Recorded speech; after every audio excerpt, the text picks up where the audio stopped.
Alright, let's do this.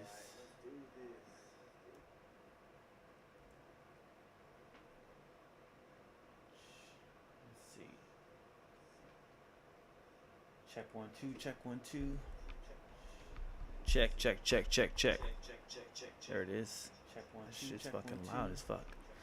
Alright, let's go. Check, check, check, check, check. There we go. See what we got going on today. There's some stuff going on in Chicago that I wanted to see. Emergency briefing of shutdown. Day 3 of the Democrat-led government shutdown. The Democrats continue to recklessly hold the American people hostage over their demands to give illegal aliens free health care. Republicans are fully unified behind passing nonpartisan clean funding bill, the exact same bill that Democrats approved back in March to reopen the federal government.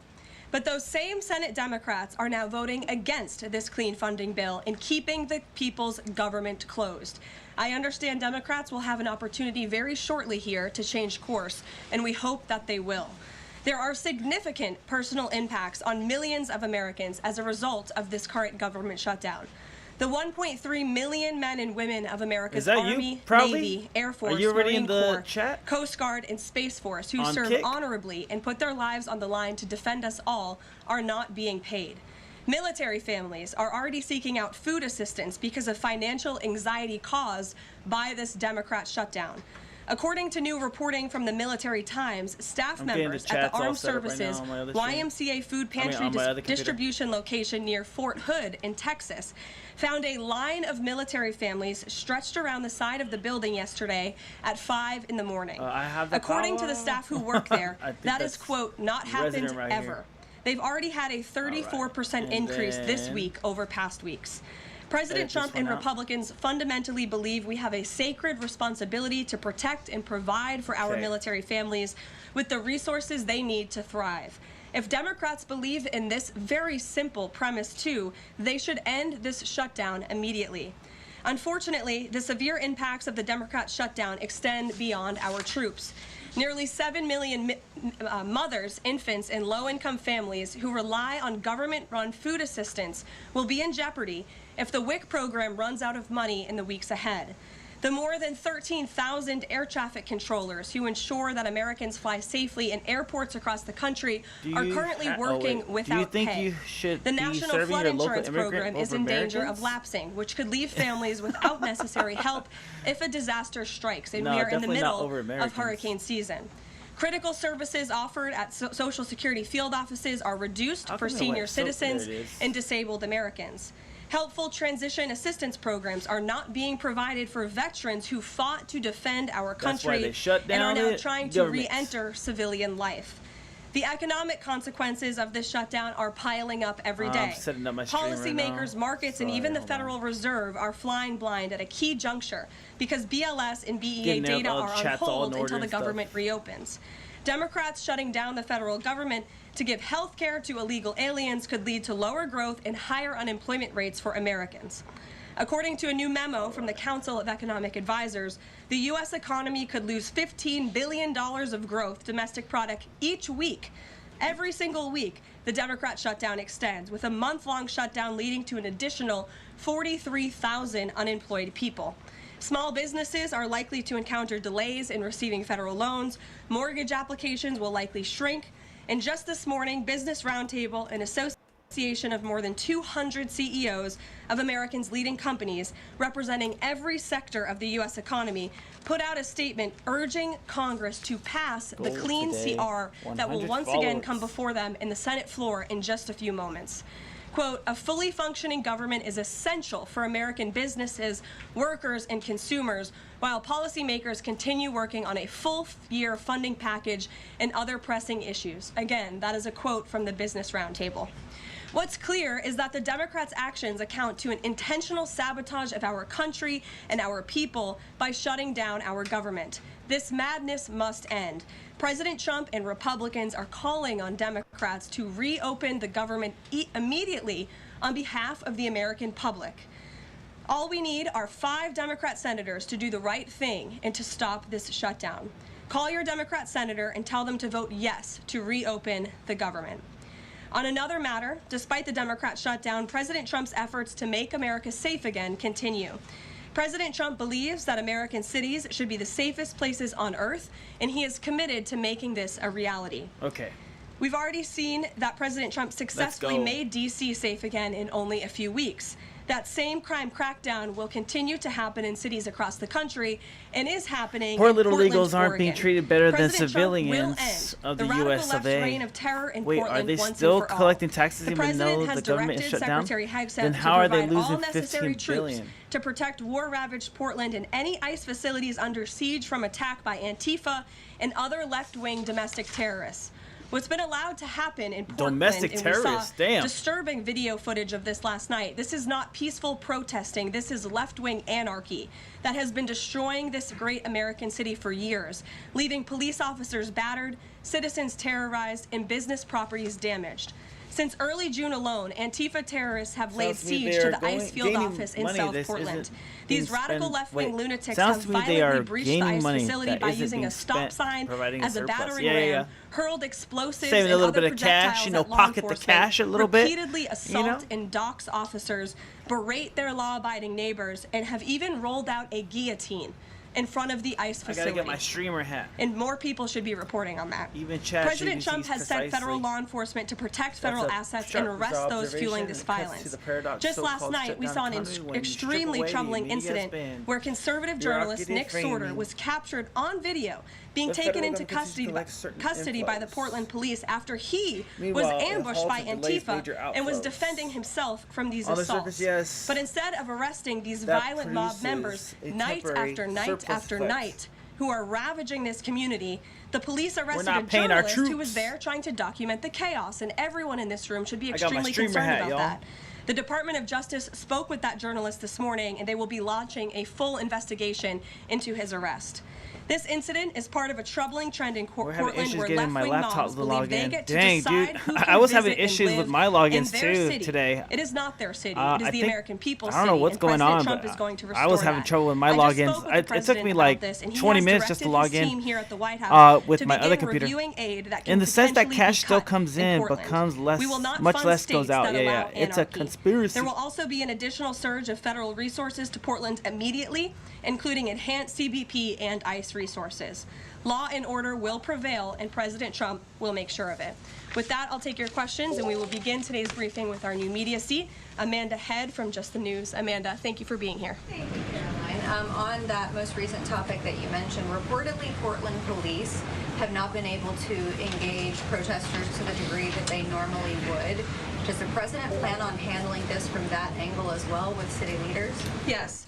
From our understanding in the law enforcement that we have here in the Homeland Security Task Force, I spoke with them this morning, and what they're seeing is that unfortunately, local police has been restricted from responding or cooperating at all with federal authorities, which is completely absurd. We have surged federal law enforcement personnel to this city to restore law and order and to work alongside local law enforcement. And we've seen just like Kash Patel when he took out the Utah one. Washington, D.C. And all of you live here, so you can agree Washington, D.C. is and feels much safer because of the cooperation between federal and local law enforcement. Chicago's going through it too now, guys. Be working together. Oh, and Diddy just got his sentence. Despicable that these local Diddy just got his sentence. Diddy sentencing. Let's see what he got. I think it's like 4 years or something like that. Where is it at? Interrupt. I want to let you know, Judge Subramanian is back. He has begun officially delivering his sentence. He says to the court, he says to Sean Combs, at the outset, I want you to understand, Mr. Combs, you are not being sentenced for acquitted conduct. So he's not being sentenced for racketeering. He's not being sentenced for sex trafficking. But under 3553, which, by the way, is the federal statute regarding imposition of a sentence, under 3553, I must consider many things. Mr. Combs, you are a self-made artist who has inspired community of color. Okay, so we're stopping right there. We're waiting for these updates to come in real time. Serena, does that I'm going to tell you, there's like a but, right? Yes, you've done many things, but, and that might not be good for Sean Combs. when a judge gives any sort of remarks like that, there's always a but. And when you start hearing good things, be prepared for the flip side because it's coming. And I will say to your earlier comments about turning life around, What a fucking this is sham. a very different How many type years of did you want him to crime go into jail than for? your typical Resident? one-day event. You How know, many- yes, how many he years was a do you great think Diddy guy in deserves? certain other aspects of his life, perhaps. $1 million But he and was four. living a lifestyle of these crimes. It's very different from a defendant who funny. appears in front of a judge who had one bad day, right? Got robbed one person, got into a fight with one person and stabbed that person. This was a lifestyle. This was a In lifestyle, Albion, baby. no matter where you go or what you do, your mount will accompany you on your journey. Perhaps you'll pick the ox. He's a up there with merchant's best Epstein. friend. It can carry anything you throw at it. Anything. Okay. Okay, another update. Judge says we saw the video. The free game course in the MDC. The court hopes Damn, you he got continue to Greninja expand already? it. Fucking clown, You are dude. devoted to your family. The court, of course, considers the collateral consequences. I hate the this court has fucking to game. consider all of your history here.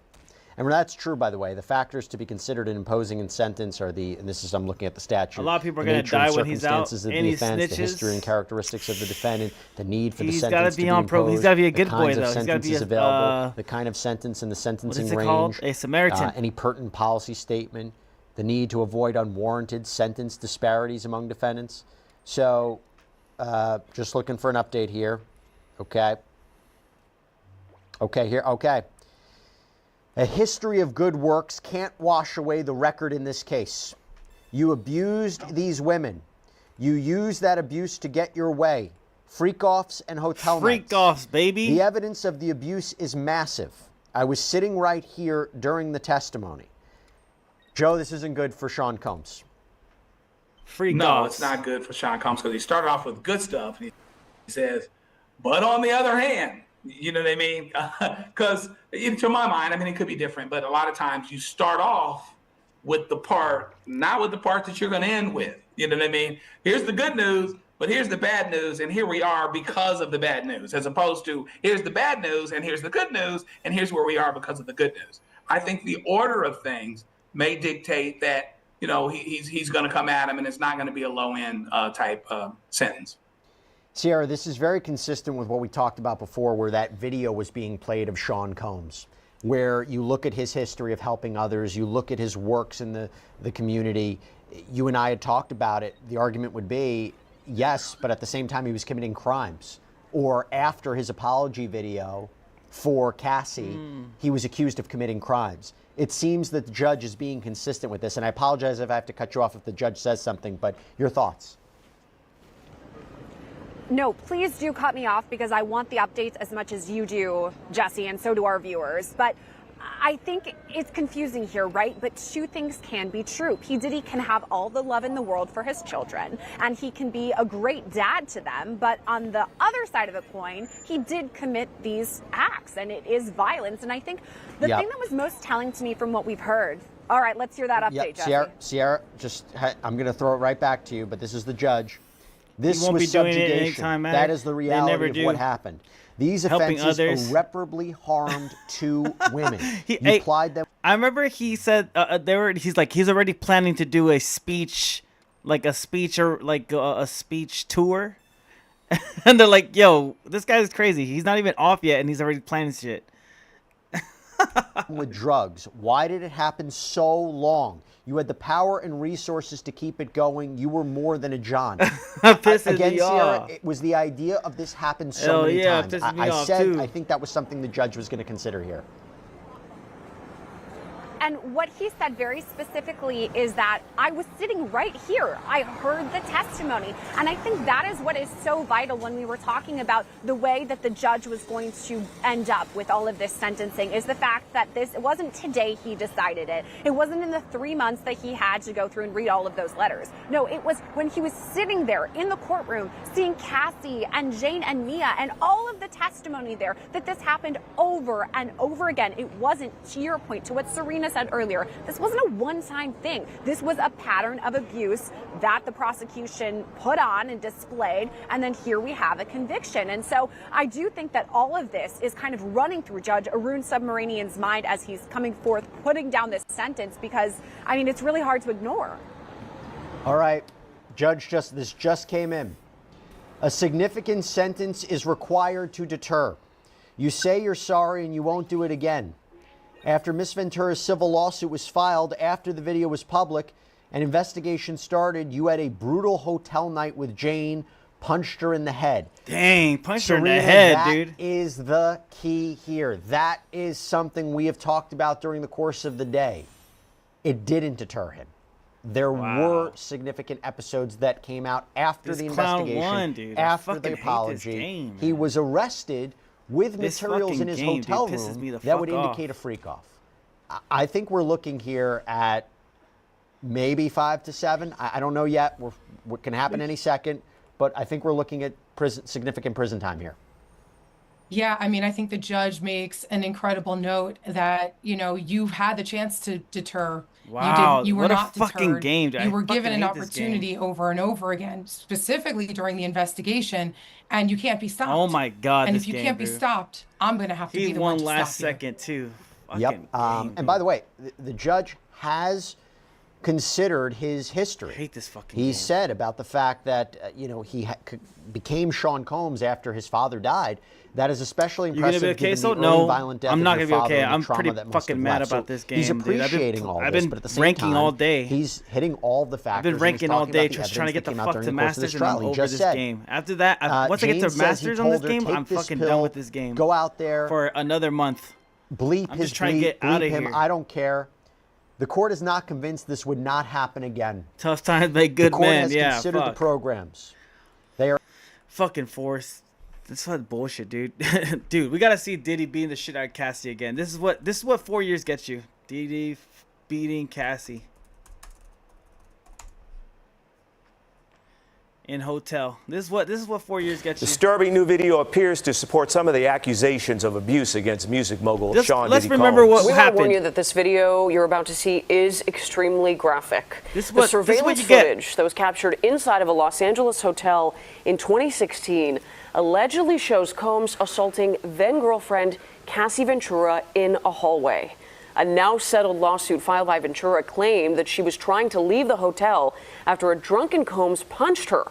The video appears to show Combs chasing her down the hall, throwing her to the ground, and then repeatedly kicking her. So far, there's been no comment from Combs or his attorney. Where's that full video at?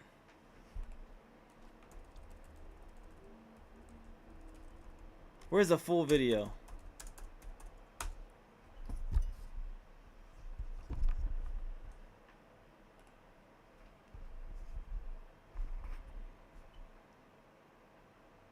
This is what 4 years gets you.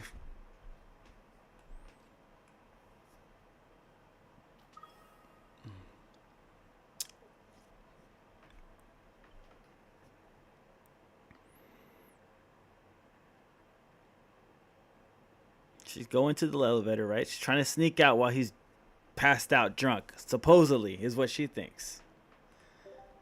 She's like, I'm out the clear.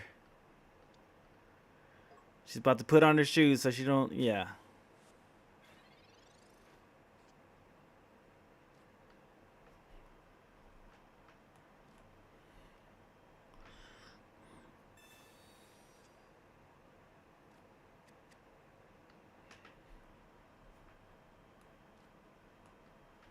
Oh shit, here he comes running. Here he comes running.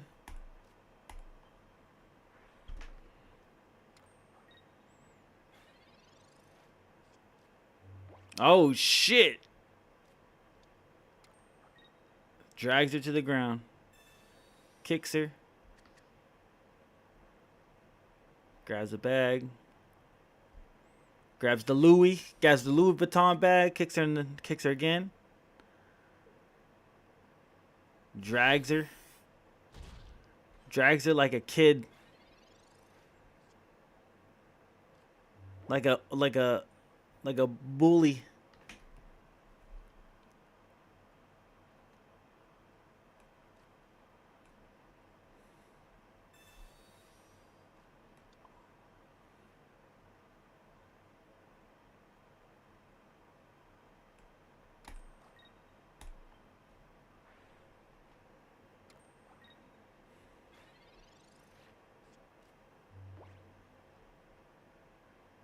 She's trying to get out again. She's picking up her stuff. She's like, shit, I almost got away with the money. I'm pretty sure there was money in that thing. I'm not going to lie. There's something in that was valuable. Maybe just her clothes, but I feel like there's something else in there.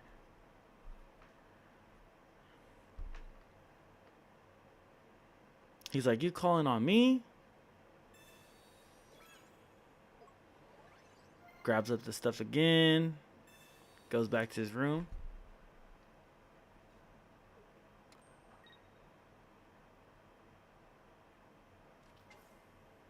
Oh, that's when the manager comes up. Okay. So yeah, that was pretty much it. Manager comes up and just, you know, handles this few, yeah. Stairwells on elevator harmless. Ditties that'll get you. Yeah, for sure. Paying strangers in the trenches to eat the world's hottest chip again, bro. Oh my god, dude. All right. Deputy overdoses in bathroom? Charlie Kirk fan confronts Destiny. Trump tells Israel to stop bombing Gaza. President Trump has ordered Israel to stop bombing the Gaza Strip after Hamas said it has accepted some elements of his 20-point plan to end the nearly 2-year war. Trump gave the Palestinian militant group until Sunday to accept the deal or face a, quote, hell like no one has ever seen. Someone grabs you, With more, we are joined once again by retired Marine Intelligence Officer Hal Kempfer. Hal, good to have you with us. Let's talk about what Hamas has accepted as part of Trump's 20-point peace plan, releasing all Israeli hostages, dead or alive, and entering mediated negotiations. Micah, they have. The big thing was they said over a 72-hour period they would release all the hostages over, you know, they're alive and those who are deceased, which is that's a big sticking point. And they've also agreed to a number of other things, but they haven't agreed to the entire plan. They want a faster withdrawal of Israeli forces. They haven't agreed to the disarmament part of it, which is big. They haven't agreed to this idea of an international interim body, certainly with President Trump as the head of it, but also potentially former Prime Minister Tony Blair involved. They want some sort of technocratic Palestinian body, and they don't seem to have relinquished their desire to be part of follow-on governance. So there's a lot to go with. I mean, there's a lot they have to negotiate. But with that said, Israel about an hour ago turned around and said, we're going to stop offensive operations. So what President Trump said, obviously Bibi Netanyahu listened to and took heed. Well, we've been here before, Hal, with Hamas. Glimmers of hope on negotiations, ceasefires. Is this time different, especially after that threat that if a deal isn't accepted by Sunday, then Hamas will face a, quote, hell like it has never seen? Sure. You know, we have been here before, but this is different. This is the first time a U.S. president, whether Biden or Trump, has actually dictated terms to the Prime Minister, to Prime Minister Netanyahu, saying, look, stop the bombing. And I wasn't quite sure what was going to happen. And then stop the bombing, bro. The IDF turned around and said, we're stopping all offensive operations, which implies offensive bombing. Doesn't mean they won't be on the defensive. Doesn't mean they won't use explosives in a defensive manner. But they're not pushing forward. So that's different. That's one thing that's completely separate and apart. And then that basically Hamas has agreed to release all the remaining hostages. That's a little bit different too. We just haven't seen that, at least to date. Hal, aside from the fundamentals of the IDF actually stopping bombing, especially days after the president met with Prime Minister Netanyahu, what is the significance of that politically? Well, politically, it's really tough for Netanyahu. I mean, he's in a difficult position. He's got a far-right coalition. He's got members of his cabinet who have made it very clear that they will probably walk if this 20-point proposal or this 20-point plan was implemented as it was written. His coalition would collapse. He's facing an election this year. And if he loses office, he's facing criminal charges in Israeli courts and potentially could go to prison if he's not prime minister. So he has a lot of reasons to get a deal that will keep that end state from happening. But with that said, the U.S. is the biggest supporter of Israel. and I think he was very much concerned. Would President Trump take the next step? Would he do something like withhold aid or withhold support for Israel or something like that? So you saw Israel basically come back and say, we'll stop offensive operations. And I thought that was a big response. So the president also saying that he believes Hamas is ready for lasting peace. As we approach the 2-year anniversary of the October 7th attack on Israel, it sounds like you see an end in sight here. It's possible, but I don't rule out this whole thing could collapse as well. But there is a big difference. The end state, militarily speaking, however gruesome it may turn out to be, because they got to clear the largest city, Gaza City. The IDF is poised all around it. They've basically encircled the city, if you will, in many ways, and they're getting ready to go in there militarily and clear it street by street, block by block, building by building, surface and subsurface. It will be a tough fight, but Hamas realizes that that is the end state. Once that's done, it'll be a huge battle, but there will be no Hamas. So Hamas, they are stuck as well, although they are kind of negotiating in an existential way whether there will be a Hamas after this thing ends. Yeah, to be sure. Retired Marine Intelligence Officer Hal Kempfer, good of you to take the time as always. All right. Thanks, Micah. Thanks, Cher. Thank you. Damn, someone's going to jail. I doubt it. I really doubt that. Xbox Game Pass is dead? Yo, people are pissed off about this. That shit's funny. His face is crazy, bro. Ladies and gentlemen. Let me go back to his face. That shit was funny. Yo. Why he look... Dude, you could tell he's aging for sure. Damn, my boy with grace. Ladies and gentlemen, Xbox is officially dead. Today is the day that Xbox died. The console wars are over. We are declaring Xbox dead. The loser. Take a huge L. You have lost. Good day. Goodbye. 52 followers. Canceling oh yeah. Your subscription. We got past it. We got past 52. Oh, we got past 50. We're trying to get to 100. $60. Yeah, Resident's homies Xbox actually came through and got us in. Raising their Game Pass prices. Yeah. To that was all Resident. Month if you want the day one releases, cunts, which is dude. what everybody wants. This is unacceptable. This is corporate greed to the extreme. Damn, 2 games in a row? Fuck. Xbox CEO Sarah Bond said that the Xbox Pass subscription was doing great. $5 billion. $5 billion in revenue. Right? $5 billion in revenue. And profitable. So either it's profitable or you're fucking lying. Which one is it? I think I know which one it is. Sarah Bond is fucking lying. There's no fucking way it's profitable.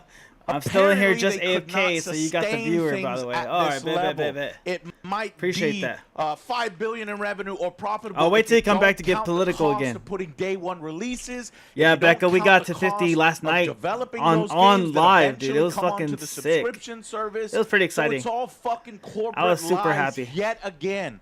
And this comes on the I was like, look at me heels now, of y'all. Xbox not increasing the price once on their console, but twice on their console. I said, Becca would be proud. That is, again, corporate greed. Yes, we understand one price hike for the fucking Trump tax tariffs, but then a second time is a corporation saying, you know what, our margins aren't good enough. We're going to take this opportunity to gouge you. And that's what this is. Game Pass is over. The party on Game Pass, which was this fucking badass service at $16.99, it's fucking done. What they're gonna do now is squeeze the fuck out of whatever people remain at $30 a month. You better get out while you can. Gonna stay at $30 a month. Dude. You think 5 years from now it's gonna be $30 a month? They're gonna keep raising the prices. They've already built in the fact that people are going to cancel. They probably want people to fucking cancel. Now it's just third party and microtransactions. What the fuck?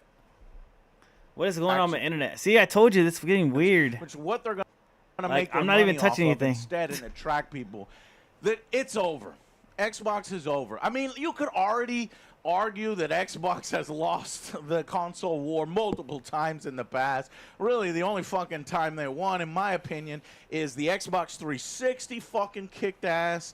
I personally liked the Xbox, the original launch, but it may not the have original gotten launch as was much market crazy. share, and I think that's a personal choice. I think we'd all agree 360 won, but since then, just getting their fucking ass kicked. And then what? Xbox Ally is like an eye-watering price. It's just fucking ridiculous at this point. Xbox, I don't know what the fuck they're doing, man. The corporate greed is completely out of control. This goes against the Angry Joe Show, everything that we stand for. This is not gamer friendly, and it's bullshit. There needs to be a fucking Xbox Game Pass Select where we can say, okay, I want, because the fucking pass library is useless. We've already fucking played those games. Stop pushing that as something that's worth it. Oh, don't worry, the prices are going up. Don't worry, we're giving you fucking Fortnite, crew. Who gives a fuck about Fortnite, crew? I don't play Fortnite. The majority of people buying Xbox Game Pass are not doing it for fucking Fortnite, crew, or this Ubisoft shit. Nobody wants that fucking shit. It makes no fucking sense. And then, of course, they're putting advertisements everywhere. They're taking full-page ads. You know, fire up your Xbox. You get a big fucking ad in your face and how great this is. Fuck off. There's no way. I can't sustain this. I did the math on it, and it's like, what? The price of 5 new games, maybe a little bit more, 5.1 at $70. And honestly, I look at their upcoming fucking schedule and releases, and I don't really see it sustaining this every fucking year. I'd rather just buy my fucking games, own them. If I'm gonna have to fucking do this, I'd rather own the fucking games. Fucking Ubisoft Plus Classics, nobody gives a shit. Fortnite Crew, nobody gives a shit, and it's coming soon. They can't. Oh my god, they always have the fucking game, bro. You can't offer it they right always away. get this So shit before I do, 75 dude. Day one They releases always within get Grid 12 Ninja months. before Shut me, the dude. fuck It's up. so fucking annoying. I don't believe It's so you fucking annoying, dude. 100%. And They then always get the fucking play character and before me, earn man. Up to 100K reward points. Always. I don't give a fuck about reward points. The value proposition is unsustainable. It's it has so cracked. fucking it has annoying. reached the point of no return. You cannot increase the price to that level.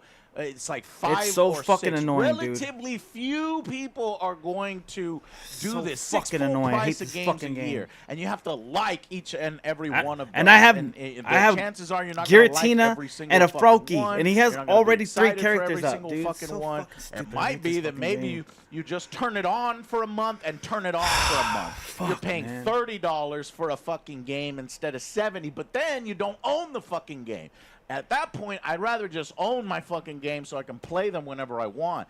So I guess the fucking party is over at Xbox, and I kind of Of course you get what you want. Writing Of on course the you get wall what you coming. want.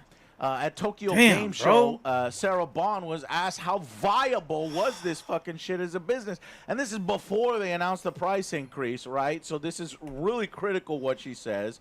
Bond responded, the last fiscal year, Xbox took in $5 billion in revenue. No Quote, crashing "It's out or you're a profitable banned, soul. business, and as more creators join Xbox Game Pass, payments to creators increase." Well, you fucked that up, didn't you? This guy's You not think helping more me. people are gonna fucking join at $30 a month, you dumb fuck? Less people. They're going to cancel in droves. In fact, the subscription page was fucking crashing at how many fucking people were canceling. So we think it's a good business for creators. Well, you fucked that up, didn't you? Of course, and then you go in depth. The $5 billion number does not take into account the price of game development. Oh my and the cost god, of dude, this the game. studios Give me my releasing it onto the Game Pass day one. But this fucking artificial. You can release the game whenever. This game is But fucking anyways, crock of shit, dude. As a long time first, I don't even have another Pokemon to fucking put out, dude. That Pete Hines is correct. This is Loftus, who was who worked previously at Xbox. While Game Pass can claim a few victories with games that otherwise would have sunk beneath the waves, Human Fall Flat, the majority of game adoption on Game Pass comes at the expense of retail revenue. That's what this is. Unless the game is engineered from the ground up for post-release monetization. Okay? I could, and many someday, write pages on the weird inner tensions this creates. So I think the CEOs at Xbox and the suits at Xbox have decided 3 games in a row they got their shit. We can't sustain this long term. We're going to fucking milk whoever's left on this Game Pass and return to the retail way of doing things. Basically go back to PlayStation, and the rest of this stuff will be there, but it won't be worth it, and it's not going to grow. It's only going to go down from here. Oddly enough, though, this is when GameStop comes in and GameStop says, "We got you, fam." What? Says, don't call it a comeback. And then oh my God, we're still selling the Ultimate, you know, instead of $30, we're still selling it for $20. I want to punch the fucking screen right now. How are they fucking doing this? Is it the cards and the codes? He gets 2 Greninjas up, cards and codes, 2 Suicune. I only get 1 fucking Giratina and a Froakie. Or is it actually... Look how many fucking cards I have in my hand. I don't have Pokemon Xbox, in there, bro. Which makes no sense that theirs is way cheaper than Xbox. I don't think this is going to last. I think it's just like already built-in deals and shit. And without clarification from GameStop, they've given none. It's unclear whether this is the result of logistics, inventory, or a deliberate move by GameStop to attract customers. Because that is fucking pricey. But that is the maximum price I think it can sustain is $20. You can't go three games in a row. 3 games in a row. $30. Even I will fucking cancel at that point. If I'm considering canceling and I play like a fucking 150 games a month, 150 games a year, and a few of them I'm like, okay, so maybe like I could get 6 games out of this, maybe 5 versus that, and other people don't have time to play that many fucking games. I honestly would recommend that you guys cancel your fucking subscriptions now and only turn it on if there's some, and if you were considering turning or keeping it, just turn it on for the months that you play those fucking games that are coming out day one, like fucking Fable gay, and all dude. that stuff. But who knows, those games might be fucking shit. So then you got egg on your face when you're Gotta paying keep it on my phone, so it's there to help $360 you. But calm down, you got this. Fortnite and to play fucking old games that you already fucking played, and then the day one releases that might end up fucking sucking anyway. No, absolutely This not. is entertainment, guys. 14 months Me ago, crashing out all fucking just night. 14 months ago, Game Pass Ultimate was $17. 3 games in a row. Now it's fucking $30. How do you have a fucking I've got a 40 win percent rate. price increase? Now we're And playing you the know same what? damn It's cards. 100% price increase. I'm playing in the other same damn regions. cards they are, Brazil dude. got fucked over, so they're picking and choosing random fucking markets to make it even more expensive than it fucking is. The price Twitch Cap, increase. Mortal Kombat, and like baby. I said before, the fucking top end Xbox, prices were fucking annoying, increased. man. Now we're at $800 fucking dollars. But $800 is a fucking good deal bargain compared to what they're gonna fucking charge for the Xbox Ally handheld, which is $999. Jesus fucking Christ, Xbox. It's over. It's fucking over.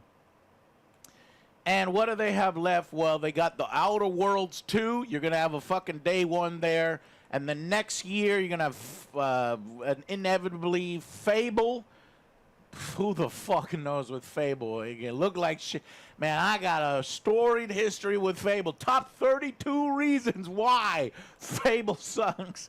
We'll see what they do with that. But it doesn't even look like Fable anymore, honestly, without Monolith. What is that? Is that a guy or a girl? War, E-Day. Oh, it's I a don't give old man. fucking It looks like a shit, man. girl. I kind of wanted to play with the but mustache. Forza Horizon 6. Nah, I'm not gonna fucking spend $30 a month to fucking play that game. And then the Xbox. No, fuck that. That's it. That's it. There's I can't fucking. Oh my god. $30 a month is insane. You done fucked up. You done fucked it up, Xbox. You have lost. The console war is fucking over. No way I am keeping Xbox Game Pass at this price. And that's me who plays a ridiculous amount of games and who can maybe get fucking 6-7 games out of Xbox that I need to play a review. And even I'm considering cancel. So fuck this. This is the final nail in the coffin for Game Pass. I'd have to fucking look at the upcoming list, but this is fucking ridiculous. And this shit was, back in the day, was a good deal. Fucking like, I remember shit as low as $11.99. Let's look at and Chicago. then you fucking play the games, Man, and it makes sense if you got a family, you got fucking kids, and the kids are playing, and you're playing and shit. There's really small fucking instances where the deal was ridiculous, amazing, and even it was a great deal at the old price. Updated. Chicago or National Guard, Oakland? No, in Oregon, Portland, Oregon now. Let's see. Trump says Chicago could become military training ground. Whoa. Did you guys see the little frog, the Antifa frog getting sprayed?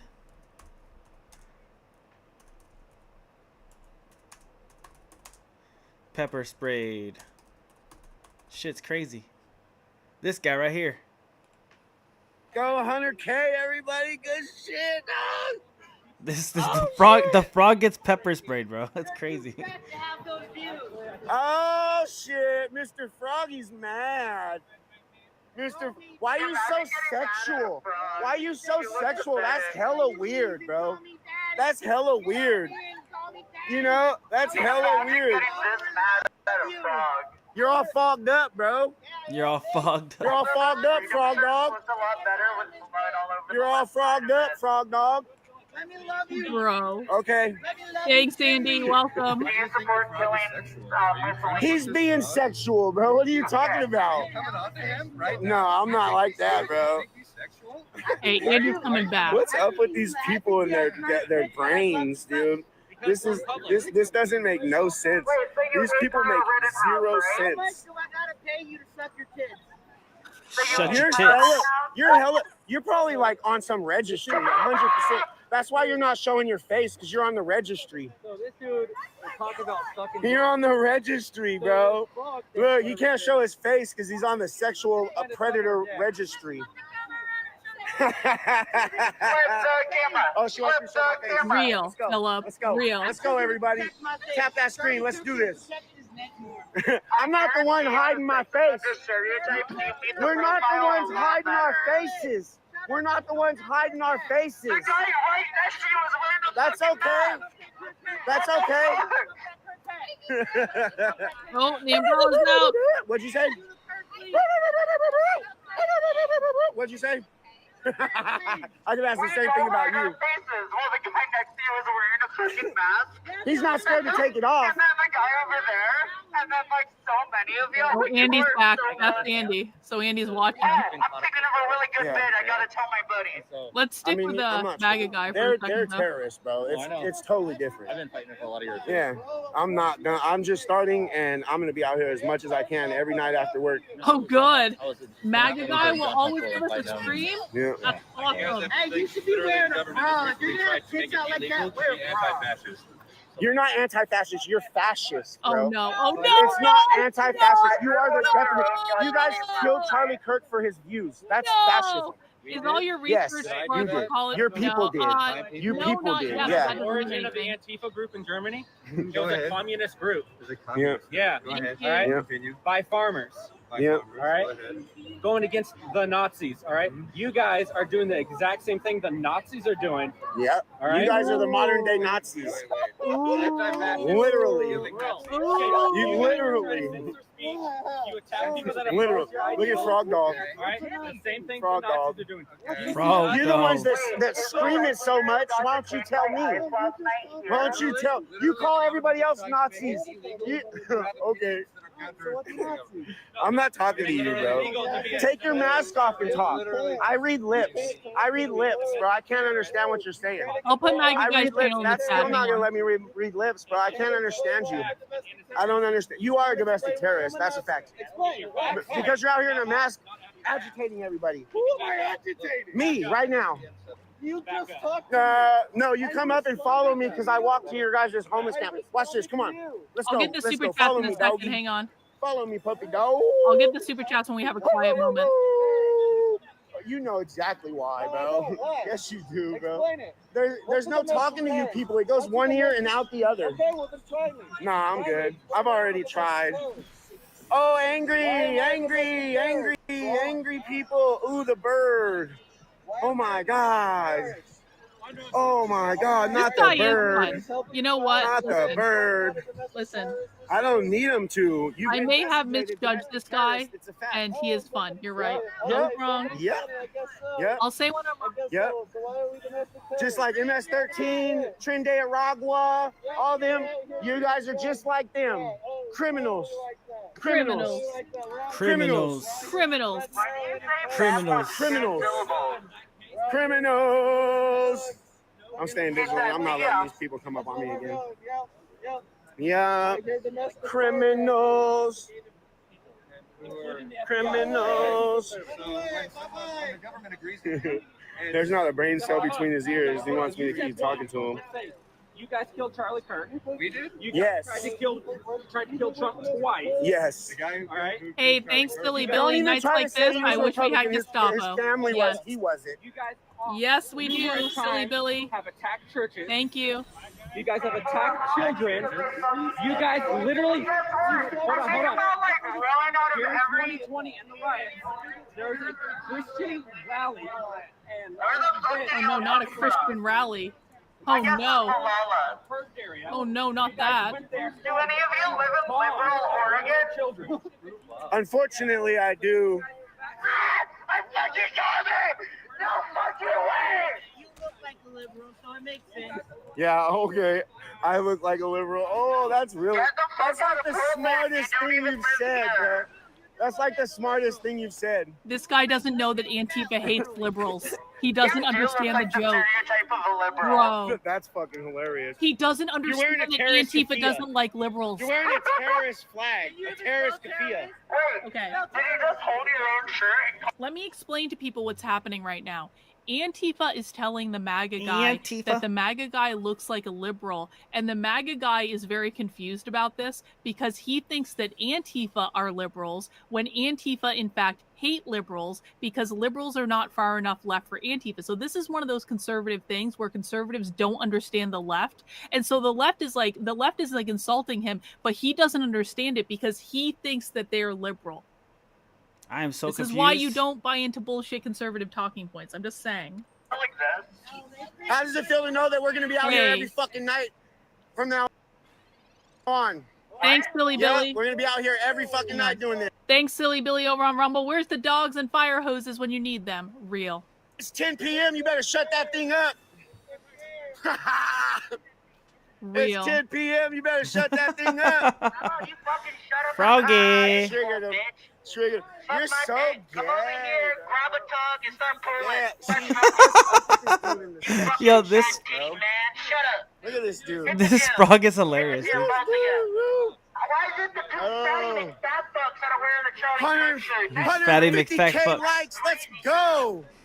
150K likes. Let's go. You guys are amazing. Let's go. You waddle when you walk.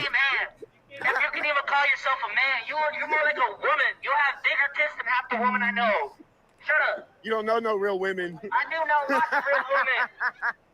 You don't know no real women. Do you know real women? Do you go home to a woman? Yes, I Oh, do. why not? You go, Yes, I do. and you I go could- home every night. If No you doubt. had a baby, you'd be I like, go home every This shit's funny. you fat titty man. Listen, wait before you start talking. You guys are Otherwise, so get in the original. kitchen and make me a sandwich. You guys are so original. Ma'am, I need you to calm down. I need you to shut up and get back over there. All right, I think this is where he gets sprayed. Let's see, frog gets sprayed. Antifa goon. Wait, what's going on? Is this happened today? This lady's trying to get through the streets. We're not letting her through.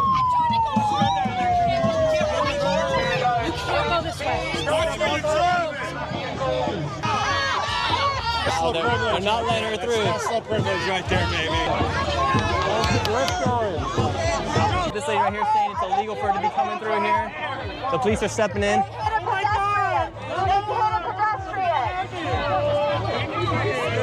Oh my God! It's you won't be able to get. She hit a pedestrian. If you do not arrest this woman, you are complicit with this fucking administration. She's scaring me. She hit a pedestrian. Are you going to Just step on the gas. We can't hear anything. Just step on the gas, baby. The police Boom. You have these guys mad at me for filming this. This lady's crying. I can't hear anything. I'm so scared. I feel threatened by Oh, you're so scared. You're so fucking scared. Why are you not doing this shit? Somebody stamped the car with Trump Gestapo. Not welcome. Now this lady's trying to get out. What's your message to these protesters, ma'am? Get a job. Now to Portland, Oregon tonight, Get a where federal job. agents clashing with protesters. Officials say at least 6 people were arrested. As you see right here, those agents move in on one unruly protester, doing work, carrying though. that person away. President Trump confirming tonight that more than Antifa's 200 doing work, though. National Guard troops are now They're in making it Portland. hard. Oregon state officials, They're making though, it hard for the everyday are pushing American. back on this, suing the Oh, federal damn, that guy got government over slammed the to the move, ground. calling it all unwarranted. This is not normal. And it's the fact that the president can say anything about the condition in any city without any factual basis and then mobilize the U.S. military to that city. That is a dangerous doing criminal precedent work. when you put that much power in one human being. Now, the deployment here of National Guard troops in Portland, Oregon, that is expected to last up to 80 days. Dude, So in Florida, you could actually hit the protesters. That's the crazy part. If you have a car, you could just run them over. That's the fucking craziness. Like, you do not want to be protesting in Florida. Don't do that, because then it's bad. It could get bad real fast over there. Anti-ICE Karens getting arrested. Wait, anti-ICE Karens? Oh, I see what you're saying. Antifa versus the feds. Let's see what's going on. All these people right here are the Antifa of Portland. All in black. You come back, I'm gonna fucking smoke you, dude. Really? Yes. You have a sniper lasered on you right now. Stop it. We're Portland. This is our mother. Keep it weird. Portland is set to erupt right now. You have thousands of people out here protesting here in the streets of Portland, Oregon. Donald Trump has said this is war ravaged and is sending into the streets of Oregon the federal government, and has said the feds can use full force against Antifa, who is now declared as a terrorist organization. Right now you have thousands of people here on the streets yelling, "Fight back" to the federal government. And here in Portland, Oregon, you have an ICE detention facility center that has been occupied by Antifa and protesters for more than 100 days. And assaults on ICE agents is up 1,000% since Trump took office for his second term. Who knows what will happen here in Portland? We're going to interview some of these protesters, and then we'll be going to that same ICE detention facility center where Antifa has one of their strongholds here in the United States. Antifa is now declared as a terrorist organization. Who knows what will happen? And now let's go hit the streets of Portland, Oregon, to go talk to these protesters. So right now you have the governor of Oregon chanting, "Troops in Oregon, we say no. Hey, hey, ho, ho." Governor Bash, what's your message to Donald Trump for sending in the feds into Portland? Oh, I had a press conference today. it's redlining over here. What, could you give us one right now? No, we can fill you in later. Thank you. Oh, come on, Governor Bash. Is this what democracy looks like? All right, the governor will not give a statement. Now they're chanting, "Whose streets? Our streets." What do you guys think about the feds coming into Portland? Is that better? It's wrong. It's completely wrong. They say this is the stronghold of Antifa here in the United States, Portland, Oregon. Is Antifa a terrorist, do you think? No, because anti-fascism is an ideology. It's not one thing you can attribute. If anti-fascists are showing up against your administration, what does that say about your admin? And here, do you think the feds are needed to take down Antifa? Doesn't look like it to me. I don't know. I'm not a scientist. Do you think Antifa is a terrorist organization? I don't think Antifa plays any role in it whatsoever. Where's Antifa? Are they here? I don't know who they are. I'm just a proud American veteran who is fighting fascism. What's happening in our government is wrong. It's anti-American, and any patriotic American should be out here just demonstrating against what's happening. The largest and most known fascist in world history is Hitler. Where would you rank Trump? If you look at the first 2 or 3 years of Hitler's rise to power, he did not imprison as many people as Trump has. So Trump's imprisoned more people than Hitler in his first 2 or 3 years? Yeah, exactly. To what, 2,000-3,000 people a day? That's far less than were imprisoned during the first 2 years of. Guy's got a purple beard or a pink beard. Yeah, pink beard. You're right. Was necessary here to Portland? No. What do you guys think about Antifa? Him declaring Antifa as a terrorist organization? I think it demonstrates that he doesn't know what Antifa is. Because these people here are anti-fascist, but the idea of Antifa as an organization, is that such a thing? No, it would be like saying MAGA is a terrorist organization. That MAGA is not an organization in the way that Antifa is not an organization. It's incoherent. And Trump has said this is war-ravaged Portland. Is this a war-ravaged city? Show me where the war is. A proud pink-bearded American veteran. Black Lives Matters protests either. I was part of a Buddhist group, and we would go out at about 5 o'clock in the evening in Chapman Square, where at night there would be all the stuff going on. We would do peaceful walks. Never a problem. No one bothered Oh my us. God. We would see people setting up for the night. Oh, that guy got on fire. Oh man, that guy caught on fire. Like I said, all wars should look like this. This is my fervent prayer. Oh wow, they got the domestic fucking terrorist to first you. hit. No problem. I'm a boomer. I'm a septuagenarian, and Donald Trump thinks I'm a threat to America. What's he smoking? He's a total fascist. Ma'am, you're moving pretty quick for a boomer. Look at you. You're pulling it and everything. That's right. Got to move when you have to. You know, I got to sit back for a few years taking it easy, but now it's not the time. We have to fight for everything we can get. Are you part of Antifa? Oh, yeah, right. Am I against fascism? Hell yeah, but it's not an organization. It's a philosophy. It's an ideology.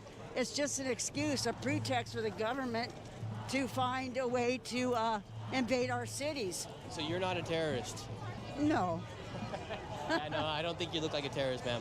No, not lately. You're moving too quick with the walker to be a terrorist. Yeah, totally. So these people right here are anti-fascist. That's an ideology. But the group of Antifa is different.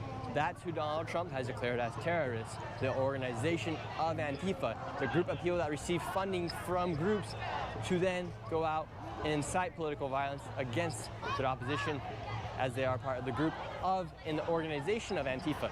Most of these people just have the ideology of being anti-fascist, which is not a bad thing. Nobody supports fascism, and nobody wants violence, or nobody wants a fascist dictator here in the United States. But the difference is between these people. She kind of does look like a terrorist, though. Organization who have now been declared as terrorists.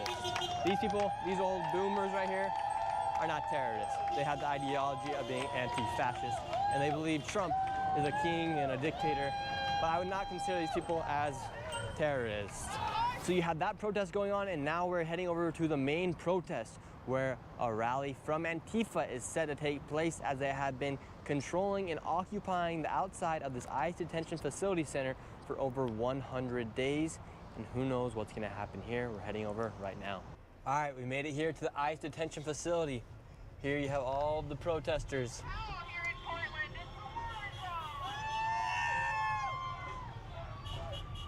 They're all outside of the ICE detention facility. Put the mask on, we don't want to blow cover too quickly. So this right here is the ICE detention facility center, where they do hold illegal migrants once ICE has gone out and got them. And right here you see all of the protesters. These guys, for instance, are all in black. They do not want to show their face. Those are potential members of Antifa. Antifa has had control of this location outside, occupying it for the past 100 days or so.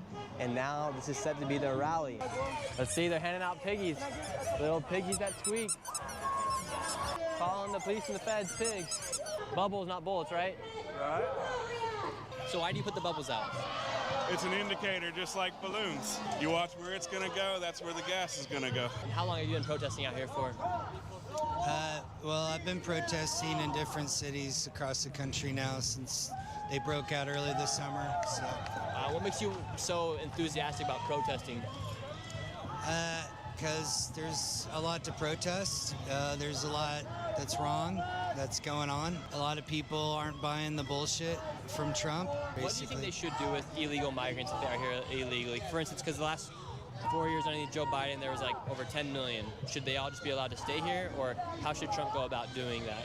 Well, first of all, I don't think anyone's illegal. I think that's just kind of like a hot button word that's used to basically create a us and them mentality, take away somebody's humanity by saying they're illegal. And Jonathan, you've been covering Antifa for a very long time. How dangerous and how violent are these people? Look, at the end of the day, the goal is to overthrow the U.S. government. They want revolution. They're here to destabilize America. They hate capitalism. They believe in Marxism, communism, and that's what they're trying to bring in and usher in right now. And authorities, the cops, these officers, this is the direct defense against any type of communist takeover, and that's why they're constantly being targeted. I'm going back into the craziness right now, but before I get back into the craziness, I want to tell you guys about the sponsor of this video, Opus Clip. What used to just be an AI editor has now become the fastest and most powerful AI growth tool for all creators. Right now, over 10 million creators and businesses use Opus, and it's helped generate over 61 billion views. And Opus is super simple. All you do is you upload your video or copy a YouTube link into Opus, and it'll then edit those videos into viral shorts. That way it saves you hours of your own time. It's basically like having a full-time editor and a content manager for a fraction of the cost. And Opus recently just came out their new AI Editor 3.0 that comes with smarter auto framing, better variety scoring, and new captions. And me personally, one of my favorite things about Opus Clip is how easy they make it to reformat your content for all social media platforms, from TikTok to Facebook, you name it. With the click of the button, you can go in and reformat your content for all platforms. And for you guys watching this video right now, they're gonna hook you guys up with a sweet deal. You get 1 week free and 3 months at 50% off. All I have to do is use code Nick Shirley on their website. Go to the link in the description down below or in the pinned comment. I promise you guys, Opus is a game changer. And now let's head into the protest, or what could be a riot very soon. Sun is going down. Here we go. It looks like right now we have a counter protester going at it with some of the people. Here we go. What do you think about these protesters? I've been documenting this for 3.5 months every day, calling them domestic terrorists. And Trump finally labeled them as domestic violent terrorist organization, like I've been, and I have the record of it. Get the back. She kind of does look like a terrorist. Such a peaceful walk with motives. Yeah, the motive was crazy. The guy got burned. His leg got caught. Yeah, look at what's wrong with you? You guys are mentally ill. Would you say these people are mentally ill? Yeah, they're mentally ill. They're on drugs. Look at their pupils. Look at all my videos. They're all out here drinking at night. They're all getting drunk. They're all on drugs. They're all on drugs. With conspiracy charges, RICO charges, domestic terrorist. Sounds like Resident. Sounds like Resident riding that bike right now. Building right over here. He's the leader. I've interviewed him 10 times. The funny joke is everybody poops at Chandler's. Everybody does poop at Chandler's. That's what they do, because he lets all the Antifa members go to his house and they have parties. They get drunk. They get sex parties? I want to go. This is what they do. They pay them to come out. They pay homeless people to get drunk out here. So it's an organization. It really is an organization where there's plans being made. People are getting paid. People have places to go and shower and bathe. So it's an organization. People have said Antifa is not an organization. Do you believe it's an organization? 100%. And are these people dangerous? Very dangerous. Most of them are. Is there any update on the UK riots? And I heard someone got shot in France. Even though they're not supposed to have guns over there. Grandmother of French teen killed by police? No, that's only 2 years ago. Hold on. I thought it was today. I guess it's not. Manchester synagogue stabbing. Car ramming. Damn. You can get a better idea of what that scene did look like. In a series of posts on social media, Greater Manchester Police said they were called to the Heaton Park Hebrew Congregation Synagogue shortly after 9:30 a.m. by a member of the public who said he had witnessed a car being driven towards members of the public and that one man had been stabbed. It said that minutes later, shots were fired by firearms officers. It also said that 4 people were being treated for injuries caused by both the vehicle and stab wounds. Police said it had declared Play-Doh, which is the national code word used by police and emergency officials when responding to a terror attack. But I do want to clarify that does not mean it has been declared a terrorist incident. So Andy Burnham, once again, the mayor of the Greater Manchester area, said the immediate danger appearing to be over. And British Prime Minister, is there anything going on in Canada like this? Like any, I don't think you guys have mass shootings, but anything like any attacks or anything? From the Greater Manchester Police, as they were saying, paramedics. Damn, bro, that's going crazy over there. Nick Spencer scorched earth. Media panics over this clip. Let's see what Candace Owens just dropped. He just reminded me of Candace Owens real quick. Not exactly, only by the goy. Is that what you just said? Oh, by the gov. My chat wasn't lowered all the way, so I thought he said goy. I was like, damn, this fool's going crazy. Oh yeah, she was boring with that one, huh? That last video was kind of boring of hers. I remember we were like kind of watching it. Milo and Candace. Nope, that's old. And this was boring. Guess who Kash Patel sent to investigate Charlie Kirk's?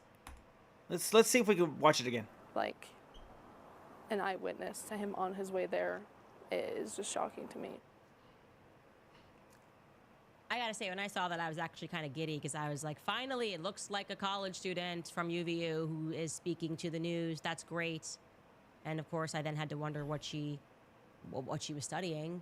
And it turns out, no, she doesn't go to UVU. I don't know. A lot of these people were not available that day. But what she does for a living is quite interesting because there's an emerging pattern. And for whatever reason, nobody who spoke to the press said what their connections were. It turns out that she works for the Orem Police Department. Oh, what the She's fuck? A record specialist. Weird. And I should tell you guys, kind of unbelievably, got a 2-win streak going on, guys. Life is looking good for Nuance. Nuance. A lot of people that were working at the department. There's a Facebook post. People that were retiring. A lot of changes that were happening. I don't know when she started working there, but she works the Orem Police Department, and we're hearing a lot of stuff about some plausible corruption that might be going on there. And I just said, wow, okay. Curiously, she also purports to be a close witness to when Charlie got shot. And I'm wondering, if you work for the Orem Police Department, what were you doing going to a Charlie Kirk event in the middle of the day? Like, assuming that's a full-time job, Charlie spoke on a Wednesday. What were you doing there at all, actually? Is this like the longest lunch break ever? Meeting up with some friends, she says. Meeting up with some friends, okay. Another thing that we were able to learn is that she met up with her husband. Like, how are all of these people just allowed to leave work to hear Charlie Kirk speak? I'm interested. So I reach out, obviously, today, called the records office, sent her a text. We were able to find her number. She doesn't want to speak about anything. She says that was it. She just wanted to speak right there, give her testimony, and that she gave the appropriate information to the appropriate authorities. So that there, beyond that, is just going to be a dead end. But I'd like to take a broader look at our witness tree because it's growing, right? It's growing, our witness tree. We've got Tiffany Barker, of course. She's with the nieces. Her sister was Phil Lyman's running mate. She spoke to Good Morning America in the wee hours of the morning after. Phil Lyman, of course, our guy, he really does not like me at all. He wants me to know that he thinks I'm shady, that I'm an accomplice to something. He ran for Utah governor in 2024. He's featured George Zinn on his website at that time, spoke to Alex Jones, Fox News, News Nation, really anybody that would have him. Now we have Olivia Bishop. She works for the Orem Police Records Specialist, and she works as the Orem Police Records Specialist, and she spoke to local news. Who else do we have here? Well, let me show you this other video, which gets interesting, okay? Check out this USA Today video of people speaking about what they heard and what they saw. Take a listen. It sounds like lightning. It was so loud, I thought the shooter was right there in the crowd. And apparently he wasn't. Apparently he was far off. Everybody got down, and I instantly just started praying for Charlie Kirk.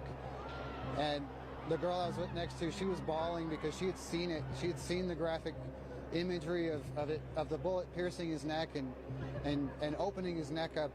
And I can't imagine what it was like to see that. I actually was just walking up. I was going to the event with a friend, And so I was in the back of the crowd, still walking to get closer when I heard the pop of a gunshot and people started screaming and running. So I took a knee, just out of habit from being in the Marine Corps. And people were still screaming and running, and I just decided to look for the shooter, wherever they might be. But people just kept clearing out. Basically, I just heard a shot, and I saw him falling towards the left, so I knew he got shot on the collarbone or the neck right here, but I didn't see bleed immediately. I just saw and I heard, and we all crouched down, and I wish there was a better security. I was a little surprised when I walked into the courtyard and there wasn't any metal detector. There were securities around the building, but it wasn't really solid. Damn. Okay, so to show you who those individuals are, a lot of software engineers, we can pull back up Emmanuel Urier. You saw his name there again. We're pulling people that spoke to the press publicly. We're not revealing any information here, but he works for Domo Incorporated.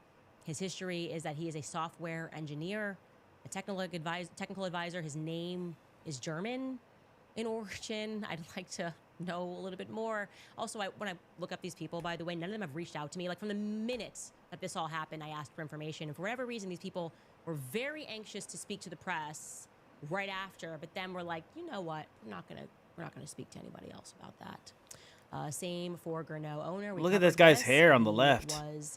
This guy looks crazy, bro. Uncle, cousin, nephew. Sorry, cousin, I didn't mean to make fun of you, but like, damn, he looks software fucking engineer wild. From Austria, so Austria, Germany. Okay, featured in Shayner's Instagram, and that guy Scott Robbins that you saw looking like a college kid. Well, he was also a gubernatorial candidate. He ran for governor. He needs of to Utah shave it. Yeah, I think he's in balding on the 2024. top. Nobody mentioned this, I guess. But all of when you're these balding, you want to keep it USA as, want to Today keep or that AP, motherfucker as long nobody as you asked can, them, like who they were, if they were college students, and for whatever reason, everybody. At the Oh, state man. show wasn't that. We will continue to grow this witness tree. Robbie Hild, we've put a TBD on because we're getting crazy information on him. We're calling him Mr. Worldwide over here. Mr. We've Worldwide. got Robbie Hild in the Cayman Islands. We've got Robbie Hild in Spain. We've got Robbie Hild all over. And so that's going to take some time. We need to be more thorough. Looks like in he that, stuck his finger in the and, light we will socket. have more on Robbie Hild on Monday. Anyways, guys, Damn. This is a good time to take a pause and read some of our I'm sponsors. talking You guys know I shit. love Riverbend Ranch. Their steaks are phenomenal. They really are just phenomenal.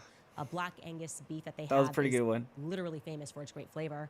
The Riverbend Ranch has taken Black Angus beef to a whole different level because over the last 35 years, Riverbend Ranch has been creating an elite Angus herd by using ultrasound to select genetically superior cattle with a focus on flavor and tenderness.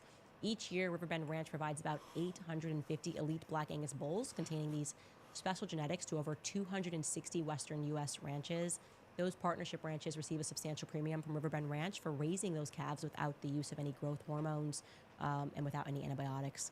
And every fall, the calves containing these elite genetics return to the Riverbend Ranch to spend this following summer in lush mountain pastures. When you purchase from Riverbend Ranch, you are not only supporting the 64 cowboys and their families who work on that ranch, but also supporting the over 260 other U.S. ranches and the hundreds of American They ain't got families shit who work on those lion ranches. It is food, born in the all USA, right? raised in the USA, processed right here in the USA. Their meat is aged to perfection for 21 days and shipped directly from the ranch to your home. This is not your average Black Angus beef. This is more flavorful and more tender than even the best Angus beef that I've ever tasted. Right now, when you head over to riverbendranch.com, you can Food use Lion, I code keep Candace fucking at up. checkout and you'll get I keep $20 fucking up. off your first order. I'm gonna get that Plus, you're sponsorship going to be one so day. impressed, so visit And I gotta make sure I riverbendranch.com get and use this. promo code I Candace get it at right. checkout. Also telling you guys about Comet, because how much time do you spend every day on a web browser? How much time do you spend clicking around online, searching, scrolling, typing endless tabs? It's a lot, especially if you're me and always researching something. Well, there is a new AI web browser from Perplexity that is called Comet. It is completely changing the way that you're able to interact with your browser. Using Comet feels like having a personal assistant living in your web browser that can actually do things for you across the internet. Yes, actually doing things, not just giving you answers. You can ask Comet to do things for you, and it literally clicks, types, searches, scrolls for you. What I love most about Comet is that it can take We also have a store chaos and called turn it into Piggly Wiggly. simple, Oh yeah, the stress-free Piggly things. Wiggly. Just a few taps, I get I know that personalized one. meal plans based on my family's preferences. Comet orders the The groceries, Piggly Wiggly. gets them delivered right to the door. Comet can shop for you, make reservations, book travel, summarize articles or videos, send emails, schedule meetings, and a lot more. It just makes your life easier. So go and take back your time online. Download Perplexity's new web browser, Comet, and let it work for you, not the other way around.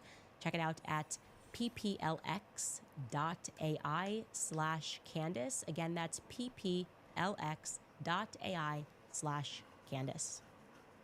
These diamonds, yeah, they're lab grown, but that means that I got the size that I wanted without the crazy markup. I never take this ring off, and honestly, it's the best decision we ever made. This ring is from Brilliance, and they let you customize everything. I get so many compliments, like daily. Every time I'm out, someone compliments my ring, and it just feels like part of my outfit now, you know, with my nails and my bracelet. Okay, so it's looking like an operation, right? We are right now living through the JFK assassination. We weren't there for that. The majority of us weren't there for that. I wasn't there for that. But we wondered. We knew we were still being lied to about that assassination. And I just wondered, like AJ did, Allowed yesterday, did all of the homies of JFK just try to cover it up? I think the answer might be yes. I think he was surrounded. I think he was infiltrated. And then they got rid of him because of wrongthink. He had the wrong ideas that perhaps maybe every foreign nation should register under FARA. Anyways, how this works is that then you have to kind of put together like a Warren Commission, right? JFK, the Warren Commission, a complete and utter farce. Bojangles, Like the government's taking it yes. seriously and investigating. Well, if Tyler Robinson's going to be our patsy, and I do want to be clear here, I'm not saying that Tyler Robinson is guilty of nothing. Right? It's his gun. There's weird stuff going on there. I don't believe he pulled the trigger. Damn, they got If two you're of gonna them. make that stick, Fucking A. then you gotta have a lawyer that's working for the prosecution, right? Well, that's what's going on. Recently, Elizabeth Lane went on the Redacted podcast, and she discussed how the prosecutor is picking his opponent in the Tyler Robinson case. Take a listen to her explain that. Investigative journalist Elizabeth Lane is not giving up on this story. She's been on the ground in Utah connecting the CIA dots, the three-letter agency dots and connections, and she joins us now. Elizabeth, great to have you on the show. Thank you for having me, Clayton. I looked at Tyler Robinson's case and I thought, well, why don't I get this guy a lawyer? Because that at least puts me near him so I can understand and control the process. And this is times where they couldn't find the guy a lawyer and they were kind of scrambling around to figure out who was going to be his lawyer. And I started approaching different firms in Utah, trying to get him a lawyer for pro bono. So I walked up to one of the most reputable firms in Utah and I asked them if they were willing to represent Tyler Robinson for pro bono case. And I was extremely surprised what I got from them. First and foremost, they were like, yes, we're absolutely on this because we don't believe that what happened to Charlie Kirk was remotely a case of just a single, crazy kid going up and shooting the guy in the neck. Like, we don't believe that, so we are more than willing to represent him pro bono. So I was like, great. So we started the process, and what happened is we realized that we needed lawyers who are actually certified with death penalty, so their certification. Oh no, I fucked up. But there's another I fucked up interesting royally, thing. When guys. I did find a lawyer that Damn, was I messed up so certified to bad. represent Tyler Robinson. Obviously, I needed a consent from Robinson's family or Robinson himself, because he's actually not a minor. He can consent himself. Ironically, I messed up so badly. Damn. With the parents, because as a lawyer, you can't solicit. I should've clients, so fucking- it's illegal. So you can't just announce yourself that I'm going to represent Tyler Robinson. So I fucked up so started bad. doing that. So I got into this process and I asked my local lawyer firm, hey, what's the best way to go around here? Like, we need help to get the lawyer from New York. Dang, I messed up certified so to bad. represent Tyler to get on the GG's. case. That was So my I said, fault. I whatever fucking you lost do, that one. Elizabeth, do not get in touch with the firms in Utah that are the most powerful because they are in on it with the state. No matter what happens, they will take the side of the state. I did not listen to him. Her hair is I ended up wild. calling one of the biggest firms in Utah just to ask for an advice. Like, what is the situation here? What can we do? They started It's like screaming really on the phone, big. and I was like, why do you even care? Like, you don't have a dog in this fight. Why are you so rude on the phone? So then I said, listen, there is a lawyer who's qualified, and he's actually very famous in New York. What's some wants to lizard's represent thicket? state, What the all heck is a music lizard's content thicket? From Tyler Robinson to do so, and we think that you can help. To this, I never heard of got lizard's a thicket. very rude response Let's that see. only Scordis is allowed Lizard. to Oh, it's find like a restaurant or representation something. for Tyler Robinson. see. So Scordis is a Oh, guy lizard who's running thicket. as a You should have just state said so. prosecutor. So here's the problem with that. Yo, State we got a Geico prosecutor commercial. cannot be It's South responsible Carolina to only. find Okay, a okay. I lawyer was like, for a what is defendant. that? That's illegal. Right, that they will be. They're Sound like choosing lizard their brisket. own opponent. Yeah, that's what it seems And this like. is something the that hell? I've been wondering about, because it What the seems hell? like an open and shut case for any defense attorney, because the government has presented such a crap case, unless his attorney is a shill. Yes. So what I know is that Dude, this Scordis girl is looks like running my as a my state friend, but like prosecutor. He's way running. older. Everyone can look it up. It's on his website. It's So trippy. it's not quite illegal for him to find a lawyer for Tyler, but it would be illegal if he was a state prosecutor. But what it is, though, is highly unethical. Highly unethical. And the reason why I wanted to show you that clip is because I've learned a lot over the last couple of years. And what I can tell you is that this gang that's running everything, okay, they also are controlling the courts. That's how you get a prosecution against somebody that makes no sense. And why do you do that? Because typically you're hiding government's crimes, right? You want people to stop looking, you want people to stop asking questions. You're not just asking questions. Yeah, no, we are implying here that everything you're telling us about the Tyler Robinson case makes no sense, but these people control the courts. And I gotta tell you another thing. I wanna be very clear. They even have figured out how to It's some run good a country kangaroo cooking. court system, total kangaroo court system, where judges do not have to follow the law. Okay, Ian Carroll was on my show speaking about this, pertaining to Justin Bieber. It is a fact. Arbitration courts, so they get you to sign a contract and you agree. If you have an issue, go to arbitration court. Most people don't know what that means. It's a private court where the judge does not have to follow the law. They can just say you're guilty. And when you get to that level, there's usually a couple of reasons why they've got these players that work for the government and are willing to lie and cheat and steal. And it is because the government needs a prosecution, or you've pissed them off and they need a conviction against you because they're trying to bankrupt you. Okay? The corrupt cases, when you get really close to a truth, the government swoops in to try to bankrupt you. I am living proof of that. Never in the history of the world ever has there been a sitting leader of a foreign country that has sued a podcaster or a news member, even a journalist in a foreign country for defamation, okay? I am the first.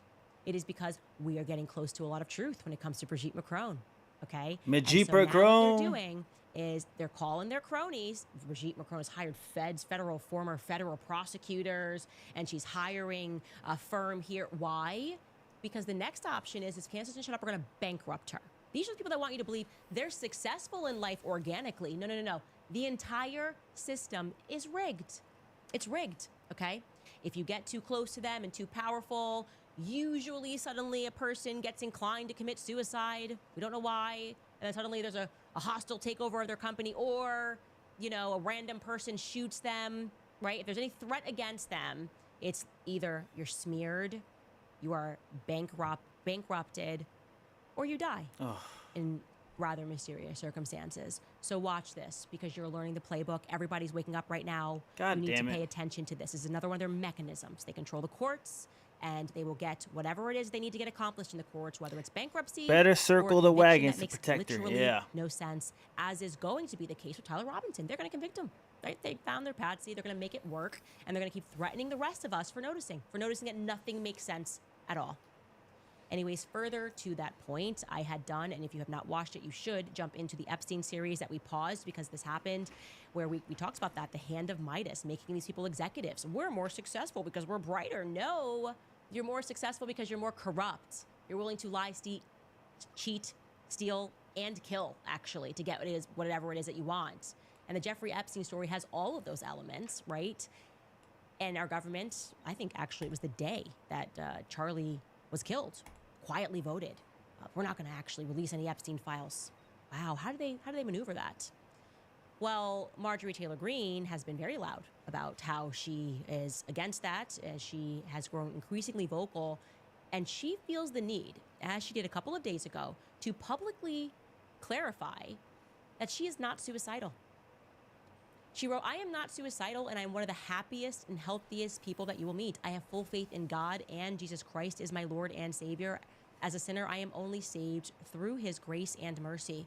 With that said, if something happens to me, I ask you all to find out which foreign government or powerful people would take heinous actions to stop the information from coming out. Not only about this issue, but because of the truth that I have been speaking, the people understand what I am saying. Yes, we are the people, and we understand what you are saying. We understand why speech is considered so dangerous, why the ADL creates a list that features people like Charlie Kirk and Turning Point USA and Candace Owens. Why speech is so dangerous is because if it carries truth, it speaks to power. And power is not truth. Power at this moment is a lie. It is a carefully woven lie everywhere, rigged against all of us. That is why I say the action that you can take, right? Don't feel hopeless. Understand they're actually panicking right now. What can you do in your household? Well, the first thing you can do is do not put your children in their matrix. Take your kids out of school. These sleeper cells are all across the nation, okay? And we're going to get into this next week. I wanted to make sure that I could get more thorough and show to you the Ukrainian connections that are coming across in this that are very strange, but I guess not so strange when you pay attention to the last shootings, trans shootings that have happened. The Catholic school shooting, the person was scribbling in their notebook recently, the shooter in Cyrillic. What's that about?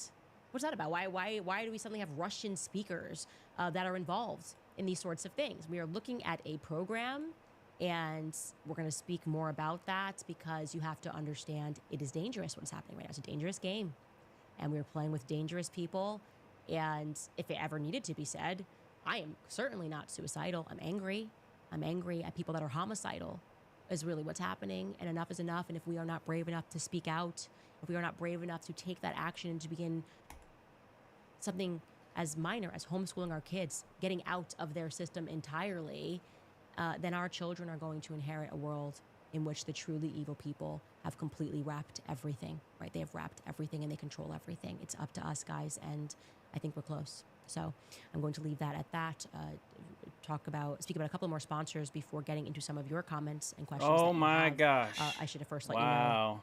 We did open another tips line because we are at max capacity. So I want to remind you guys, if you have tips pertaining to Robbie Hild, anything that we are saying about what took place on Orem on that day. Tips does not include, Candace, have you seen this theory? Bullshit. Watch this TikTok, please, guys. We are trying not to have our inbox cluttered because we want to get to all of these tips. A lot of information. Please email more tips at CandaceOwens.com. More tips at CandaceOwens.com if you have a tip pertaining to what took place on that day. First, want to throw it to 7 Weeks Coffee. You guys know I love them. It's America's pro-life coffee company. The pro-life mission is important because they don't want us to have a lot of children. More of them, less of us. Well, 7 Weeks Coffee is on a mission to fund the pro-life movement one cup of coffee at a time, and they just hit an amazing milestone, over $1 million donated to the pro-life movement. Why are they called 7 weeks? Well, that's because at 7 weeks, a baby is the size of a coffee bean, and it's the same time that a heartbeat is clearly detected on an ultrasound. That's why they donate 10% of every sale to support pregnancy care centers across all 50 states, providing life-saving ultrasounds, resources for moms in need, and real hope for families. And it all started with one simple idea: use your morning coffee to stand for life. 7 Weeks Coffee is more than a great tasting coffee. It's mold-free, pesticide-free, shade-grown, low-acid, and it's organically farmed, so it checks all the boxes. You can head to 7weekscoffee.com and you'll save 15% forever when you subscribe, and you'll also get a free gift. Plus, exclusively for my listeners, if you use code Candace at checkout, you'll get an extra 10% off your first order. So that's a total of 25% total savings on your first order, plus a free gift. Remember that your order will directly help support a network of over 1,000 pro-life organizations across the U.S. So visit 7weekscoffee.com and use promo code Candace today. Also reminding you guys about American financing, because we all see that the cost of everything is still out of control. Many of us are relying on credit cards to cover the essentials. If that debt is piling up and Where's you are the there it overwhelmed, is. you should know that you are not alone. Oh shit! Went the wrong way. Americans collectively owe over $1 trillion My in bad, credit card y'all. debt. You might have considered reaching out to my friends in American Finance. We have created the HELOC piece of Moxing Low more. Now the American Finance guys comment that I want to read from YouTube yesterday. It made me so happy. I also shared it on my Instagram. A little encouragement regarding homeschooling, because that is what I'm pushing Homeschooling, for. baby. Let's This user wrote, my go. sister took her 4-year-old out of school yesterday. Literally started homeschooling this morning. I cannot go into detail, but I'll say this. Financially, they will be tight, but she said that it is worth it. Since I saw her conviction, I volunteered myself to be his PE and music teacher as his extracurricular activities. Like they say, it takes a village. Indeed, I love that. I just Wow. want you to know, network with moms in the area, because like what you're saying, I can do PE. That's what me and another mom did. I was like, The let's just old- figure this out. We know the something old that works, wagon something we circled just around we all feel it Candace. spiritually, and I'm telling you, these sleeper cells exist in public schools, private schools. They are there. There is a lot of evil that is happening right now, and I hope that if you guys are watching the show, you understand that I am telling you this, and I would not tell you this if it was not. I felt it spiritually, and then this happened, and I'm looking into things. It's not making sense. None of it makes sense. We're told left versus right, but it is not that. It is all of us versus them. And they're upset that we're united, by the way. I saw this when they were attacking Megyn Kelly. I think I showed you yesterday. She said, well, my battle is against the left. And then they showed her a clip of me saying that it's not left or right anymore, and said, well, look, Megyn, now you should attack Candace because she's allied with the left. Yep, I am allied with the left and the right. Any person that is awake and realizes that that is slave slop, okay? Slave We're slop. never going to be able to shake the true power structure if we keep shouting at one another and not realizing that groups control extremists on both sides. They are fostering, I think, those extremists on both sides intentionally. We'll get into more of that next week. I said I was going to read your comments, and so I should probably do that. Cajun Pigne writes, we normal, everyday people, thank you and your team for all the hard work trying to make sense of Charlie's fateful event. I believe in the Almighty that all will come to light in Jesus' name. Amen. I believe so too. I don't think they can hide it. I think we're keeping their feet to the fire.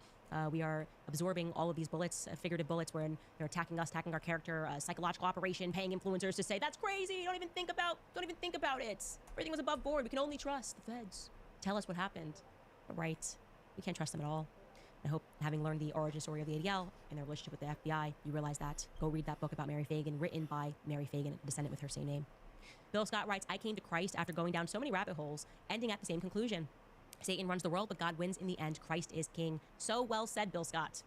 Camilla writes, homeschool your kids. 2 hours with you is greater than a day in a classroom. You can teach them how to learn. Thank God for my wife being determined. The latest to homeschool. communion. Our 2 kids love it and have so much time to pursue Communal. their talent. It's worth it. Yeah. So I do the morning stuff for homeschooling, and obviously I just started this week. Trying I to can tell watch you, it. I feel more joyful. Like there is something they are taking away from us spiritually by taking our kids for 6 hours a day, then saying, oh, then afterwards they have to do their activities and somehow also find time for homework. This whole thing is crazy and stupid. Like, what are we doing? We're just like literally handing our kids over to the state and we get no time with them. Like, this is so wrong. If you feel it and you need to hear that message today, you can do it, okay? And you're gonna be happy once you do it. Maybe not everybody gets the new iPhone 8 as soon as it drops. Maybe you're gonna have to cut expenses in some category, but you can do it. And I told you I was inspired it's on by my sister, Facebook? who was very middle class, you know, and she's an accountant. Fuck. And she did it. She just made it. And I was like, what is my I don't know my excuse? password What is for my excuse to Facebook. not do the exact same thing? It is a blessing. I I'm tried grateful for logging that. I'm into grateful for my Facebook right now. It sister didn't for, work out. ripping the Band-Aid off and making me feel like a total loser for not having done it sooner. Cassandra writes, hi, Candace. Love you, girl. Been following you forever. I know you are focused on Charlie Kirk case right now, but curious to know your thoughts on Greta Thunberg and the flotilla.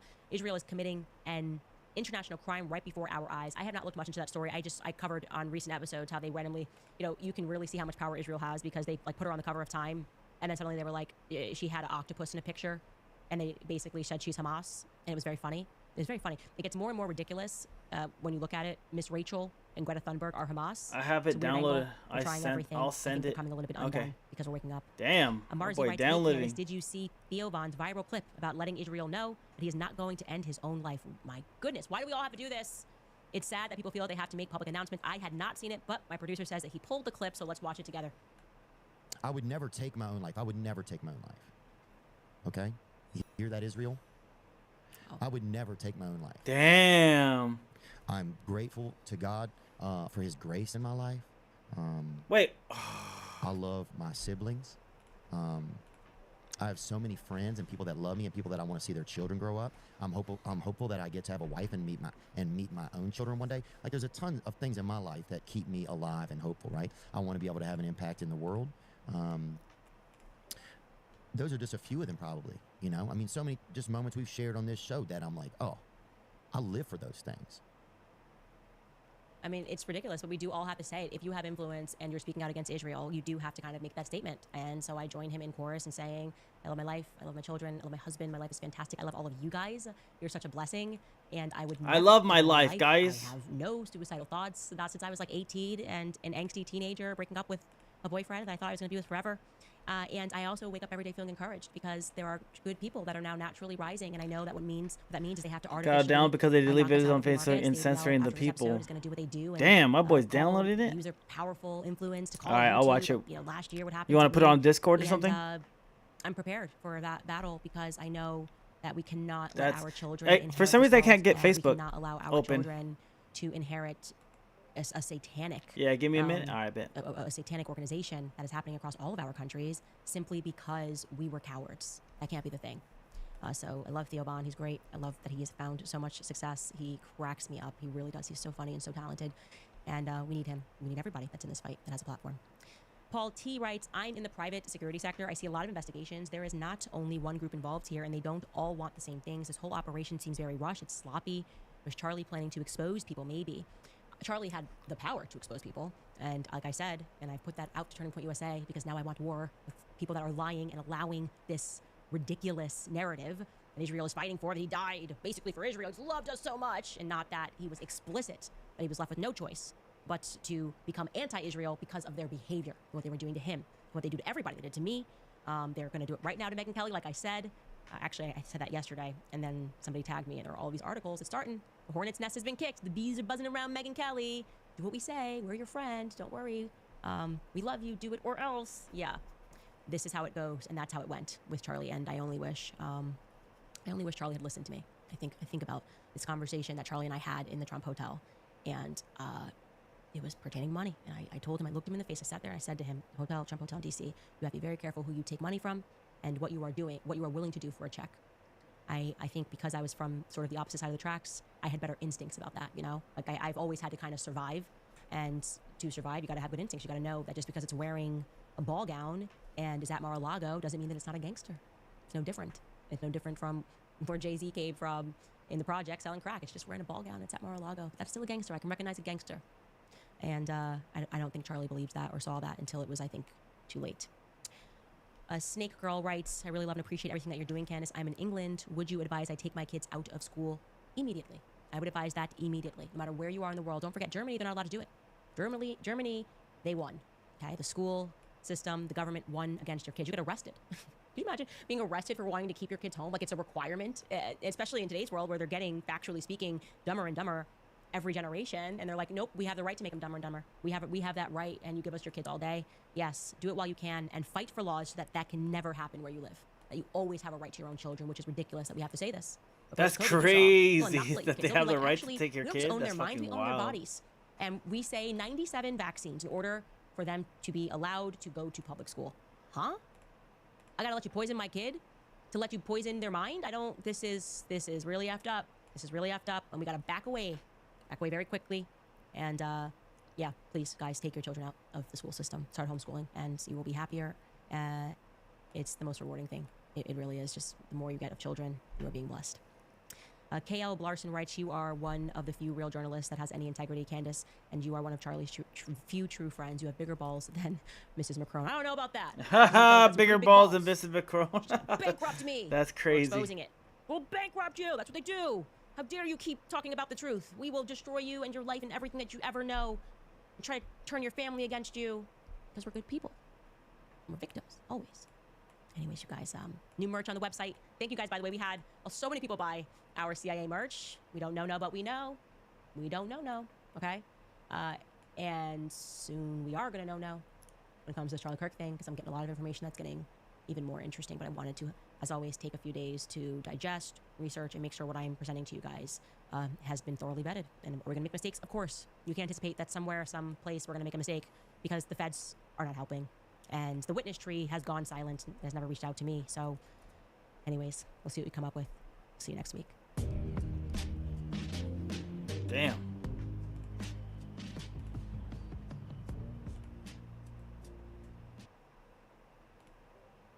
The turning point. The USA. Oh, what was that? The USA relationship? Wait, where'd it go? I wanted to see that. All right, let's hear what Myron has to say. With the recession of censorship, this information that was typically taboo about foreign Zionism has been able to come into the forefront. And since this information has been able to come to the forefront, people are getting woken up. He didn't write this letter to Netanyahu out of anywhere. There's multiple things going on. Charlie Kirk, running the biggest youth conservative movement in America, is being pulled on one side that he's not defending Israel enough and being called an anti-Semite for platforming and allowing discourse and debate. But he's also being attacked by his constituents for being an Israel shield. And since Charlie's on the front lines fighting this fight, obviously it's going to affect him a lot harder than Benjamin Netanyahu. So Charlie wrote this letter to kind of wake up the Israeli government that, look guys, I'm here. You guys don't got the youth. This is code red. The letter Charlie Kirk sent to Netanyahu in May advised the Israeli leader on how to counter anti-Israel sentiment among Gen Z and the information war being waged against the Jewish state. In the letter, Kirk stressed that Israel needs a communications intervention with the American public, stating that dwindling support for the Holy Land pains him to see. To combat rising anti-Semitism among the youth, Kirk urged Netanyahu to create an Israel Truth Network staffed by young people to convey that Israel is a great friend of America to Gen Z Americans, to bring Israeli-held hostages in Gaza on a speaking tour across the country, to conduct on-the-street interviews with Israeli minority groups entitled Dude, You Got Us Wrong, and to have more of Netanyahu's own clips translated from Hebrew into English. Kirk also suggested Israel could do more for America. It's a hard watch. Hurricane aid with the Star of David on it. I remember when that happened. American political and military support. I might not be able to play it on Twitch with the TOS service, terms of service. Kirk also pledged to push the propaganda to his young audience. If it's that brutal. As a defender of the Judeo-Christian civilization, Kirk assured Netanyahu of his unwavering pro-Israel stance and insisted that his concerns came from a place of love for Israel and the Jewish people. So what does this letter address? Well, this letter, guys, kind of addresses two different things. Number one, Charlie was aware of and understanding that his audience was starting to grow more and more disdain for Israel. And he also understood that Israel is losing the information war. Okay. Right? Now, I know a lot of people think that Israel, killed Charlie. But as of a few months ago, he was writing to the PM about Israel fixing its image. Let's go ahead and get into this. Okay. Dear Prime Minister, one of my greatest joys as a Christian is advocating for Israel and forming alliances with in the fight to protect Judeo-Christian civilization. I'll play those. Let me go to my Discord right here.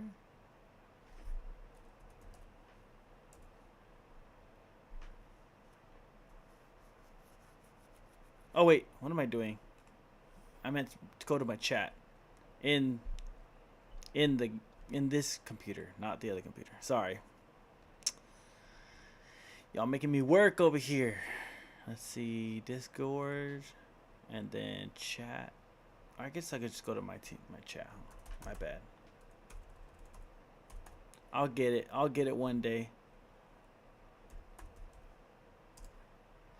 I'll figure it out one day, guys. I'll figure it out. All right, here we go.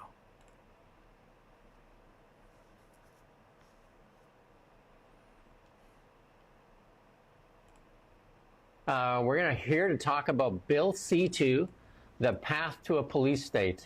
Maybe, John, if you could just kind of fill people in on why that looks like it might be a path to a police state here in Canada. So Bill C-2 has provisions in it to criminalize the use of cash, to allow Canada Post to open mail, for customs officials to inspect goods destined for export anywhere in Canada, regardless of where they're located, and warrantless searches by police of premises, and a legal obligation for anybody who uses a computer is now designated an electronic services provider and has to give access to their software to government officials without a warrant. It's just, it's over 100 pages long. I haven't even been able to read all of it yet, but it's just frightening, and it's a big step towards Canada becoming a police state. And when we say computer, that also includes your cell phone, I take it then, because your phone is basically a computer as well. And that's, I think, most people believe their cell phone is like, I think they'd give up their clothing and their money before they want to give up their cell phone. And I think for a lot of people, there's a lot of personal stuff on that cell phone.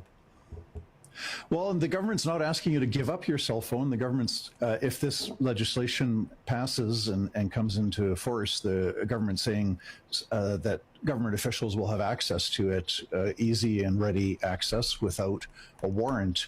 And the way that our law enforcement has been working for the 158 years of Canadian history and even centuries prior is that There's the two, government was not brutal, but he's talking required about his to experience. respect You feel our his pain. privacy rights, and that could be violated only if police, on reasonable and probable grounds, suspects that somebody is involved in criminal activity, and then they have to go to court and get a search warrant, and they How can am I violate the fucking privacy losing of so that much right one now? Damn, individual bro. who is a So annoying. suspect, and then they can, bust into their home or, How am I tap their dropping phone. to They can do all kinds of 39%? stuff. It was But it's very 45% this narrow, morning, and the dude. police have to go to court to get a search fucking warrant that annoying, applies man. to one individual or maybe a group or an organization, a criminal organization. Everybody else's privacy rights are respected. Bill C-2 repudiates 158 years of Canadian tradition by giving Canada Post the right to open mail, criminalizing cash, and then these warrantless searches that Canadians have to comply with, because it's worded so broadly that pretty much every Canadian using a cell phone is an electronic services provider. This is not restricted to the big giants like Rogers or TELUS or Google and so on. Yeah, this was pitched as the Strong Borders Act, but obviously it seems to have tentacles that run past just crossing into Canada. So much of the bill, there is a section of the bill that does make changes to the laws pertaining to refugees and the process by which refugees apply for refugee status, and that they have to do so quickly upon entering the country. There are a lot of changes that pertain to the borders. That is maybe 1/5 of the bill, or a third of the bill. But the other 2/3 of the bill go into just this massive attack on our longstanding privacy rights. So I call the Strong Borders Act, I call it the Strong Surveillance Act, because it gives these powers for warrantless searches and for government officials to have access without a warrant to the computers and cell phones of Canadians. It's very, very serious.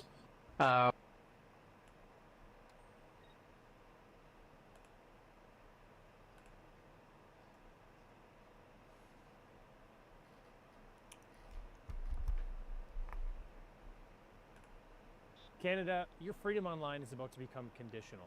The Liberals recently tabled Bill C-8, which gives the federal government power to cut the internet off for any specified person. No questions asked, no warrant required, and no oversight until after the fact. So once this bill is passed, the industry minister, Melanie Joly, can order telecom companies like Rogers or TELUS to cut off service for any person at any time. And of course, this blueprint for surveillance and censorship is being passed off as for the safety and security of Canadians. If you ask the Carney government, they claim this is about fighting hackers, ransomware, and foreign interference. But the language in the bill is so broad, it justifies cutting off a journalist, exposing corruption, a parent pushing back against questionable school policies, or a political activist organizing a protest. And Bill C-8 doesn't stop there. It allows the government to compel telecom providers to hand over data, implement surveillance measures, and even weaken encryption standards. So it's a sweeping grab, granting Ottawa powers to watch, control, and manipulate the online world. Powers that were previously unimaginable in a free society. And let's not forget the hypocrisy here. Not long ago, the Liberal government repeatedly defended internet access as a human right. Canada was a founding member of the Freedom Online Coalition, signing joint statements against state control over the internet. Back in 2019, Ottawa condemned governments who suppressed online civic spaces by obstructing free expression and peaceful assembly. Just 3 years ago, the Liberals affirmed that rights and freedoms offline must also be protected online. But now, they're introducing legislation that turns this principle on its head. Now, let's think about what this means in practice. If your internet gets cut off, you're not only silenced, digitally isolated, perhaps unable to work or communicate with the outside world, you will also be cut off from critical information and services like banking, or worse, if digital IDs burrow their way into our lives. What then? The effect, aside from the obvious here, is that Canadians will start censoring themselves, afraid of being the next specified person targeted by these tyrannical policies. And of course, this gets significantly worse when you combine it with Bill C-9, the so-called Combating Hate Act, which allows the Liberal government to redefine the term hate in broad and subjective terms, and Bill C-63, the online hate speech bill, essentially a hybrid of both. So under these laws, online hate speech can be redefined at will. You can be deplatformed for sharing opinions deemed hate speech and even face life in prison. Together, these bills create a potent weapon for surveillance, self-censorship and social control. So, Canadians need to see this for what it is, a radical expansion of power that undermines the very freedoms Canada once championed. If this passes, it puts the very foundation of digital freedom in this country at risk, and as usual, it does so under the guise of protecting democracy. Damn. You guys are fooked. Literally can cut you off from life itself. Jeez. That's like TikTok, but worst. Damn, bro. That's some bad news. Most recently, I'm proud to have taken over Ambassador Huckabee's show on TBN, where we continually support Israel and the Jewish people. When are they passing that? That's crazy. As Mohammedism spreads into Western societies, it is critical that Christians stay united in the effort to contain and roll back radical Islam and Sharia law. I regret to report that anti-Israel and anti-Semitic trends are at record levels on social media. These negative sentiments then flow downstream into college campuses and even seep into the conservative MAGA community. Shit is My team and I scary. have spent months analyzing these trends and debating ideas that can help you and your country push back against Yo, these what's disturbing up? developments. Motherfucker, say it Anti-Israel proudly. sentiment can undermine American support for Israel. The purpose of this letter is to lay out our concerns and outline potential remedies. Everything written here is from a place of deep love for Israel and the Jewish people. I think it's important to be brutally honest with those you love. In my opinion, Israel is losing the information war and needs a communication intervention. I started to compose this letter to you on Easter. I should have been focused on my family, but I was getting bombarded with messages about the Israeli army making it difficult for Christians to access church in Jerusalem on Easter. At the time, I did not see any official statements pushing back on this narrative.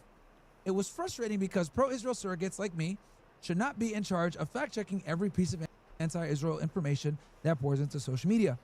It wasn't just Easter. On my recent campus tours, half the questions I get are about Israel, and they're all negative. They're on the second reading, I which means often it can be as soon as a spend half week my from time the on date these it campus was tours defending labeled, in Israel, but which can I'm take proud up do to because 3 I love months. Israel and Damn. love the Jewish faith.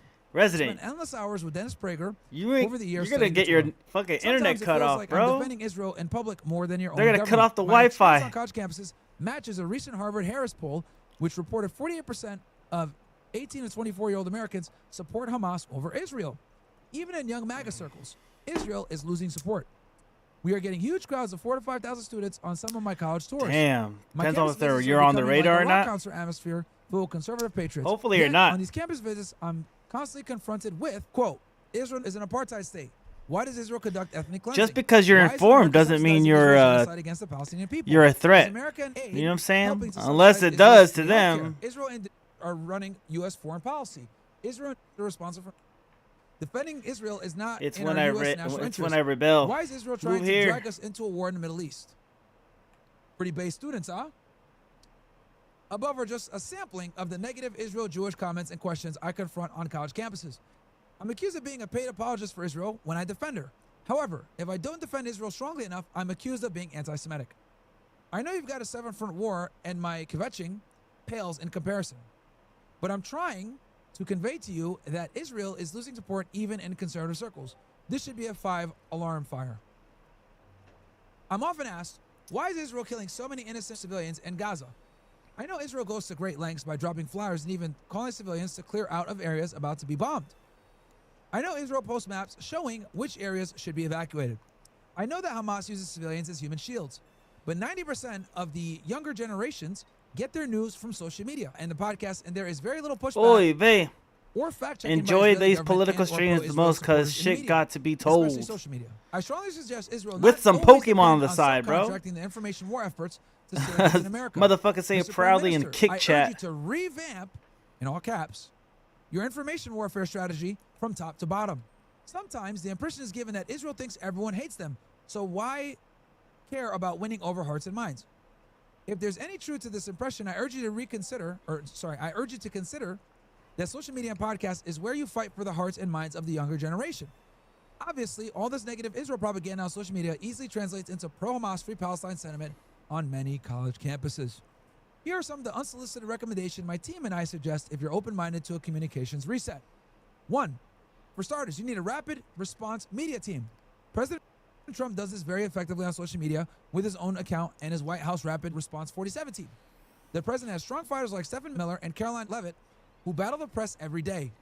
Honestly, I don't even know if you have a press secretary. You're an eloquent defender of Israel, but you need a team of information warriors out there pushing back every day. in real time. When you don't push back, anti-Semitism and anti-Israel propaganda fill the void. A pro-Israel friend recently asked me, do Israelis even care how the world perceives their country? 2, I strongly recommend putting together a team of pro-Israel experts who can fact-check misinformation in real time from Israel. Israel needs to take the lead in this effort. No more dependence on subcontractors. Israel never asks for American troops because Israel does its own fighting. I suggest the same approach for the information war. You lead, and people like me will follow and provide supplemental support. If you're open to revamping your communication strategy, my team and I are happy Sold to a assist. motherfucking 3, reject. We say it we need proudly. something perhaps like an Israel Truth Network, ITN. Thank you, which can motherfucker. include I social appreciate media that, companies man. Kick and chat. one-stop source of information website where, for example, all the negative Israeli questions I get can be thoroughly debunked. I would love to refer students to such a website. This website could also be a conduit to groups like Hillel and Jewish educators like Dennis Prager. There can be links to books, podcasts, media personalities, and pro-Israel thought leaders. The website can be a place where Judeo-Christian leaders and groups can share information and form a closer alliance in the fight against Islamic fundamentalism. ITN social media can post pro-Israel, pro-Judeo-Christian video clips, breaking news, and articles. ITN could potentially be a news aggregation site for all news pertaining to Israel and Judeo-Christian efforts to preserve Western civilization. 4, have you considered inviting some of the released hostages to go on a speaking tour in the U.S.? This can be very effective messaging. These hostages can talk about how Gazan civilians not once offered any empathy or compassion. President Trump referenced this lack of humanity when some released hostages visited the Oval Office. This was effective messaging. When impactful messaging clicks, keep it going. Also, these hostages and all your spokespersons should be arguing it's Hamas that is committing genocide on their own people by using civilians as human shields and storing weapons in schools, hospitals, etc. That information drips out the regular media but is almost non-existent on social media. Maybe interview regular Israelis on the streets asking them what they love about their country. Interview Israeli Arabs, Druze, Orthodox, secular, etc. Ask Israelis what do they wish the world knew about Israel. Ask them to respond to examples of misinformation on social media. This can be an entire social media PR campaign called Dude, You Got Us Wrong. Interview Israelis from all walks of life. Let Israelis explain in their own words how Israel is a pluralistic society. A free country with elected leaders unlike all the surrounding authoritarian Arab nations. Why not show how your hospitals take care of wounded terrorists? Why not show clips of Israel dropping flyers from airplanes warning Gazan civilians to get out of harm's way? It would have been nice to see an Israeli plane with the Star of David arrive in the U.S. full of supplies after a hurricane. Has Israel offered any assistance to the U.S. insofar as technology to protect our border with the missile defense shield President Trump has discussed? These are examples of effective messaging showing Israel as a close ally of America. Consumers of social media are aware of the billions in supplies we send to Israel, but they're less aware of what America gets in return. You and your team need to make the argument on social media that Israel is a great friend of America and is vital to U.S. national security. Israel needs to better portray itself as a member of Team Humanity. Israel needs to establish a baseline to our identity. Through an effective messaging campaign, you need a clear, defined message. This message should be homegrown from Israel. In other words, create original content from Israel. Videos and visuals feed social media. Keep these edit clips short, under 1 minute, and post the best ones on Israel Truth Network. Don't rely on non-Israeli social media influencers to create all these clips. Create them yourselves, and influencers like me can promote this original work and refer people to your social media and websites. Be proactive, take the lead. Bottom line is Israel needs to learn to fish and be more self-reliant when it comes to your communication strategy. Let me see how many more pages. Okay, we got one more page. 6. Iran. Israel could do a better job explaining the Iranian threat. Among the many conservatives who support Israel, there is a concern that America could become entangled in a quagmire in Iran. My generation grew up with disasters in Afghanistan and Iraq. That's for sure. We were promised there were weapons of mass destruction in Iraq, which proved to be a lie. Our generation was also lied to by the governments of Israel and the U.S. that COVID vaccines were safe and effective. Israel intelligence missed the boat on October 7th. But we're asked to trust Israeli intelligence 100% that Iran is on the cusp of obtaining nuclear weapons. Young conservatives are very skeptical of government proclamations. We don't fully trust intelligence assessments. Right now, it seems like Israel is primarily relying on Americans to make the case for attacking Iranian nuclear sites. These arguments get a lot of blowback in MAGA circles. Other than you, Mr. Prime They Minister, love those I see very matzo few balls. Israelis making their case in the media, social Stupid. media, or podcasts. Many agree with you, myself included, that Iran should not get nuclear Oh, that weapons. was dumb. At the same time, I share the concern that America will get sucked into If I another inform endless others, if war I could costing afford thousands of it, American I had a farms. passport, I would. Where The the USA Israelis was were founded on arguing their case to rebellion. win over public Lots opinion. of matzo Israel should be balls making in their its case mouths. 24/7 on social media, including long-form English-speaking podcasts and social media channels man. and websites such as Rapid Response Team and ITN. 7. It's like A you guys. paradigm It's shift like you is guys are in needed the same chat room, in but you how guys Israel aren't in the presents same itself chat to room. the It's world, weird. It's especially funny. on social media. You and Perhaps the best way to Resident convey Evil my and thoughts here is motherfucker to are in the think same of chat Israel room, as a but they're political really candidate. not. In this case, a younger woman One's in who grew up Kick on and social one's media. in Who is this candidate Twitch. and what does she stand for? Right now, there's essentially a massive negative ad campaign spreading on social media. These negative ads are defining this candidate. Political campaigns Don't has an forget the abundance Gillette of brain fish, power and or the technological gefilte expertise. fish. Sorry. The question is whether Gefilte Israel has fish. the willpower to I said step Gillette. up its game in this information Shaving. war. From my vantage point, the status quo is not working. Israel is getting crushed on social media, and you are losing younger generations of America, even among MAGA conservatives. In my opinion, you are losing the information war, which will eventually translate into less political and military support from America. The Holy Land is so important to my life, and it pains me to see our support for Israel slip away. Feel free to contact me on my private number. Aren't we though? Aren't below we? Oh, if there would you like to go. discuss Now this you're in further. the Kick chat, Sincerely, bro. Charlie Kirk. You've joined the ranks of Kick. Let's let that sit for a second, chat. I'm going to look at the chat, see what your guys' thoughts are. We're going to talk about what's going on here. Let that stew for a second. No, this letter is definitely real. This letter is absolutely real. The level of detail and knowledge of how to dominate short-form content, this is all Charlie. For those of you that don't know, Charlie was the only conservative that was still on TikTok, so he understood the media game. All the other conservatives were banned on TikTok. Charlie was the only one that was able to build a big following. This is definitely him. Okay, let's talk about this letter. Now, in order for this letter to make sense, I'm going to have to kind of take you guys through and have you guys walk through my shoes a little bit, okay? Let's get into this, all right? July 2024, Milwaukee, Wisconsin. I'm at the RNC, right? The Republican National Convention. This was roughly 1 to 2 weeks after Donald Trump had been shot by Matthew Crooks. And when I was there, besides the American flag, I saw a lot of Israeli flags, right? Now, discussion on Israel wasn't really a huge thing. But it's very important for me to note to you guys that while I was at the RNC, I saw a lot of pro-Israel people there. So fast forward to AmFest, okay? At the end of last year, I started to see people at these events that were being a bit more critical of Israel. While I was walking around, several people came up to me. A lot of groypers, by the way. Shout out to A you lot guys. of groypers, baby. You know, Shout out to the saying, "Hey, man, groypers. you know, we love you. Thank you so much for, you know, having Nick on your show back when it was, you know, still risky to do it, blah, blah, blah. Which, you know, I never regret that. It was always, you know, you guys already know, right? The truth is the truth, you know. Getting the truth out is more important than money. You know, I don't regret it whatsoever. But I met a lot of them. Really nice people. And I noticed that there were a lot of these guys at AmFest. I also saw a lot of them at the RNC. But as time progressed, I started to see more and more of them. Right? So at AmFest, I met a bunch of people and I saw that there was, you know, some growing criticism of Israel. Now, fast forward to July of 2025. As you guys know, I was at the Turning Point USA event in early July. And not only did I see a lot of groypers there and a lot of other people, I saw a lot of people that were not so pro-Israel. Mind you, remember guys, Donald Trump got sworn in January 20th. And one of the things that he did when he came into office was he wanted to push back censorship. One of the executive orders he signed was an executive order barring the U.S. government from censoring American citizens. So, U.S. government cannot collude with social media companies to censor American citizens. And alongside this executive order, as well as, you know, all the bullshit that happened to Donald Trump, because Donald Trump himself was a victim of censorship. As you guys remember, right after January 6th, every single platform banned him. But once he became president, we saw all the social media companies start to chill a little bit under censorship. It allowed people that have a dissonant voice or a dissenting voice to be able to finally speak without being censored.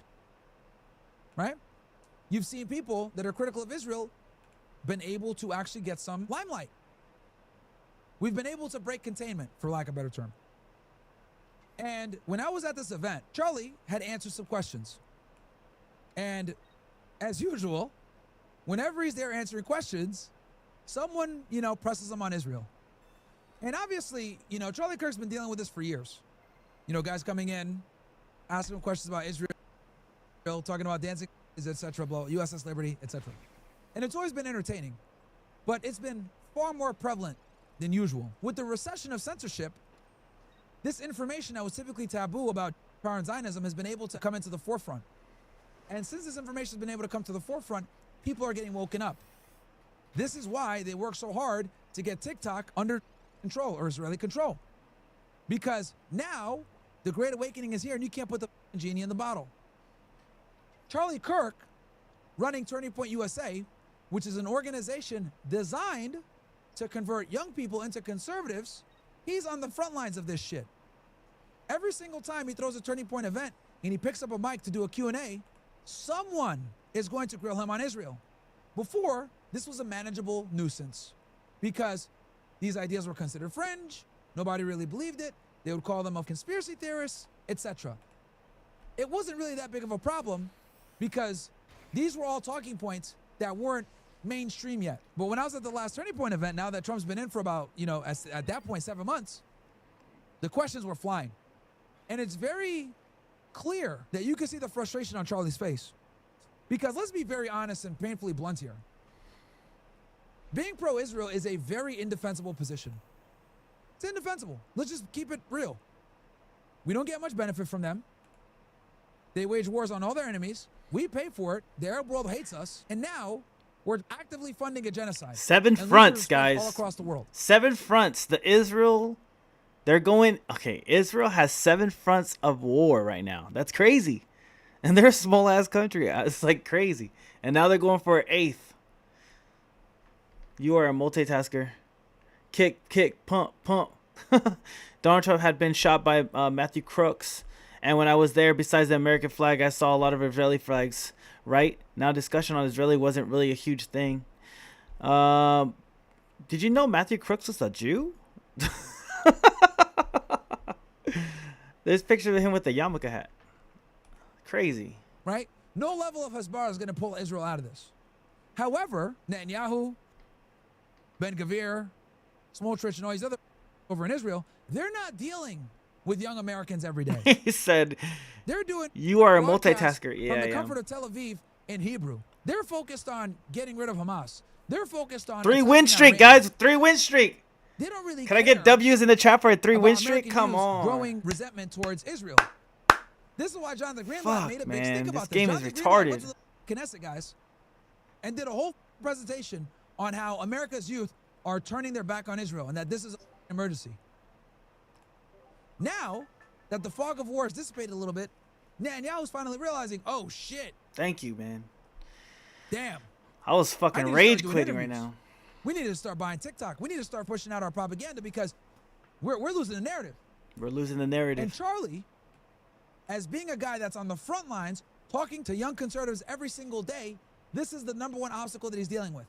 Years ago, it was a manageable problem. It's a fringe ideology. What are you, a hater? You're anti-Semite. Oh, what's up, Connie? I just saw you on the YouTube chat. No worries. What you up to tonight, bro? I'm just trying to rank fucking Pokemon while I'm watching videos of what happened today and all the updates. But now you can't ignore it. I'm just trying to get the fuck out of. I try to get back to Masters. A new season just started, so I'm just like pissed off all over again. I hate ranking up, man. And I saw his face, bro. When I was at Turning Point, and I saw him answering these questions, you could see the. Shout out to YouTube chat. Now, not only is he getting a lot of pressure from the people that come to his events, he's also getting pressure from his donors. Why? Because they're Jewish. At the last Turning Point event, Charlie Kirk platformed 2 people, Tucker Carlson and Dave Smith. Dave Smith, for those of you that don't know, is a libertarian comedian, good friend of Joe Rogan's. He's debated on several different shows recently over the past year, and he has a more pro-Palestinian stance, despite the fact that he's Jewish himself. Right? I've had him on my show as well. So he debated a guy named Josh Hammer, if I'm not mistaken, on Israel-Palestine. And then he also had Tucker Carlson. Unless you've been living under a rock, you can make the argument that Tucker Carlson is the biggest conservative in America today. Was formerly on Fox News, has a huge market share of boomer viewers. During Tucker's speech, he was extremely critical of Israel. And during the debate, which Charlie moderated and platformed, Dave Smith obviously was very critical of Israel during the course of his debate. He also had a discussion with Megyn Kelly, who Megyn Kelly has always been a Zionist shill, but due to growing pressure from her audience, she has to take a bit more of a skeptical approach. And her and Charlie had this discussion about the Epstein files, etc. These three things, the discussion with Megyn Kelly, facilitating the debate between Dave Smith and Hammer, and then inviting Tucker Carlson, created a backlash with his I may be donors. back So if what's you are going here? on There's still. multiple things going on. Charlie Sleepy, Kirk, I must running jump the ship. biggest youth I better head out. conservative Sleepy. movement Oh, in America, for sure, is Becca. being pulled on one side. Becca, thanks for coming through. I appreciate you. I know it's late over there in the South Carolina area. Get some rest. Yeah, get some rest. Yeah, Resident, I'll be around. I'm just watching this stuff and ranking up, dude. How long gonna be? That he's not defending Israel enough and being called an anti-Semite for platforming and allowing discourse and debate, but he's also being attacked by his constituents for being an Israel shill every time they ask him questions about Israel. And since Charlie's on the front lines fighting this fight, obviously it's going to affect him a lot harder than Benjamin Netanyahu. So Charlie wrote this letter to kind of wake up the Israeli government that, look, guys, Maybe an hour? I'm Oh, okay, here. no problem. you guys don't I'll got be- the I'll be youth. here. The United States is starting to turn on Israel. If you guys want to continue to exist, you need to get involved. This is what we here doing because on Friday these nights. young people now that I'm debating, that are asking me about the USS Liberty, that are asking me about 9/11, these guys are eventually going to become government officials. These guys are eventually going to become legislators. These guys are going to eventually have the power to decide whether we support you or not. This is code red. I see the Oof. writing on the wall. Now, he was criticized as being an anti-Semite by his donors, while simultaneously being considered Israel shill by his constituents. Can't win, right? Can't win. So this letter was written out of concern, out of support It's as well. And 1:27 the reality is a.m. that Been we up are at since a 70. I very fell pivotal asleep point around 4:30 in a.m. history. So dang, I said this you before, I'll were say it up again. today. The next 2 years Were is we gonna dictate were we up whether that Israel late last continues to night? exist or not. We were up pretty late last night, no? And with waning U.S. support, that existence is challenged. I every single forget. day. The days are Because blurring let for be me. explicitly clear about this. Israel could not exist without U.S. support. If the United States were to pull funding and support from Israel, Get that they rest. would be dominated within a week. They'd be invaded by all their neighbors. We'll be on tomorrow. And they would be dethroned and trampled on. Wait, within I might 7 not days, be on easily. tomorrow. I might not be on only tomorrow. Let reason me double Israel's check. able Hold to on. exist the way Will that I it be does- on tomorrow? Let me double check. Hold on. Just in case, cause I said that last time and I didn't go on because the UFC schedule was like super late. UFC schedule tomorrow, 7 p.m. It goes all the way. Yeah, 3 p.m. to 7 p.m. It's gonna be a late one. I'll probably hop on for like a couple hours after the event, but like, yeah, it'll be super late by the time I get on. Remember last time I got on pretty late? I think I got on like around 11 o'clock at night over here. Yeah. Oh shit, my bad. It's my turn. Oh, he left. And exert the level of power and pressure that it does. If I do across hop on all tomorrow, of I'll be its super neighbors, late. is because of the United States having its back. That is why even when countries respond to Israel, like Iran, they respond in a measured manner to ensure that the United States doesn't attack them as well. So we're at a very big crossroads here. And I think Charlie Kirk recognized that. And he was warning the Israeli government that they need to change course, or else they're going to use the American youth. If you lose the American youth, you got maybe another 20 to 30 years of support, and then you guys cooked. And he saw this writing on the wall. That's why he wrote this letter. No So, worries. I may not make it anyway, because give me church ones in the chat if Sunday you and guys camp agree. meeting Sunday Twos if night. you guys Yeah. have anything else I'll that you probably maybe see you disagree on or Monday you have then. anything I'll else. see you But yeah, Monday. we'll see what happens, Same man. time, you know me, 8 p.m. looks to I me try to like go he on was around deeply 8 p.m. every night, Up until he passed away. unless UFC is This letter happening. was recent, guys. It was as of May. Now, I know a lot of people are saying, oh, yeah, he was starting to wake up or whatever. That's true. I do think that he was starting to wake up, but I still think he was still pro-Israel. Damn. Israel's genocide. We still got motherfucker with me, right? Yeah, so 11 for me. Yeah, I get you. No worries. You know me, I'll be around. Trump makes a major announcement? In today's video, the president just made a huge announcement regarding Israel and Hamas. We got 4-win streak going on. Yeah, so I got a 4-win streak, guys. I'm climbing finally. I'm finally climbing out of here. Please get me out of here. Get me out of here, bro. Please. God. Hell, motherfucker, yeah. We got a 4-win streak. Fuck, dude. I need to get the fuck out of this Ultra Ball rank, dude. It's so toxic in here. Let me get into Master Ball rank, and then I'll be done with this. Secondly, CNN just humiliated Chuck Schumer to his face. And finally, Apple has removed the ICE doxing app from their app store. You have to see. Wait, what did he say? And finally, Apple has removed the ICE doxing app. Oh, the ICE the ICE tracker. You could get the ICE agents and you can know where they're at. That's why they got shot at by that one dude. And then he accidentally shot the immigrants when he was trying to shoot the ICE agents. And they died, I think. I think 2 of them died. 2 detainees died. That's crazy. From their app store, you have to see the reactions. And all these stories will show you what both sides are saying and then give you the bottom line. I'm like, fuck iPhone. I want to shoot them. I want to thank the countries that helped me put this together. Qatar, Turkey, Saudi Arabia, Egypt, and so many others. So many people fought so hard. This is a big day.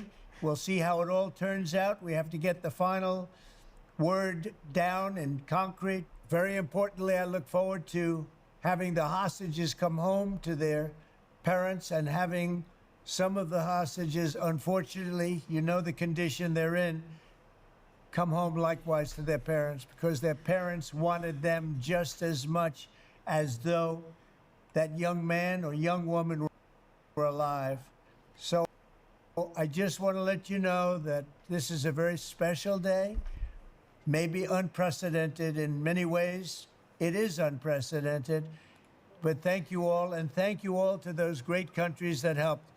We were given a tremendous amount of help. Everybody was unified in wanting this war to end and seeing peace in the Middle East, and we're very close to achieving that. Thank you all, and everybody will be treated fairly. Okay, so what you just heard there was a major announcement from the president. This just was moments ago. He is reacting to Hamas accepting parts of the proposal. Oh, wow. To Hamas end accepted the Hamas it? and Israel Crazy. war as we know it. They did not accept every single point that he had in that proposal, but they did accept to return all hostages. And I think that is a huge accomplishment from the president. Now, obviously, actions speak louder than words, and we'll see if they actually follow through. And if they do, I mean, a lot of people are going to owe President Trump a lot of credit here. Now, in case you guys missed out on this story and you're trying to get the full context, let's go back down memory lane earlier this morning when the president issued an ultimatum to Hamas. Take a listen. Trump posting on Truth Social moments ago, right? He's now set a deadline for Hamas to give him an answer. Here we go. Release the hostages, all of them, including the bodies of those that are dead now. An agreement must be reached with Hamas by Sunday evening, 6 p.m. Washington, D.C. time. Every country has signed on. If this last chance agreement is not reached, all hell, like no one has ever seen before, will break out against Hamas. There will be peace in the Middle East, one way or the other. Now, this actually takes us to a statement that the president issued also before that video was posted about the reaction from Hamas, and it's his statement to Israel. He has instructed them to stop attacking Hamas and stop dropping bombs in Gaza because Hamas has accepted parts of this 20-point peace proposal. Now, depending on what side you lean when it comes to this war, you might actually be shocked by this statement from the president. But at any rate, my point that I wanted to show you here using Ground News is the people who are talking about this. Look at this really quickly here. 56% of sources that lean right are reporting this, and only 22% lean left. And that's really what I want to talk about. Why is it that left-leaning sources do not want to highlight when the president comes out and he says something that's very important? Hey, Israel, stop attacking so we can wrap this war up, we can get this peace deal done and get the hostages home. Why won't they give him any credit for that? Well, I think you guys probably know the answer to that. At any rate, let's go to more details about this statement and also what the president said. Take a listen.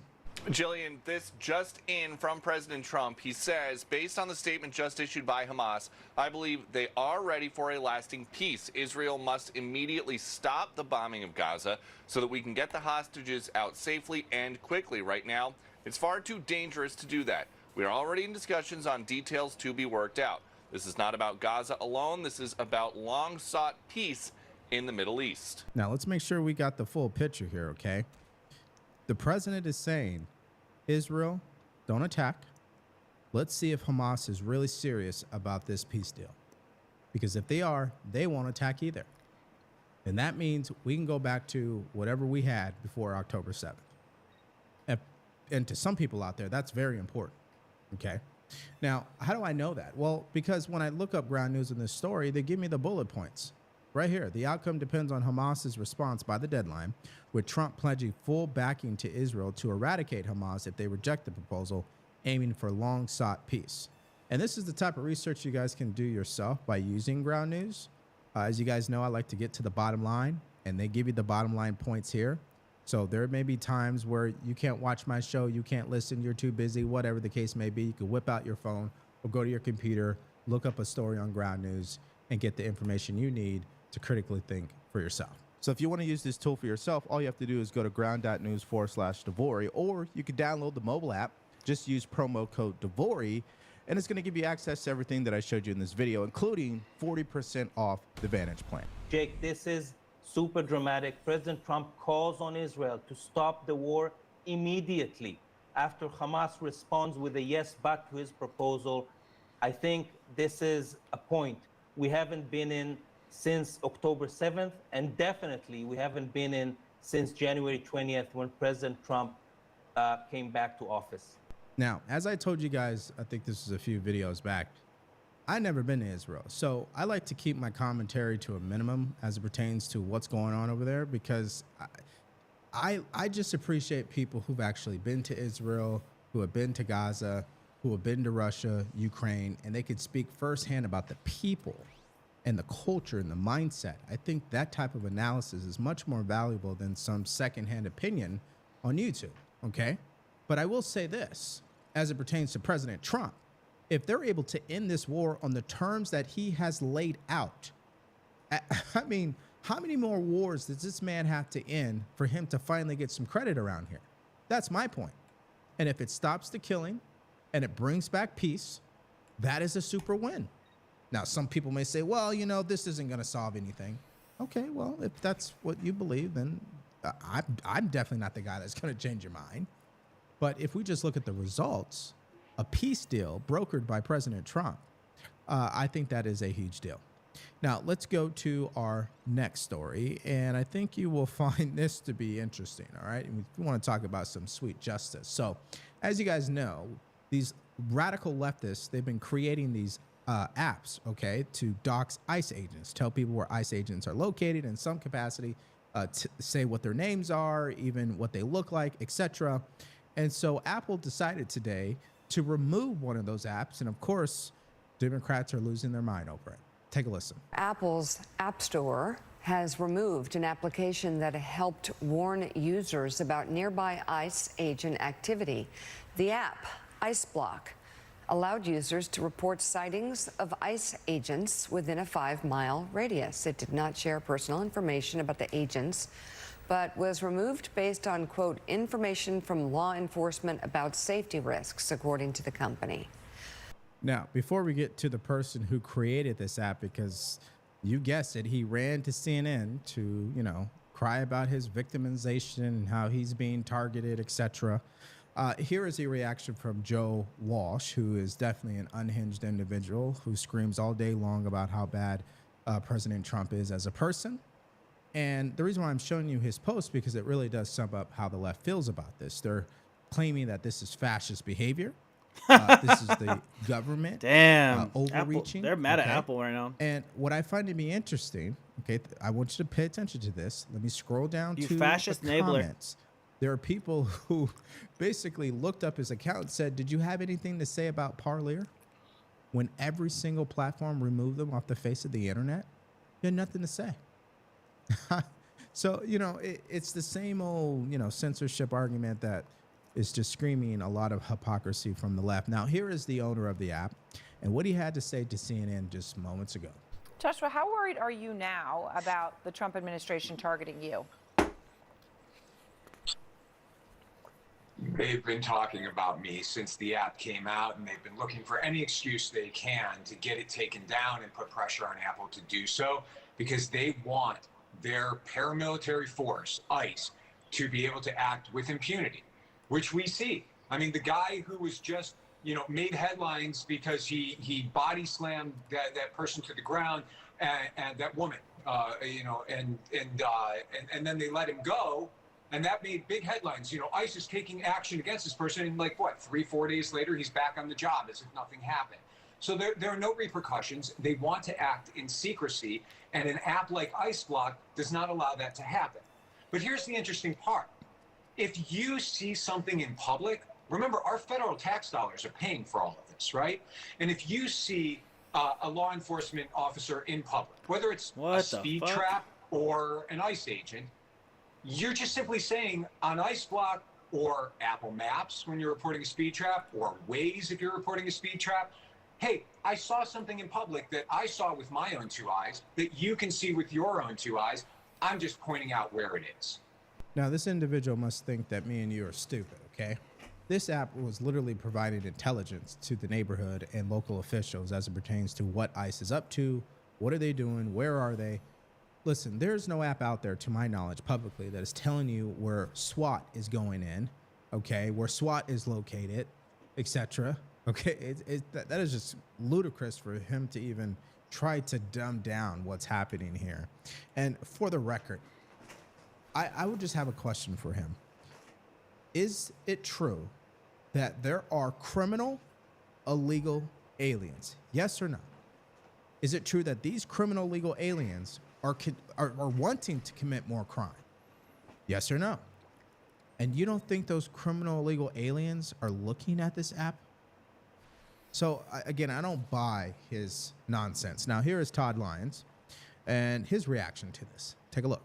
Apple has removed the app that's called IceBlock. And the investigation shows that the sniper who targeted the Dallas facility last week used this app to find out where ICE was. How dangerous is that app? And, you know, what's your response to the fact that it won't be available anymore? You know, I think it's a great step by Apple. I wish other platforms would do the same.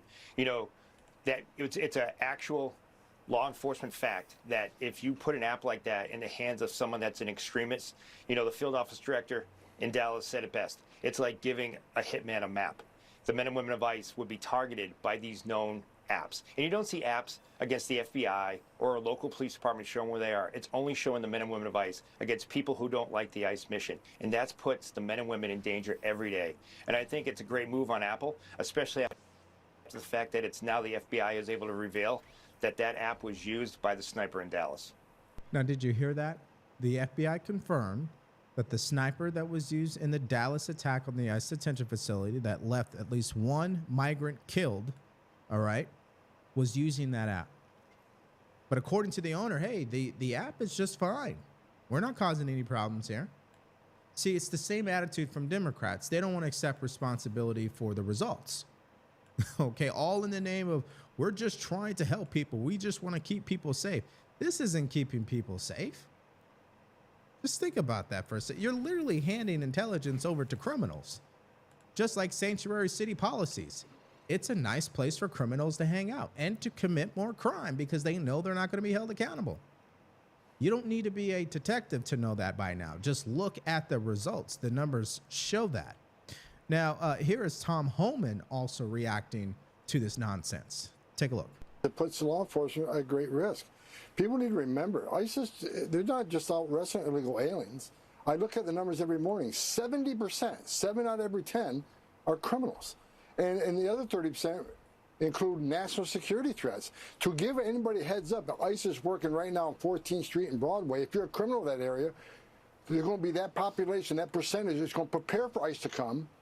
And someone's going to get hurt. Someone's going to get killed. So the creator of the app is pushing back, saying that Apple has claimed they received information from law enforcement that IceBlock served to harm law enforcement officers. It continues, this is patently false, end quote. But for now... How could it not be? It's got to be true. Not available now on Apple as of today. Now, what's interesting, this wasn't the only app to So be it's removed doxing from the App Store. when I There was exposed the another founder one, of Red Dot that Ice was tracking created app by as a U.S. play. Army Research Lab scientist from Baltimore. Now, he got exposed by Laura Loomer. She did some great reporting, so credit where credit is due. And it led to him not only being suspended, but the app being removed. And here's what she had to say in response, because Fox Baltimore, and I'll just read the title from them first, and then we'll read what she said. Fox Baltimore said this: in the wake of political activist and Donald Trump confidant Laura Loomer doxing a U.S. Army Research Lab scientist from Baltimore, Apple removed apps from its store that allowed users to anonymously report sightings of immigration and customs enforcement agents. And of course, she responded by saying, so it's doxing when I exposed the founder of the Red Dot Ice tracking app as an employee of the United States Army. But it's not doxing when these apps release the names and locations of the ICE agents. Make it make sense. And this is from Fox Baltimore. So that's why you can't really trust mainstream media ever. All right. Okay. So now we go to this next update. And listen, this is more humiliation for Chuck Schumer. I don't know why he continues to do this. He is back on CNN again, getting interviewed by Jake Tapper again. And you know what Jake Tapper does again? Confronts him with the same talking points. Hey, Chuck Schumer, you in the past always said that you weren't willing to use a government shutdown for political gain. And here he is asking him about that. And I think you can kind of guess how Chuck Schumer responds. Take a look. So obviously we were here 6 months ago and you voted to keep the government open back then. And you seemed to be against at the time of using a shutdown as a tactical move. I want to play some of what you said in March of this year, the last time the issue was up for debate, and then get your reaction. Sure. I have said many times there are no winners in a government shutdown.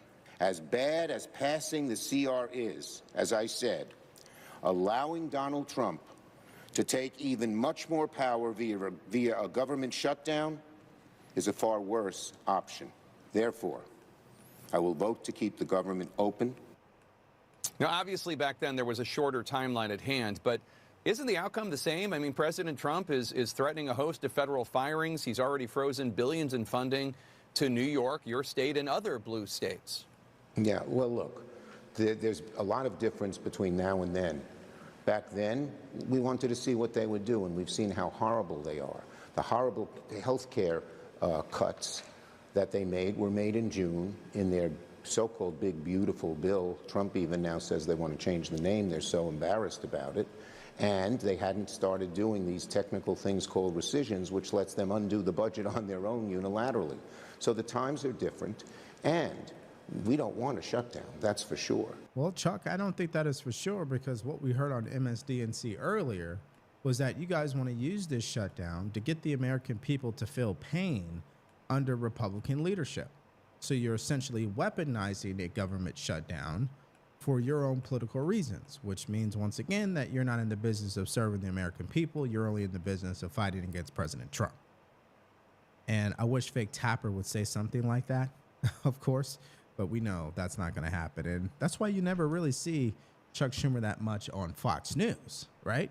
You always see him on CNN most of the time. Okay. Now, here is Chuck Schumer getting upset because fake Tapper continues to push him on this point. Take a look. So Republicans are obviously, their talking point is that Democrats want to give health care to illegal immigrants. Now, the Trump administration, when I asked them, what are you talking about? They said they're referring to this section in the Democratic stopgap funding proposal. It would repeal the section of the One Big Beautiful Bill Act that addresses Medicaid, specifically one provision, reduced federal reimbursement for emergency Medicaid for hospitals. And some of that obviously goes to people who don't have insurance, including undocumented immigrants. And Jake, it's all a lot of bull. Not a single federal dollar. Not a single federal dollar goes to undocumented immigrants. Not for Medicare, not for Medicaid, not for ACA. Why are they making up this lie? It's a typical Republican thing. They don't want to talk about the pain the American people are in are going to be in because of these cuts. See, my question to Democrats every single time when they start to talk like that millions are going to lose health care, that it's going to be Armageddon, our democracy is going to be destroyed. What happens when that doesn't happen? Then what? Are you going to go back on your word and admit that you were wrong? Of course they're not going to do that. They've been doing this every single day since Trump came into office or into politics. And when it doesn't come true, what they're saying, which I think 95% of the time it doesn't come true what they say, it's because it's a bunch of Armageddon stuff. It's not reality. And I think Chuck Schumer has put himself in such a tough position. You can't call the president of the United States Hitler, because then you put yourself in a position where you can't ever work with him. And if you do work with him, your base is going to throw you out the window. I think it's that simple. Now, here is Bill Hagerty on Fox News earlier today. Here is his reaction to Chuck Schumer. Take a look. That this is a temper tantrum by Chuck Schumer, and frankly what it is domestic politics from New York State bleeding into national politics. Chuck Schumer is deeply concerned about his standing within his own state. If you look at the polling right now in New York, AOC would defeat Chuck Schumer in a primary. He does not want to be seen as, quote, taking a knee to Donald Trump, as bowing to Donald Trump in any way. This is about demonstrating a will to fight. They don't have a point that they're fighting for. They don't seem to have an off-ramp. They have not figured out how to land the plane. But this is basically performative, and I don't think the public is going to like it at all. When Democrats get back home to their various states over the weekend, I hope they hear loud and clear from their constituents, the government needs to be reopened. So needless to say, if we were going to choose the loser of the week, I think Chuck Schumer would come in at number 1. Then you'd put Hakeem Jeffries at number 2, and then the Democrat Party at number 3. I think that is fair to say. Now, let's get your guys' reaction in the comments section below to these stories today. Let's just focus on one. That major announcement from the president. If Hamas keeps their word, and that is a big if, let's just be honest about it, okay? So I'm not celebrating, and I don't think you should be either. However, if it does work out this way, the president gets what he wants, a peace deal is in place, and it is enforced and respected, and nobody violates it. That includes Israel and also Hamas. What do you think people should do with President Trump? Don't you think he should probably get the Nobel Peace Prize at this point? I mean, he's only, solved 7 wars, and of course, Democrats always want to minimize that point. Whoa. What wars? Yeah, because you guys never cared to end any. That's why you guys don't know what you're talking about. But at any rate, give me your guys' thoughts about that particular announcement in the comment section below. All right, now in our next video, we have a shocking update regarding Portland. This is in regards to the ICE detention facility that has continued to be attacked. The police department there on the ground, they refused to do anything about it. In fact, the only reason why they showed up was to arrest an independent journalist who prevented people from burning the American flag. You got to hear this story for yourself. So if you're interested, all you have to do is click on that video because it's coming up right now.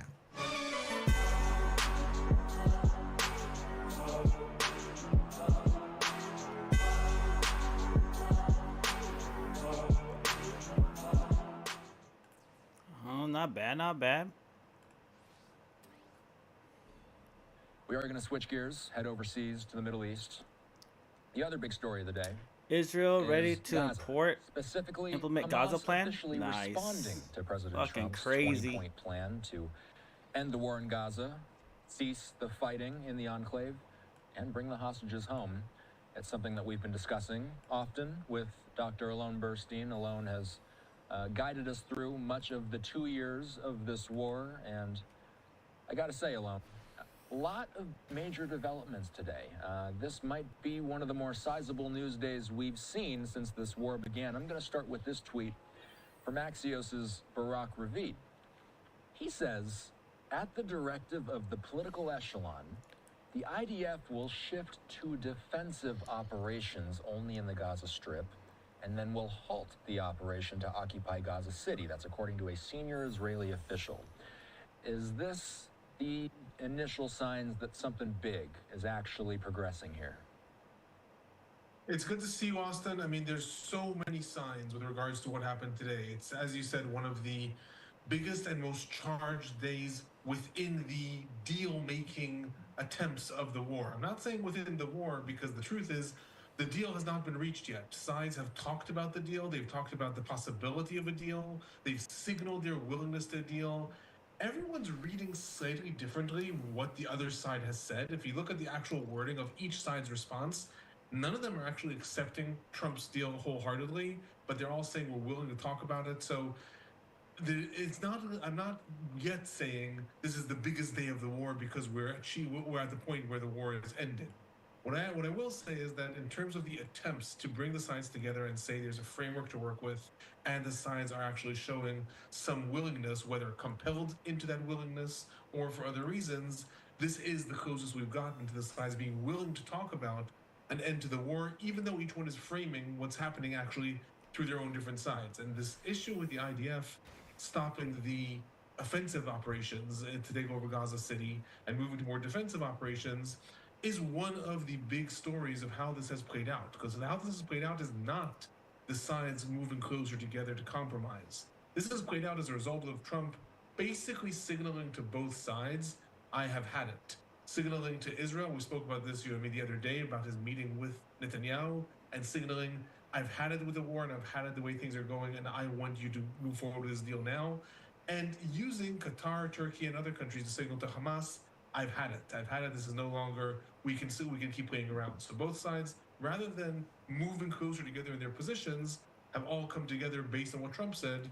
And why did the IDF now why did the political echelon order the IDF to stop its attacks in Gaza right now?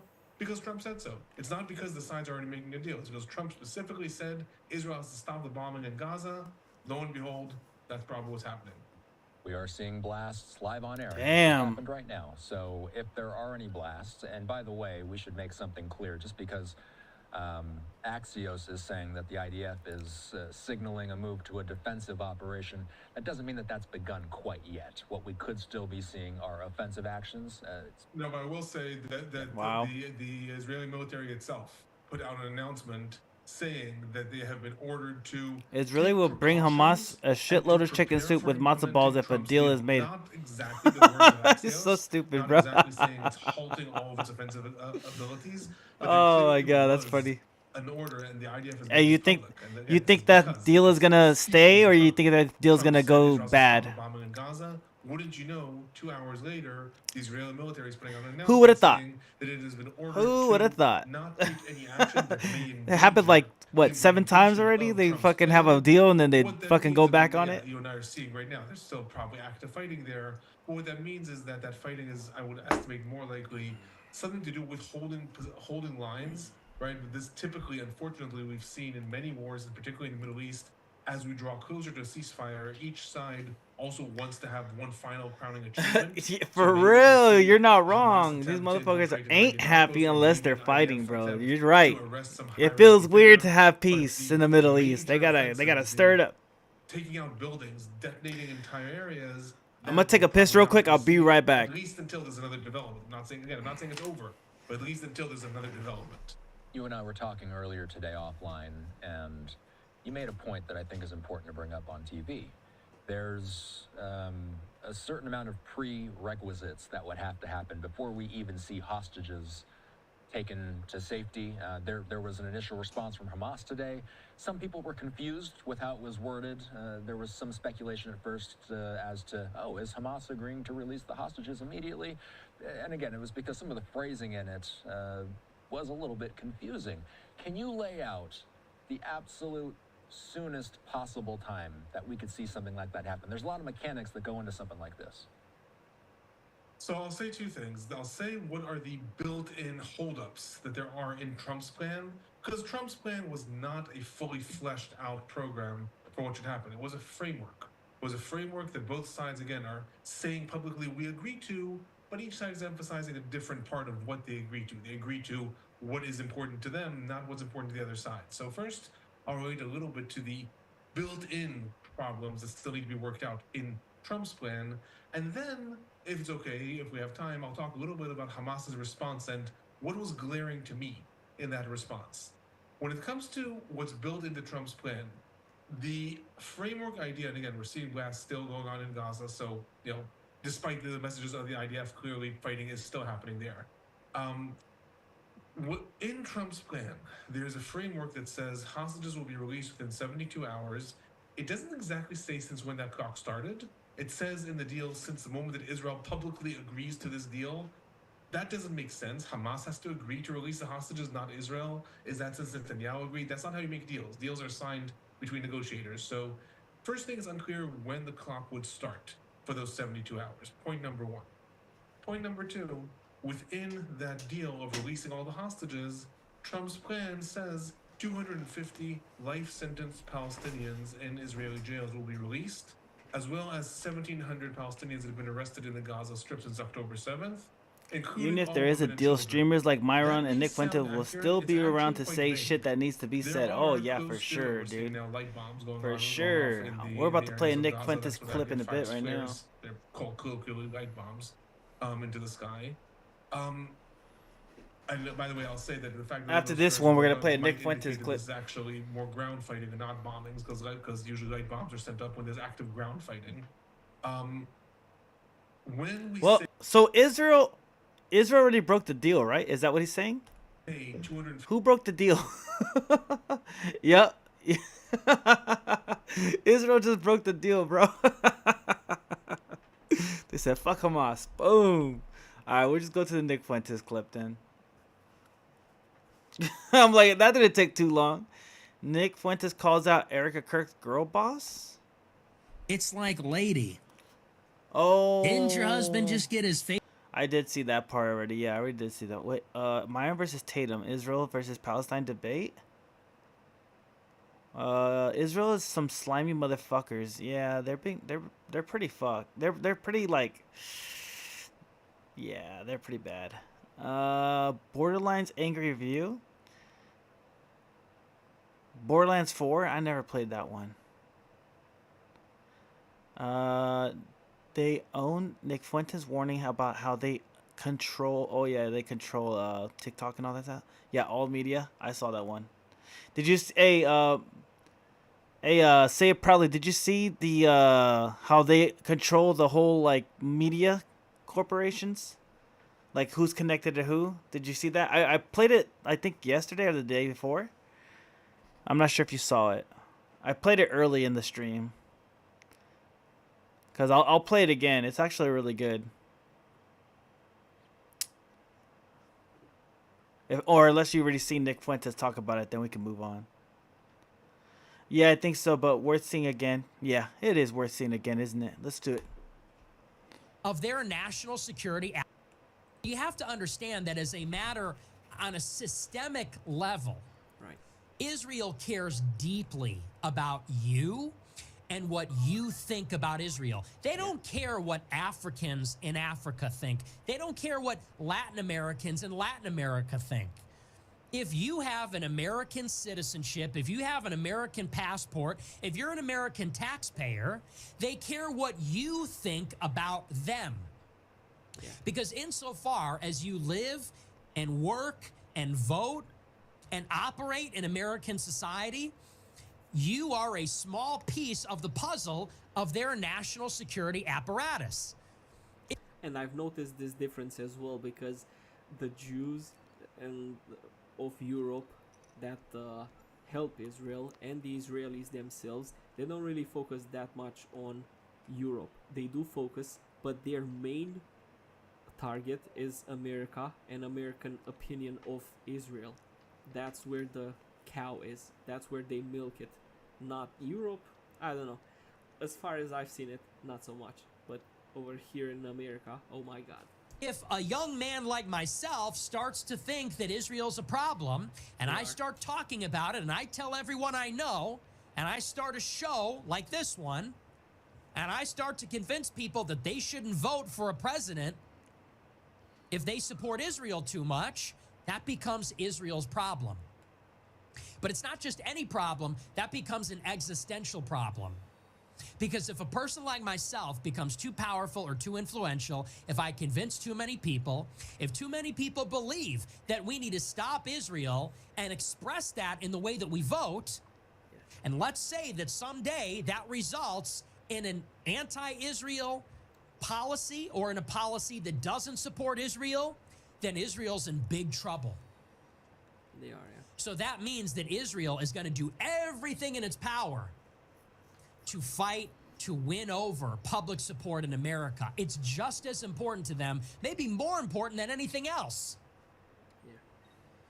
In the same way that they're dropping bombs on people in Gaza, or they're dropping bombs on people in Lebanon, or they're dropping bombs on Iran, they're also spending tons of money in America making sure that we don't go against Israel, because they need our weapons, they need our support. They need our support in the international community, in the institutions, vetoing Security Council resolutions, punishing countries that put sanctions on them, bombing countries that try to attack them, giving them weapons to bomb their enemies. They need that critically. They can't survive without it. And also one more thing that I want to point out is the fact that the young people of today will have political power in the future. So they need to hold that in, all that opinions about them and what they're doing in Gaza. They have to take that. They have to do it. They have to brainwash the masses, and they have to start with the young people. That's why they went after TikTok. They will go after Instagram, who's owned by Zuckerberg, who is, you guessed it, Brazilian. And they will come for X next, formerly Twitter. And they will just control social media one step at a time. And in my opinion, I think it's gonna backfire, because it's a tsunami and you cannot really stop it. And when the young people of today will get in political positions in the future, oh boy, they will not care that they were censored. They will still have these same opinions on Israel. And that's what Charlie Kirk was telling Israel.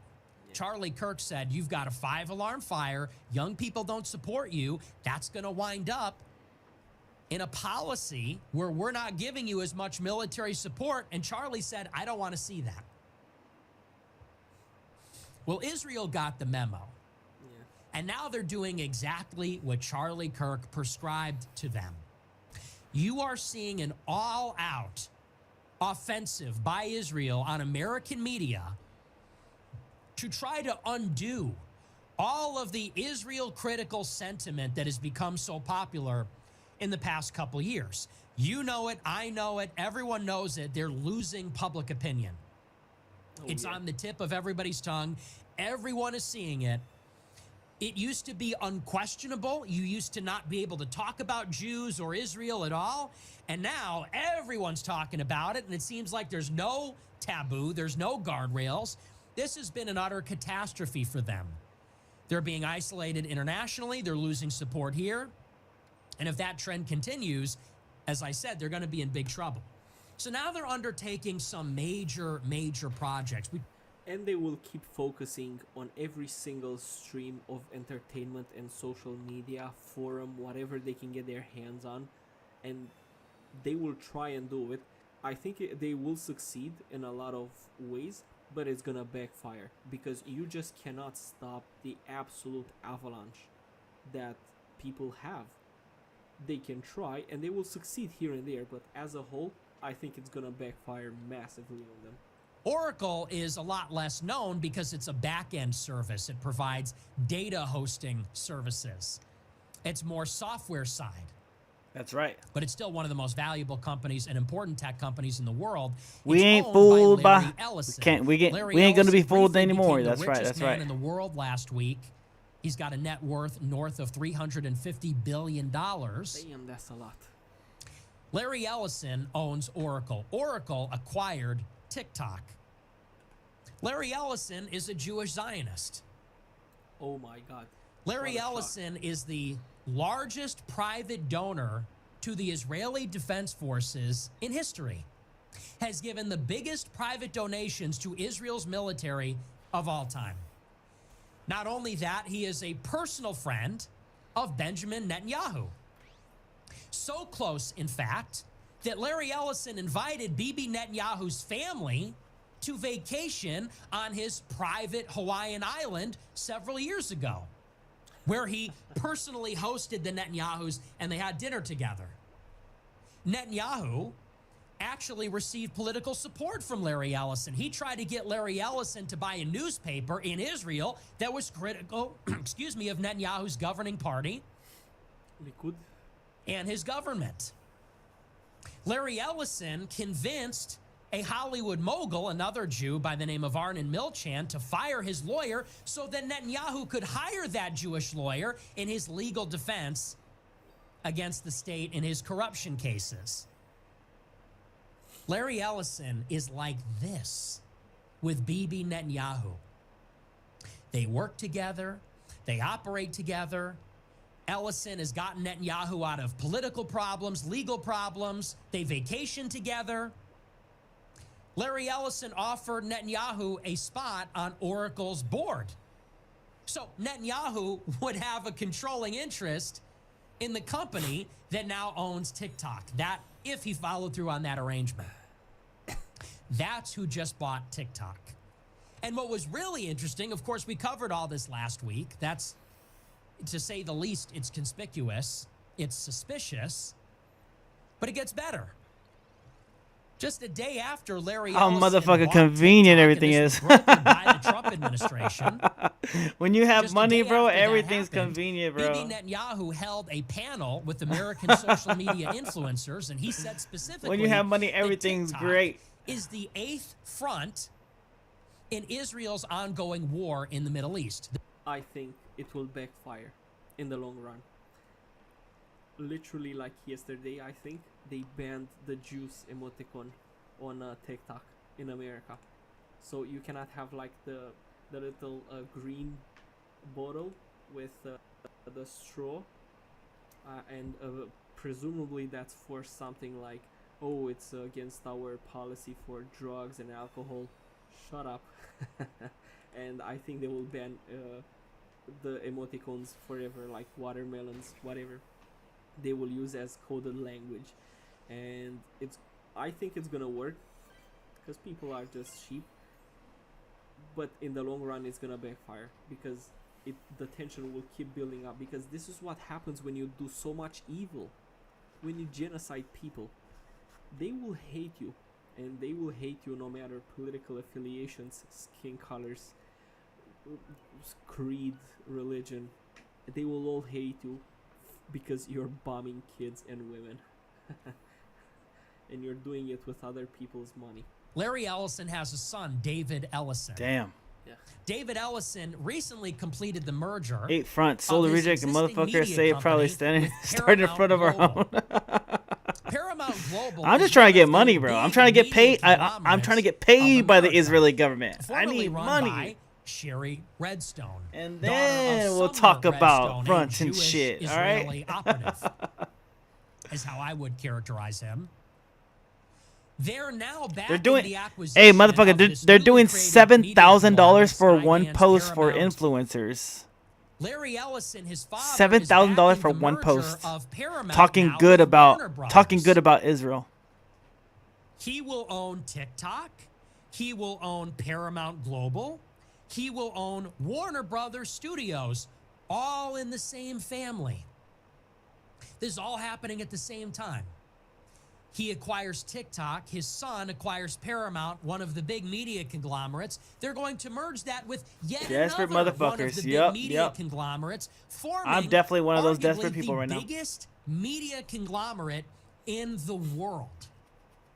And they will have all of those Hey, subsidiaries. hey, say it proudly. Have you seen those propaganda posts that are worth $7,000 on with influencers? Have you seen this stuff? It's actually kind of cringe. I'm down to watch it with you if you want to watch it. It's so bad. You will be banned. It's like a, it's so bad, bro. TikTok, Paramount. It's so bad. Warner It's desperate. Brothers. It's desperate. TikTok, Showtime, HBO Max, CBS, CNN, the rights to stream UFC, TBS. They're going to own all of it in the same family, all of it at the same time, all of it under the control of a Jewish pro-Israel family, friends of the Israeli Defense Forces, personal friends with the Netanyahus. Jewish media. Is that a harmful stereotype? Is that a harmful trope? Or is that just a description? It's basically just a reality. It's just how you describe things. This is who owns your mind. They control content creation. I don't think I have seen it. They control content distribution. Have you seen this clip? Have you seen what we're already watching? If not, I'll keep playing it. But if not, if you have watched it, then I'll show you that other shit that I'm telling you about. Think of it. Skydance and Paramount and Warner Brothers have studios. They have hard capital assets, lights, camera, stages, the LED video walls now, which they call the volume. This is where they shoot all the new television shows. Think about the vertical and horizontal integration here. These are business terms. They own the literal studios where the content is created. They own the sound stages, the volume, the video walls, lights, cameras, all that. They also own, then, the television stations, the websites, the streaming services. So they own HBO, they own HBO Max, the app, the streaming experience. They own CNN, which broadcasts the news. They own CBS, which broadcasts the television shows. They own all that. Then they own TikTok, which is where these shows are promoted. Where I think I saw it yesterday, but shit is so important. Don't mind seeing it again. Distributed. CNN, of course, has a TikTok channel. This is where they put the propaganda. So they own the studios, they own the channels, they own the social platforms, they own the whole process. And this is going to be one of the biggest media conglomerates in America. For the first time, combining the social platforms, Hollywood, television, streaming, all in one. Elon Musk owns X. Bezos owns the Washington Post and Twitch. The Ellisons are going to own CNN, CBS, MTV, Showtime, HBO Max, TBS, Nickelodeon, UFC, and TikTok. Paramount Studios, Warner Brothers Studios, all in one. And Larry Ellison is finding lawyers for Netanyahu for his legal defense. Larry Ellison is helping Netanyahu buy out his rival daily news websites. Larry Ellison is hosting Netanyahu at his private island, offering him a seat on the board of his company. Quick note, Warner Brothers was a Jewish studio since the beginning, because the people that founded that studio were all Jews. And like stuff in Hollywood and all that stuff, that's mostly just Jewish people from Europe that went to America, and they went into like theater and entertainment and stuff like that, because those were the types of jobs that they had when they were living in cities around Europe before, because of the pogroms, they went to America. So a lot of these companies, they were always owned by Jews, because Jews founded them. But now you have the studios and you have the social media and the distribution as well. This is where it gets spicy, because now they control everything, and it's gonna be even more explicitly damn, this is anti-white. Ruben's so smart, bro. Criticizing. I didn't know they were with the Pilgrims. Ban your comments and then your profile forever. Larry Ellison's a friend of the Trump government, which is tight with Netanyahu. Sure. This is occupation. This is the Jewish nation. These are Jewish gangsters. That's what they are. You know, they wear fancy suits and they're rich and they have finer things than all of us. But do not forget, they are gangsters. Did they ascend the ladder because of their business prowess on some? It's interesting that Candace Owens and now both Nick Fuentes and Candace Owens are both saying and calling them gangsters, when supposedly they don't even like each other. All of a sudden this week, I'm like, that's a little weird. That's a little weird. Nick and Candace are saying they're gangsters on the same week. They're saying the same thing. I'm like, this is a little weird. Keyword gangster. I'll keep a note in that in my head. Let's bookmark that and see if we find any more consistencies later on in the week about Nick and Candace Owens saying the same shit, even though they don't like each other. The Yiddish gangsters. I'm just saying, let's keep an eye out on Nick and Candace too. Like this, you know, you don't know how deep it gets. They might be paid off by them to tell us about it, to see who's gonna be siding against them as the psyop. You know what I'm saying? They filter out the crazy ones by giving them the info and be like, let's see who bites. Let's see who's the ones that want to fight against us, and then we just take them out. Here you go. Here's a paycheck, Nick. Here's a paycheck, Candace. Thanks for getting these radicals grouped up for us. Hey, you never know, bro. I'm just saying, let's just keep an open mind here, all right? On some level, they're extremely cunning, but in many ways, the fix is in. The CIA gave Larry Ellison the technology. He got a license to own all the data systems in the world. He gets $300 billion. He buys all the networks. He gives Bari Weiss $100 million. She's not worth that much. No. To now run CBS. Me too. I hope. Yeah. At least we have my run. I hope. Shit. Yeah, exactly. I hope too. This is not first world. This is a meritocracy. I still believe they're good, but I'm just making sure I logged in my head. I'm like, that's weird. It's our high IQ. It's our focus on education. It's not a focus on education. It's nepotism. It's tribalism. It is base, primitive tribalism. And this is the shtick that they always do. Sure, they live in big cities where the action is happening, but they're also tribal and insanely racist. All of them. Think about every one of these institutions, whether it's AIPAC, putting in $100 million to defeat any congressman that voted against foreign aid to Israel. The head of the National Security Council of America was fired because he was working for Netanyahu.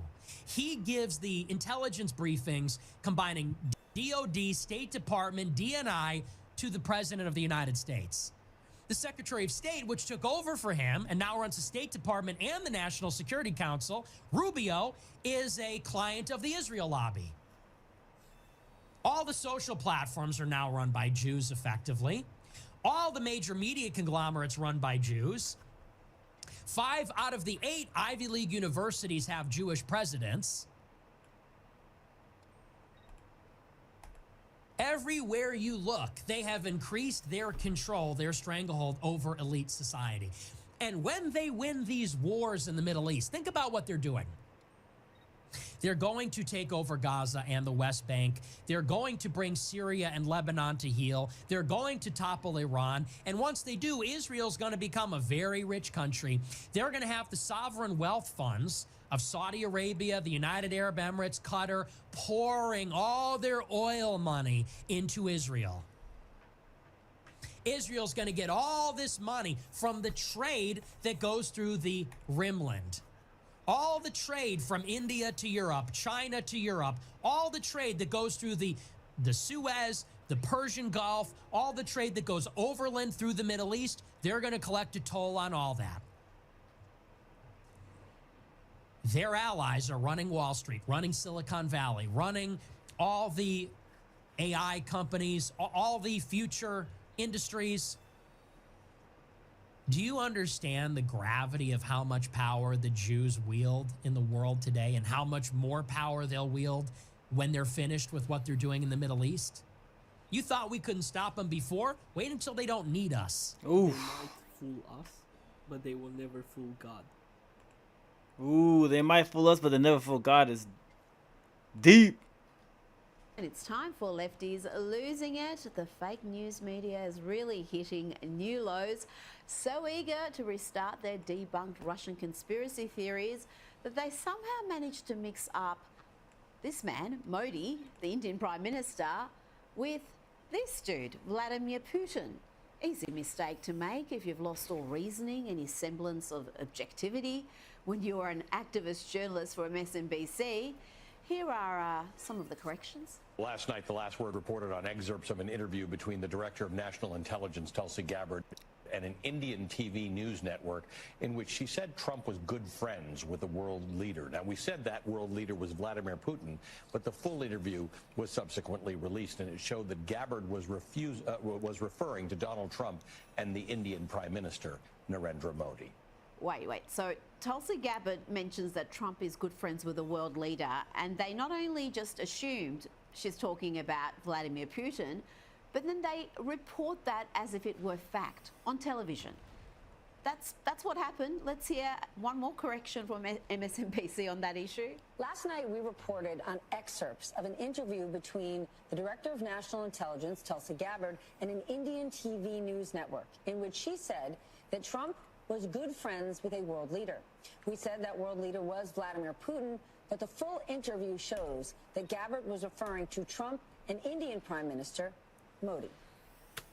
Clear that up. Now let's check in with the worst vice presidential candidate we have seen, the uniquely awful Tim Walz, Tampon Tim. Tampon Remember, Tim. he had all sorts of delusions of Rivals being tonight? vice president. Now he has Ooh, you guys want to play presidential Marvel Rivals candidate, tonight? and he thinks I hope every stream you get this, you keep this topic going. We're counting on you. I mean, I'll keep this topic going until they fucking turn me off, and then we're playing video games, bro. Like, I'm trying to make money. I'm not trying to save the world here. I'm trying to make money, not save the world here. No, I was kidding. I'm trying to do both at the same time, but you know, I got money. I need to get some money if we're gonna be doing this shit, you know. Shout out to the donations in the chat. But yeah, Mikey, I was thinking about doing. You want to do Marvels tonight? I'm down. When are you gonna hop on? What time are you gonna hop on Marvel Rivals? Let me know. I might do it. Get these chatters ready for Battlefield 6 when it comes out. We're playing Battlefield 6 24/7. But yeah, say it proudly. I plan on keeping the topics at least like half topics of like politics and commentary or what's going on in the drama during the day, and then the later part of the portion. I'm hopping on now. I'm getting off of like 12:30 at 1 because I got to work early. All right, let's do it. I'm gonna switch over to the PS5, and we'll play some Marvel Rivals to end the stream later on. I'll probably be playing till he stops playing, and then yeah, we'll call it then. So 1 o'clock around there, we got an hour and a half of gameplay time.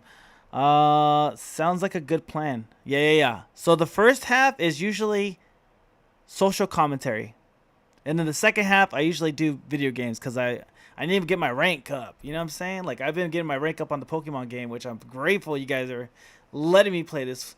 But yeah, let's get to the PlayStation 5. That place where we want to, okay, we challenge you to a WWE fight here type of thing. Good luck with that, Tim. I think Judge Janine has you covered. Here, Tampon explains that Republican men 1 are second. scared This of is going to his mess up on masculinity. OBS. Hold on. Let me switch this over here. All right.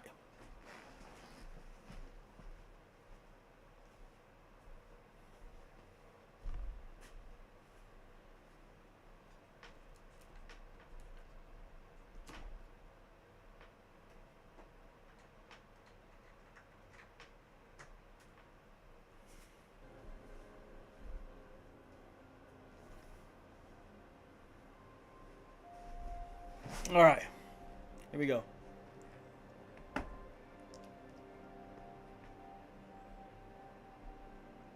All right, let's get some Marvel Rivals going on, guys.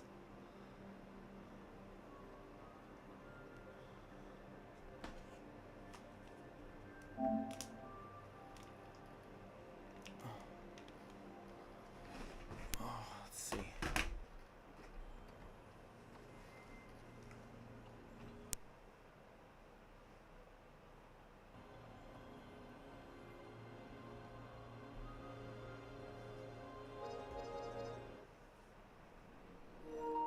All right, let's get some Marvel Rivals going on.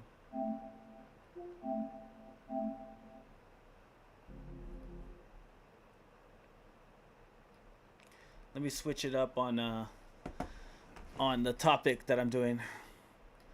News, goal to 100 followers, Marvel Rivals. Rivals. Myron live debating people outside of Miami Club right now. Should I cover that instead, or should we play Marvel Rivals, bro? What do you want me to do? I'm down to cover it. I saw him live, but I didn't know what was going on. After a few games. Yeah, let's see if he's still on. If anything, we cover it tomorrow. Myron. We'll cover Myron tomorrow. I'm pretty sure he'll post about it, and then we can watch it with the best edits. Because my boy wants to play Marvel Rivals right now. Alright. Yeah, we'll watch Myron tomorrow. Okay, motherfucker, remind me if I don't remind myself that tomorrow we're going to watch Myron debate the outside the club people. Why is he... Dude, why is he... It might be fun to check out. Dude, why is he even doing this in the first place? Why is he debating people out of the club, bro? People are drunk. People are drunk as fuck. Like, they're out having a good time, and Myron's just over here trying to debate them. Like, that'll make sense for content. Yeah, for the content, I guess, but it's just kind of weird. I'll be like, get a life, bozo. Or, you know, I'm trying to get some bitches tonight. You know, it's bitch getting night, not fucking talking debating night. For sure. Although I may be out during the day, I am near Miami. Oh, dude, if you're near Miami, Myron's over there right now. But yeah, I get what you mean. Yeah.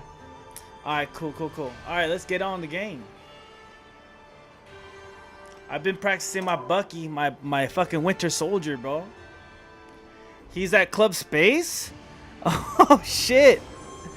Yo, he's at Club Space right now? Oh, yeah, that's going to be good content right there.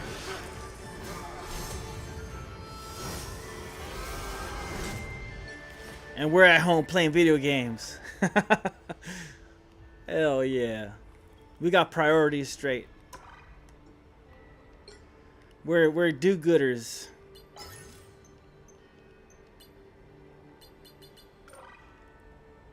Alright. Where you at?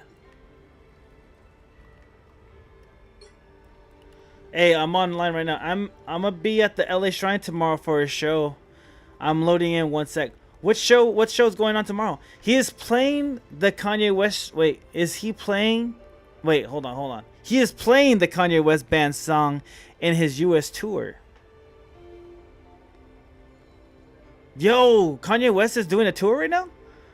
Oh, Horse Girl is DJing. Oh, Horse Girl is DJing. Got it. Just kidding. Okay. But DJ Horse Girl is DJing tomorrow. Is she good? I've seen pictures of her, so I was kind of like, oh, she's one of like a furry. She's like a furry. I'm like, I don't really fuck with furries, but I'll fuck a furry. You know what I'm saying? Like, if the girl's cute enough, I'll do it, but yeah. Not my proudest moment, but you know, it had to be done.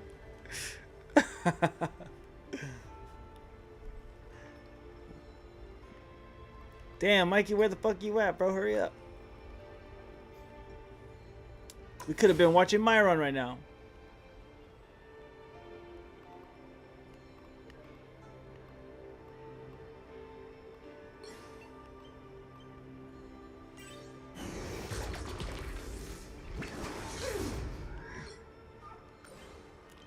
Kind of badass.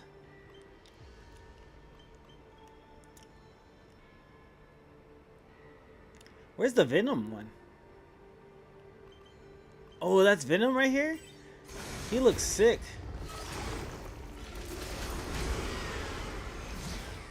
You thought it was more like Slipknot shit, but who knows these days? Yeah, maybe. Dude, Venom looks dope right here. What the fuck? Alright. You ready? Yeah, let's play some video games.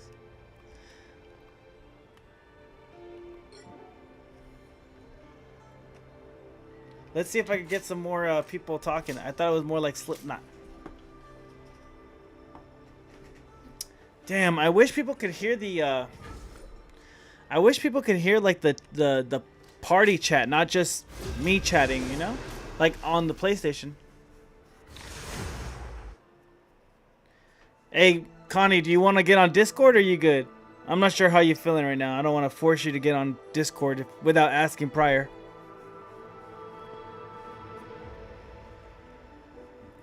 just so that people could hear us play, making plays, you know. And it's actually easier for me to coordinate with you. You'll need a top-notch team to win this one. Actually, I'm gonna try to call you on Discord right now. I'm not anyone's sidekick. What I do is best done alone. Let's see. Let's go to plus Discord. Open Discord.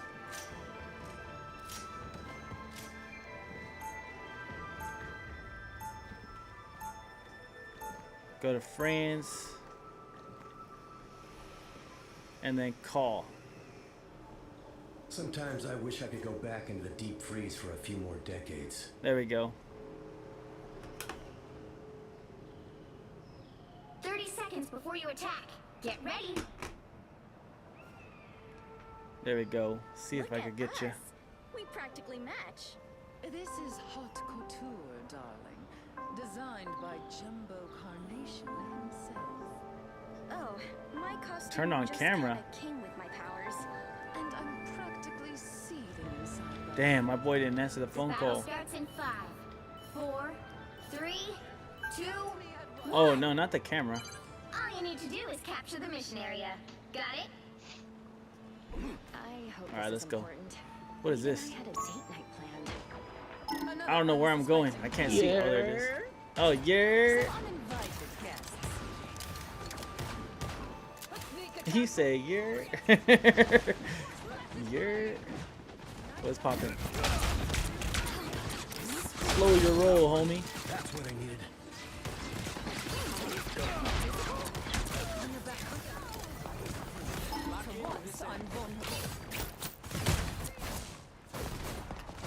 Where's she at? Ooh, that was good.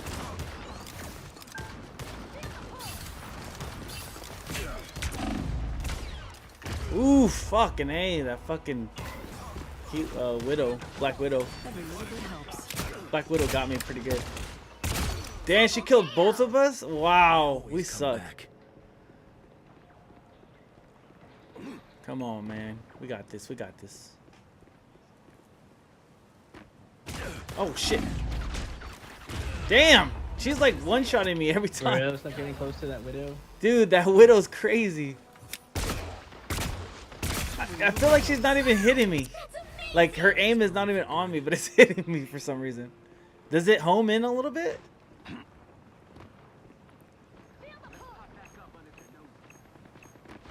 Crazy.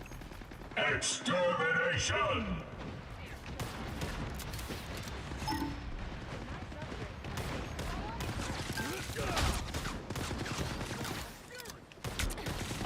Damn, I got blown up, bro.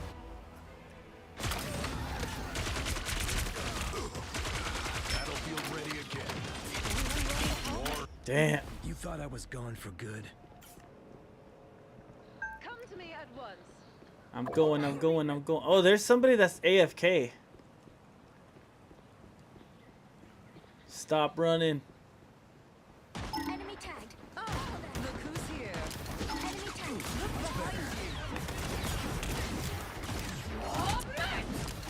Someone shooting from afar. Help. So cold. Got one in my sights. Disappear! Judge, jury, executioner! Plasma burst! Sniper neutralized. Armed and... Duh. Mind the exploding plasma. Much better. Armed and... I always come back.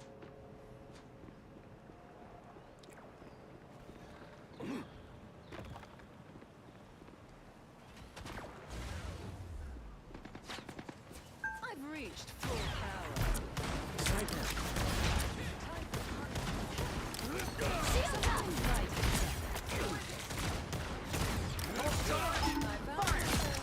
Not sure how we'll solve this without you, Tony. I've got your back.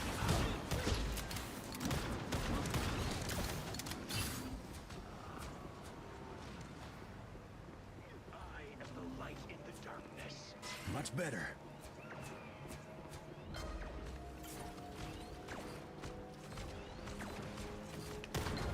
Not bad.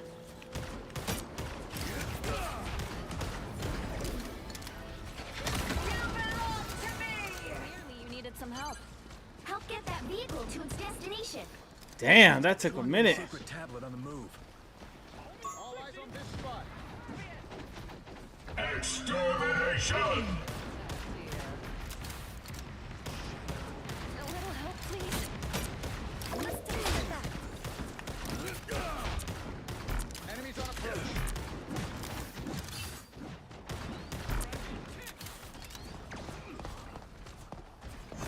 Come on, let me heal you.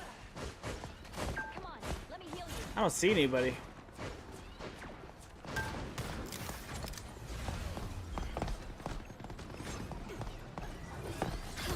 So close. You're halfway there. Keep going.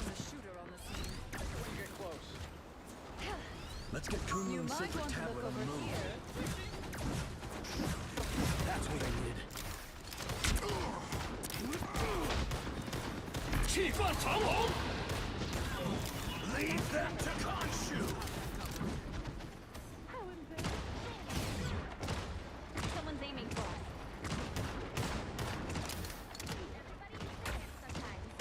Or a dagger. Almost there. Don't turn back now.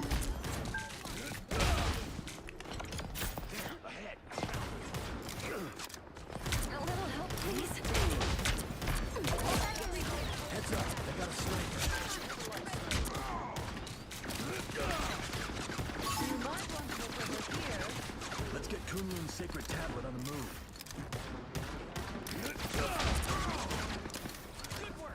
Much better.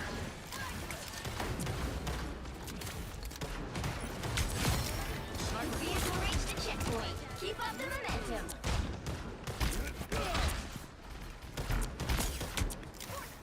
Disappear!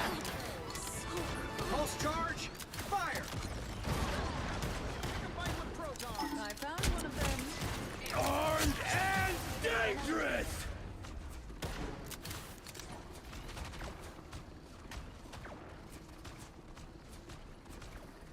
Ready to unleash the life force. Another Of course. unsuspecting foe. Anyone else iffy about waking an ancient dragon? That's it! Don't let anything stand in your way. Shadows. All eyes over here. Judge! Jury! Executioner! That's what I need. Anyone willing to help? Compared to me, Got his ass, bro. Castle. So close! Extermination! Plasma! Burst! For once, I'm vulnerable. Ugh! Oh, damn, he saw me. I was trying to run away from his ass. Double KO! I always come back. It's alright. It's alright. We're doing better. Hey, hey, say it proudly. How do you think I'm doing in this game? Am I doing alright? Some uninvited Oh, shit. Back in action. Leave them to Khonshu! Damn. my talents. The moon haunts you! My mission isn't over yet. Fantastic! Ha! Ha ha! Whoa! Presents! Ha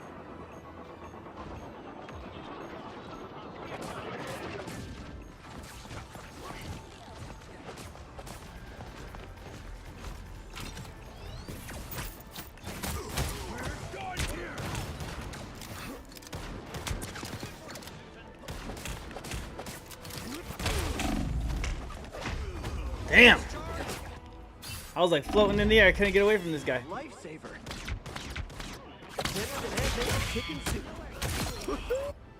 You thought I was gone for good? Get that vehicle moving again! Cosmic flame. The light force is getting stronger.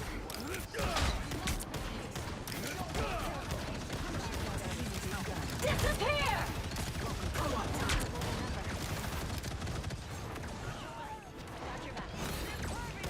Extermination! Only 60 seconds left. Oh.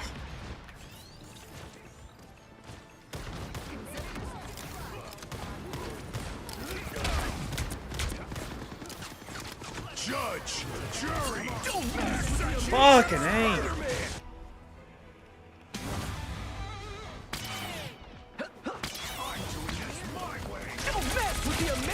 Get that vehicle moving again. Fall back. Good to go. The light force down to 30 seconds. I found one of Enemy them. located. You boys on our tour. Another fearsome foe. Much better. Armed and dangerous! Again! Fantastic! Oh! 10 seconds.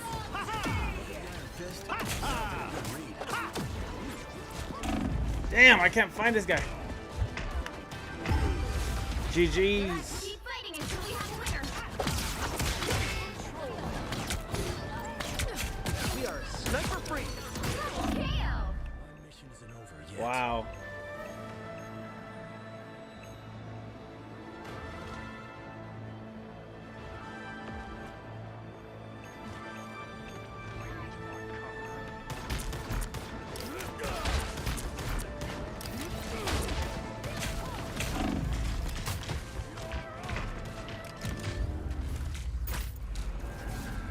Well, you can't expect to win. Damn. Fuck, dude, that sucked.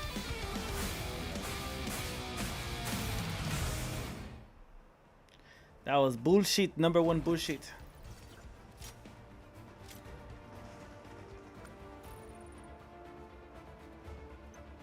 Number one bullshit.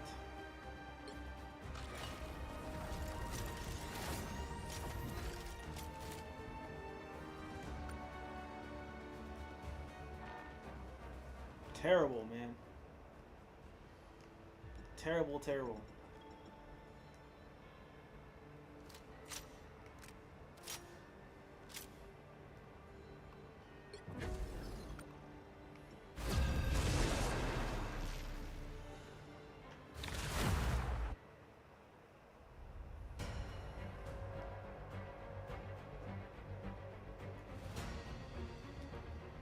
Domination. Pick your hero or villain. I'm not judging.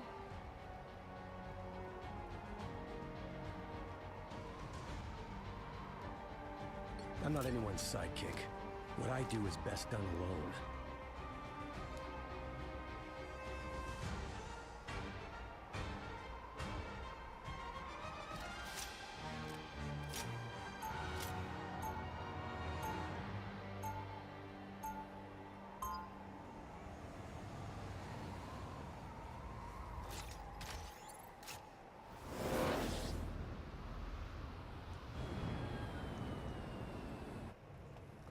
I'm not a symbol like Steve.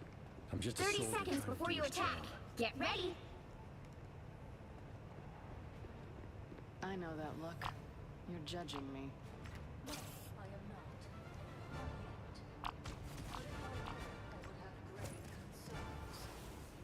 There's plenty of blood on my hands. I know that. But it's not for the right reasons. The battle starts in 5, 4, 3, 2, 1. All you need to do is capture the mission area. Got it? Franklin and Val are gonna be so sad they missed this.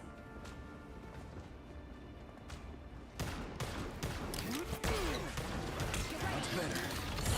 If I have it my way, I'm never going back to one of those again.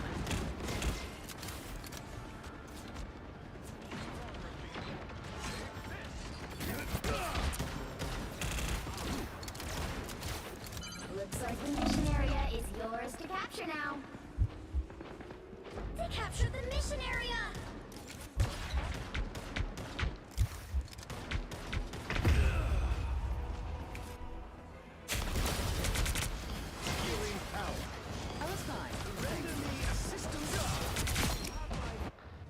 thought I was gone for good.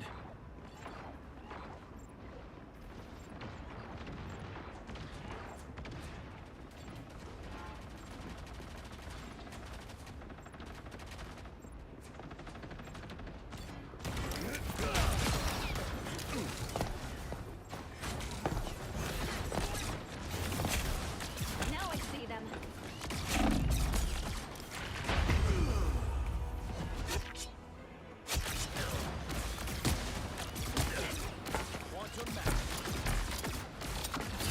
Double KO! I thought I was gone for good. Their team's capture progress has passed the halfway point. Control seized! Everybody needs a hand sometimes. High five, tippy toe. We did it! Punisher has some serious ordnance. I am finished! Much better. Anyone willing to help?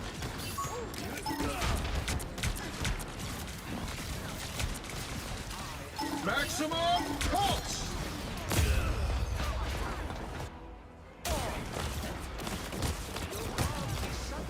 Maximum pulse! Double Mission's KO! not over yet.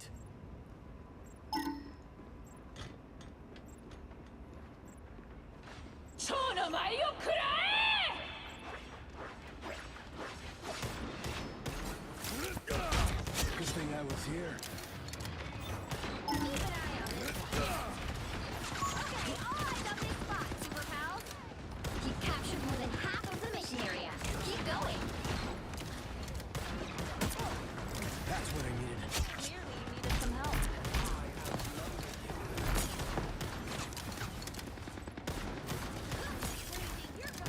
You did that with an acorn?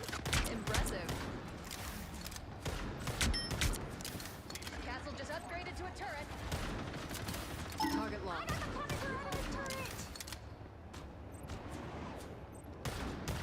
Cosmic flame! Okay, all eyes on this spot, Super Pals. The area's almost yours!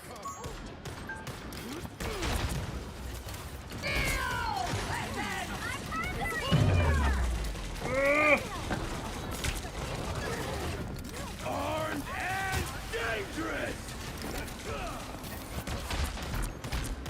No mercy. Again! Woo! Wow. What a game. Damn. That was crazy.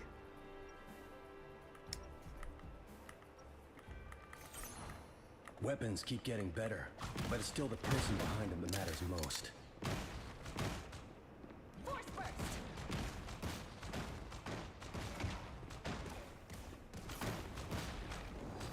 30 seconds before you attack. Get ready. It's always an honor to watch you work, Susan. Really? Me? But you're one of the best spies in the world, Natasha. Your powers make my decades of stealth training obsolete. You're a legend. Thanks. Now, would you mind telling my brother that? The battle starts in 5, 4, 3, 2, 1. All you need to do is capture the mission area. Got it? When this is all said and done, the Red Room will resume business as usual.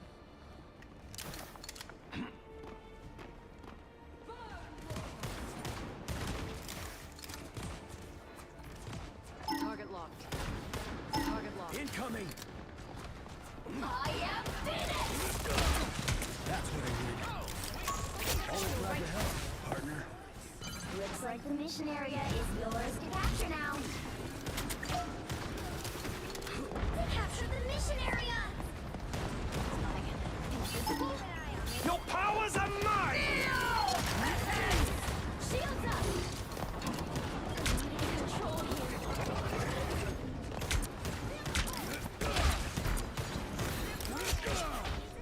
No worries. I've got your back. Control seized! Born again! These things are even more heavily armed.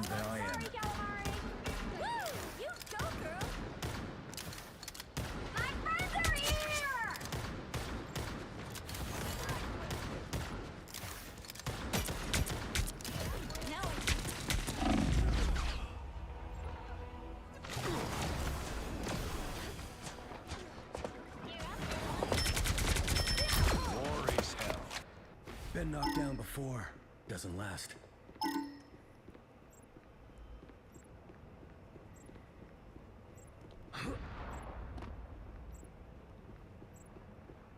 Last game was ass. It wasn't that bad. We won the game.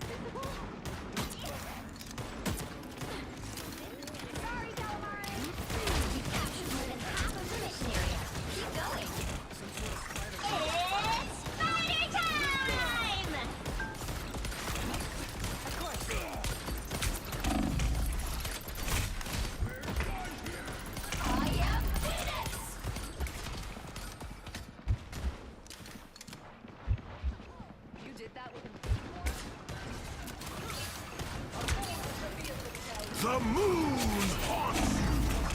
Oh, try to get out of it. The moon haunts you. Say goodnight. The area's almost yours.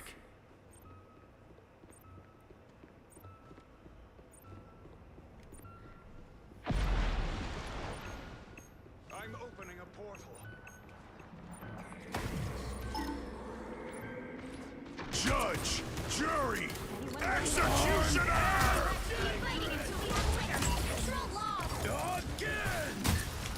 Much better.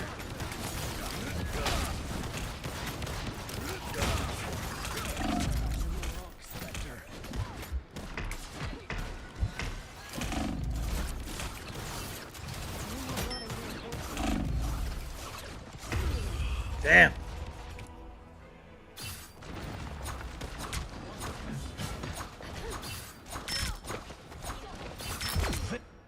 Been knocked down before. Doesn't last.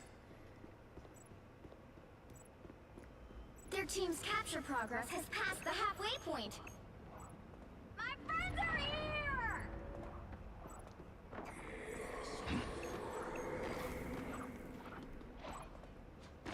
Get in here, y'all. I'm not afraid of your damage. Born again!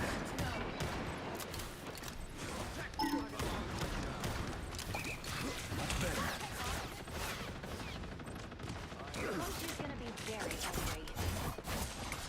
What am I? They've almost got it! Damn it!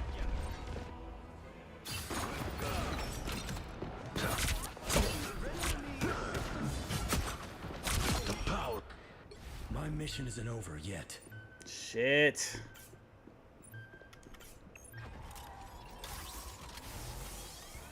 You'll have to keep fighting until we have a winner. Unlike our so-called heroes, we are not afraid to get our hands dirty. What's I am Phoenix!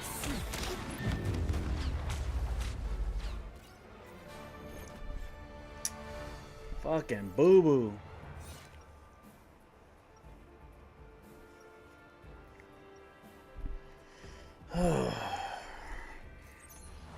We shall protect the innocent and devour the guilty. We are Venom. You... I'm not anyone. Weapons keep getting better, but it's still the person. 30 seconds before you attack. Get ready.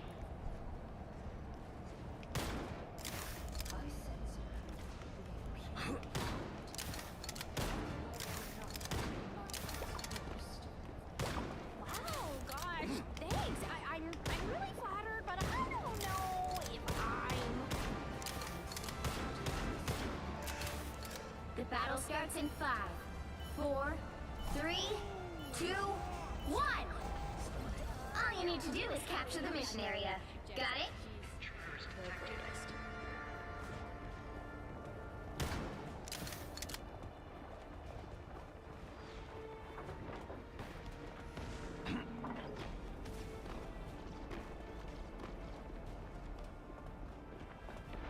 I don't think that's the welcoming committee.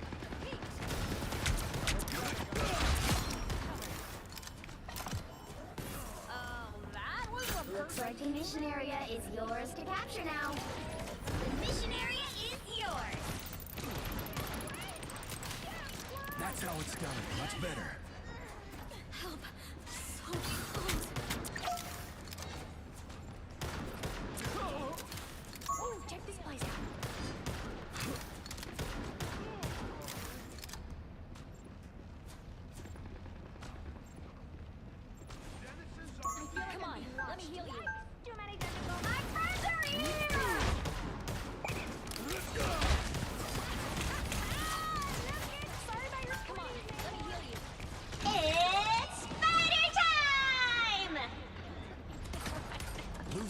an option.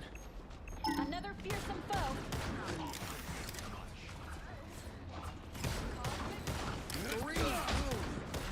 Now I have to feed her squirrels.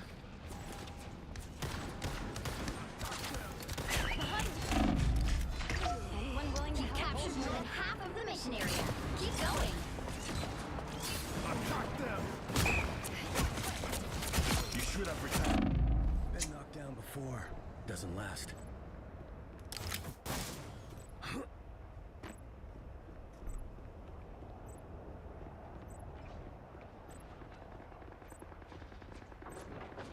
Watch out, an unk! Crazy, you're going!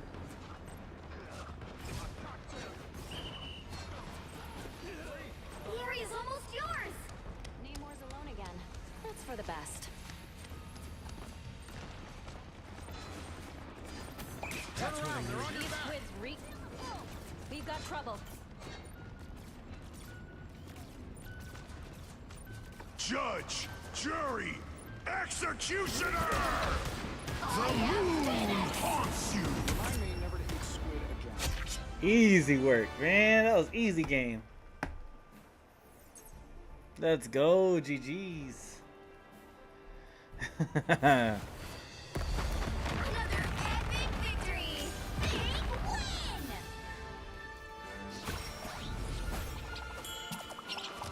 Owned him.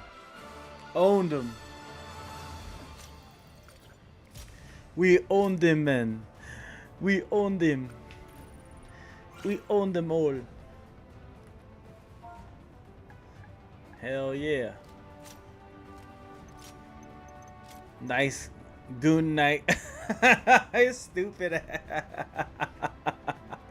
The goon night.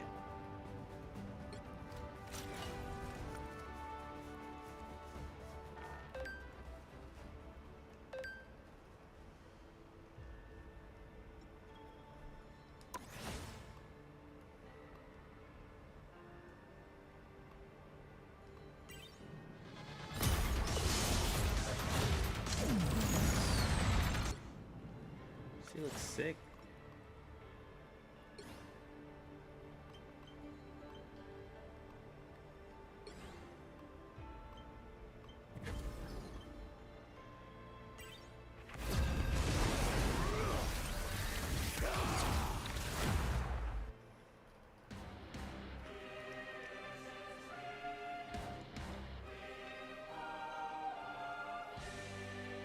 Let's go, let's go.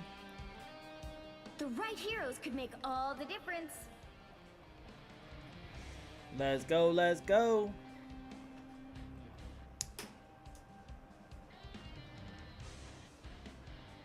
I'm not anyone's sidekick. Oh, he What took I it do already. is best done alone. Freedom's an idea that will never die.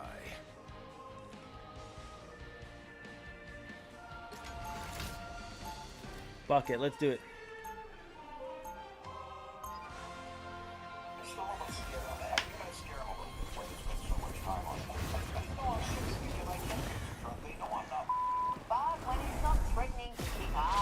If we don't stand up for what's right, who will? They'll be coming in 30 seconds. Stay strong. That employs tens of thousands of Americans on good wages, a company that chooses to manufacture cars in the US.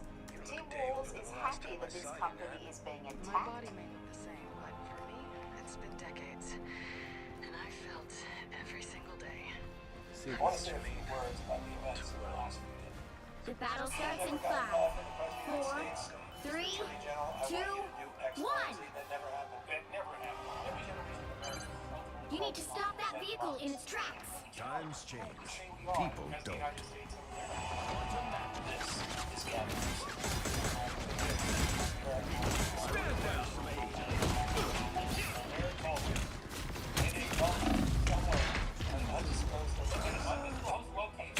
Cap. Someone took my Bucky, dude.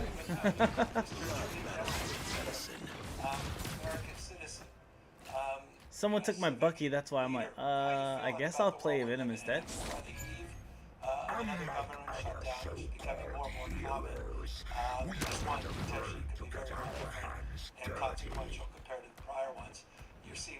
They've made it halfway! Stop them! DOJ and elsewhere.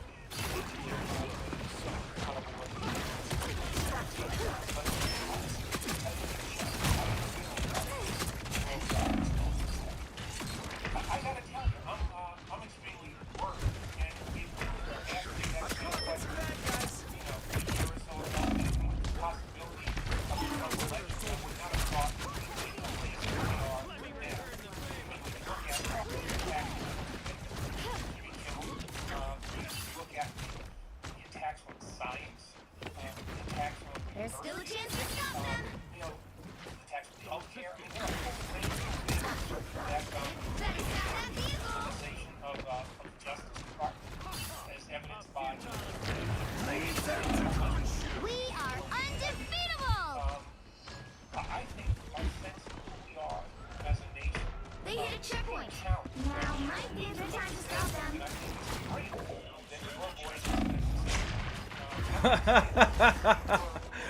Fucking A. I'm impervious to damage. Double KO! You thought we would I appreciate that, and I also appreciate your sentiment because I think so many people listening, regardless of their political stripes, I think must be feeling a similar sentiment about the world. Lung the exploding plasma! We're in this together. I'm actually all Better stop that vehicle!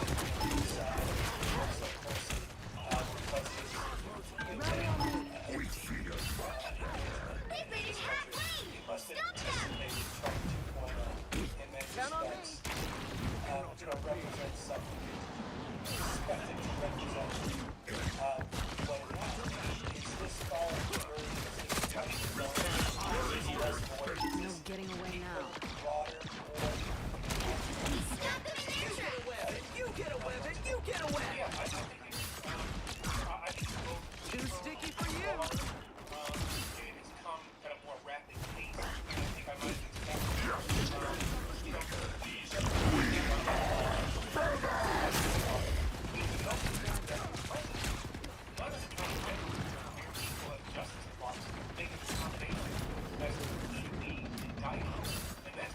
Maximum pulse!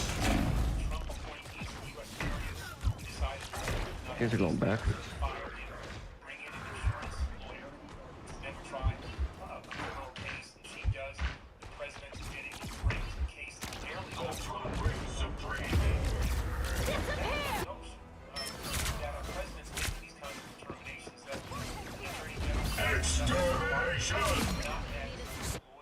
We have returned. But as lawyers for the president, these are all the kinds of things that I would not have expected and worry me, a great deal.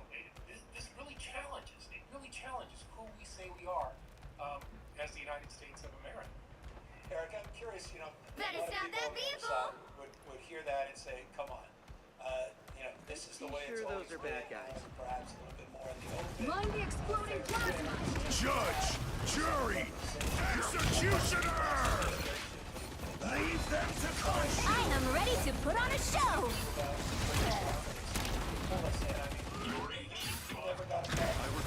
Behind you!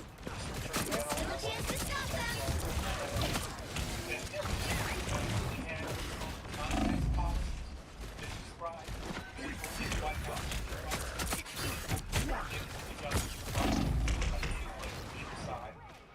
I had interactions with President Obama. Never. I saw one of these on a beach in Jersey. How he Poor kid. Rise, my friend!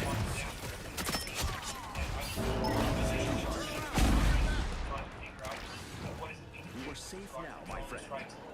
Oh man, that was tough. Second chance is over. He stopped them in their tracks! I never, ever heard from the president on that. Now, let me tell you, I'm just really sure. I make the determination not to defend the defense of America. Don't. You owe me now. Remember that. You get away with it! You get away with it! You get away! Some assistance, please. I guess the following Tuesday, Wednesday, and I told President Obama that we're making a determination not to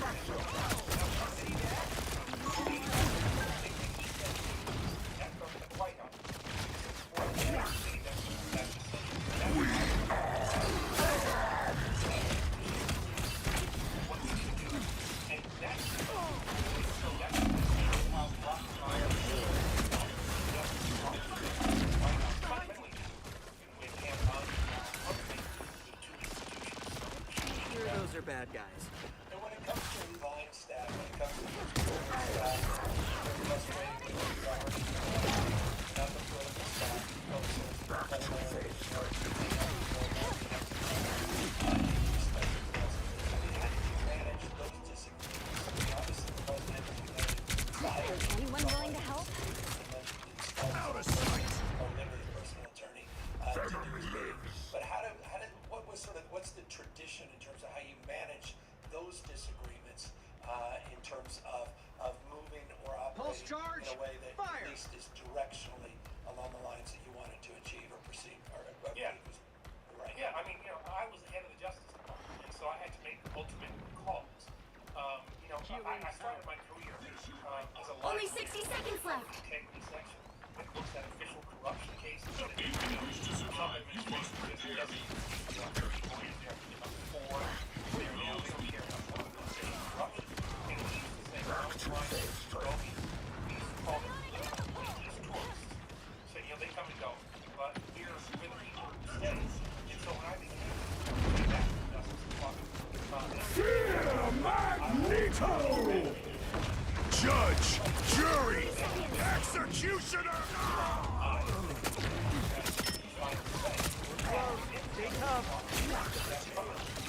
I am ready to put on a show. Dangerous!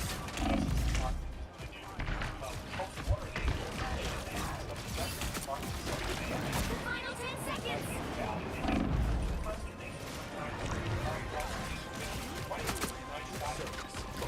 You get a weapon! You get a weapon! You get a weapon! You'll have to keep fighting until we have a winner.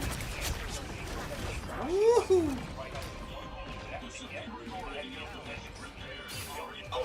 Maximum pulse! reflect on what happened. Another epic victory. Hell yeah. What a good game that was, bro. Hell yeah. I felt like I did okay. You were carrying the team, though. What's most alarming about those instances? I mean, what was your sort of internal conversation, not only with yourself, but with others around you as it relates to those actions by this administration? Well, I mean, the Comey case is one we can pretty much understand based on the reporting that the media has done. And there's no case there. I mean, here's the deal. Put a pin in this. Jim Comey is not going to be convicted. I mean, the case may not get to trial. The case may get dismissed by the judge after the government presents his case. If it gets to a jury, there's no way he's going to get convicted. So, put a pin in that. Replay this, at some point. And so there's that component. And then you have the president in that Truth Social post where he says, kind of, Dear Pam. And basically he's telling him to go after, Jim Comey, Adam Schiff, Letitia James. And all of these things. I mean, no case, direction by the president to bring the case nevertheless. And then the obeisance of people in the Justice Department to do that what the president wanted to do. Again, Republican as well as Democratic administrations, this just Fuck that Luna. I didn't know who that is, bro. I wasn't too bad with Venom. I was just kind of all over the map. I was like, I don't know where I'm going. It's kind of hard to know where I'm going with Venom. Employees, I mean, there's two trains of thought. People say people should stand up on principle, resign.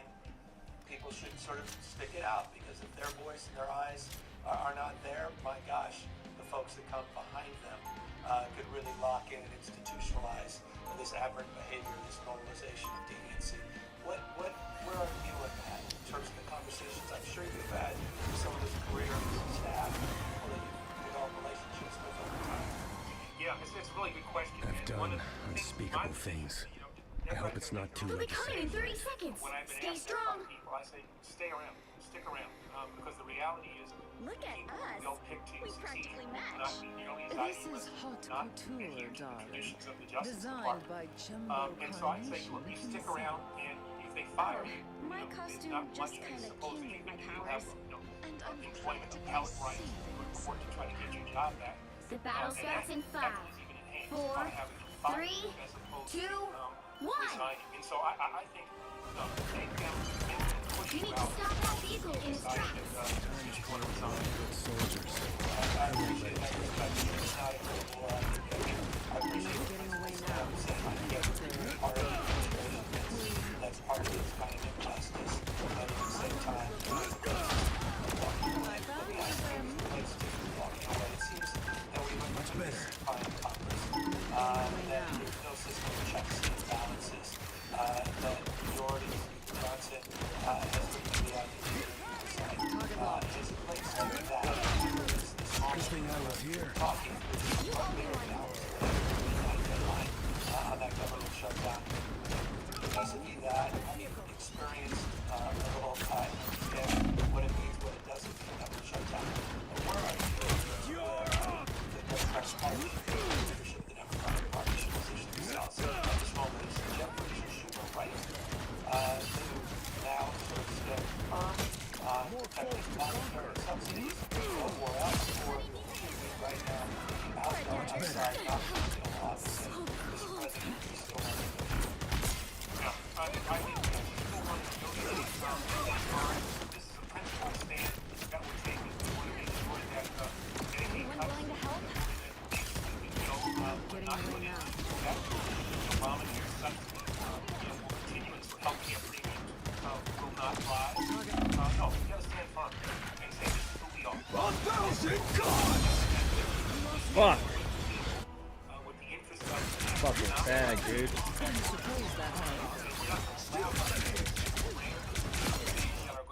Been knocked down before. Doesn't last. Put healthcare out of reach of substantial numbers of people, to folks who qualify for Medicaid, to make it more difficult for them to get healthcare. And this is a basic governmental thing. Better stop that vehicle! The position that they have taken is both principled, it's consistent. This map fucking low is pretty ass. Dude, this map is fucking far. That's what I needed.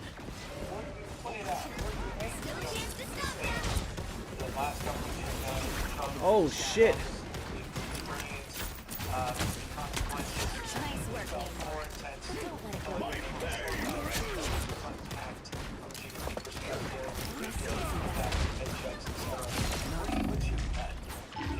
Damn.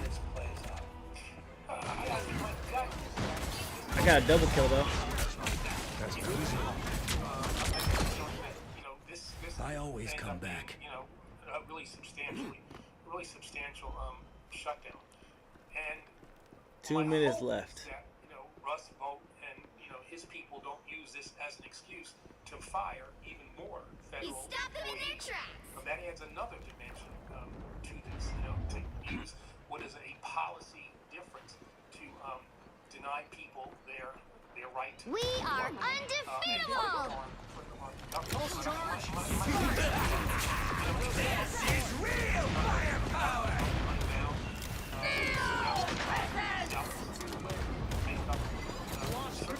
Extermination and hatred! Again! 1,000 God! I still think that again! Oh, I also didn't see him before. Doesn't last. Want to see. I appreciate that. What's your over/under? People, if you game this thing out, and we've seen it, I appreciate the reference to the OMB director, Russ Vogt, in terms of Co-op time. Only 60 seconds left. Not Stop them in their as the architect of Project damn. 25. They're getting their ass whooped, bro. But he learned his lessons, and now he's obviously more surgical. What he's trying to do is a lot of speculation about serious and significant cuts that are making pretty sure but also his tendency now, it seems to be, in the Senate. Much better. We talked about nuclear options. We talked about the filibuster. It's a scenario where rest easy then.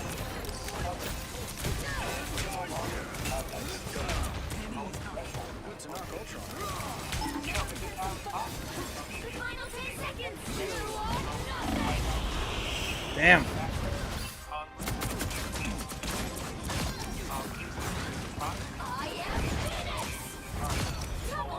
Filibuster altogether. You'll have to keep fighting until we have a winner. Better stop that vehicle.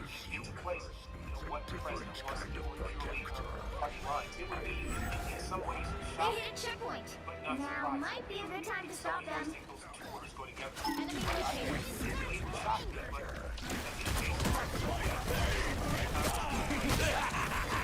This is real firepower! Pulse charge! Fire! Too sweet! great question. I'm curious your opinion, of course, but also it's a question I think we need to ask ourselves. I think that outcome, I would argue, is more likely than unlikely. Those two words you said, a shock, not surprising. I mean, there's no phrase, probably right? In the last 8 months, phrase. No reasons I wanted to talk to you. I'm grateful for this opportunity. Words that came out of to Governor Abbott in Texas. I asked for 5 seats. It's important for folks listening as it relates to interpretation and express, not just privately, but publicly, that he wasn't necessarily convinced it was the right thing to do. When Trump circled back, saying he's quote-unquote entitled to those 5 votes, the rest in Texas is history. But you have a history in this space going back to 2017. Wait, how'd they get extended time? For independent redistricting. And I want to walk back to that and walk back to the reasons why this was so important to you, reasons why it was so important then to President Obama. It was a big part of the why you were tasked to do this. At least that's what he asserted to me, that he was the one who directed you to do this.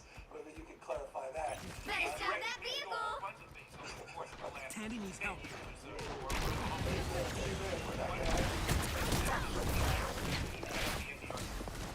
Enemies on the way! Stop them! Only 60 seconds left. This is real firepower! I am ready to put on a show! Didn't accomplish why it was not as successful as they might have been. You looked at a variety of things. Extermination! Was a that prevented him from giving Damn. Down to 30 seconds. And as we looked more, and a lot of the stuff coming out of the states is on top of it. There's still a chance to stop them. That was also as a result of gerrymandering in state legislatures. And so we said, all right, let's go after that problem. And so we formed up the National Democratic Redistricting Committee in January of 2017. 2 seconds, stop them! Process. Republicans had put together a project. A nice deep freeze. You'll have to keep fighting until we have a winner.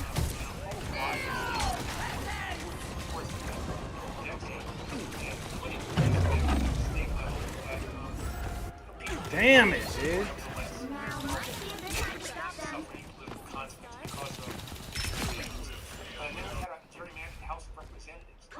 Gotta kill the healers. Okay, gotta kill the healers. Democrats had to overperform by about 22% in order to get to 50-50 in the House of Representatives. As a result of what we've done, that number's now just about 1.5%, something like that. We can actually handle that. And so we promoted fairness, and that is fairness. Not sure how we'll We use that word.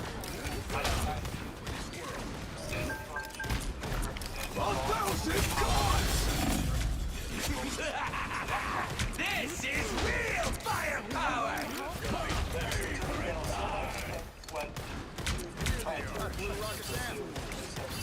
Extermination!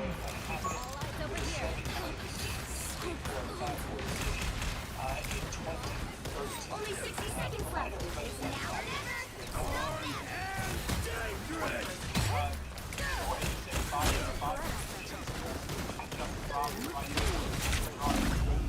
Fuck, man. They're doing a comeback crazy.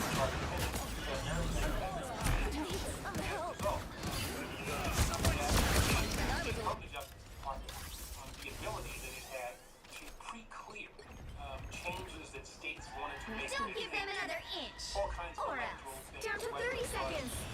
How lines were drawn. They got behind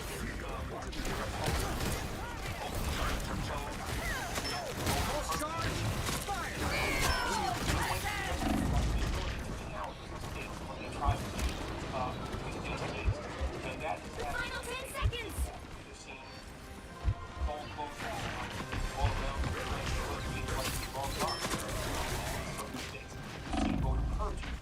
We'll have to keep fighting until we have a winner.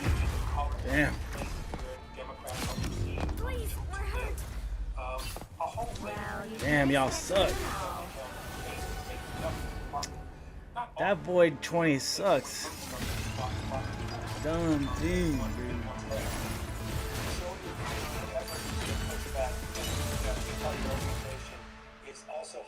7K, that's actually pathetic. Highlighting some of what is just overt voter suppression activities as it relates to reducing the number of polling options in places. Void his ass. Come on, let's go. A lot of victories. I think what I'd love to highlight is not just the problem, but some of your success in terms of what your organization has been able to achieve. And I want to get back to Prop 50. I want to get back to what's happening, not just in Texas, but across this country at this moment. But talk to me a little bit about what you were able to achieve with the organization in 2018, 19, 20, over the course of the last decade. Pick your hero or villain. I'm not judging. Look at the work we have done since I'm not anyone's sidekick. What I do is best done alone. A state-based strategy, different strategy, depending on the state, by supporting candidates who stand for fairness, by challenging laws that were put in place or procedures that were being used in a variety of states, by raising the consciousness of people about the importance of fair redistricting, by standing for independent commissions and trying to get those in states where we could. And where it's interesting, wherever we tried to get an independent commission, whether it's very low or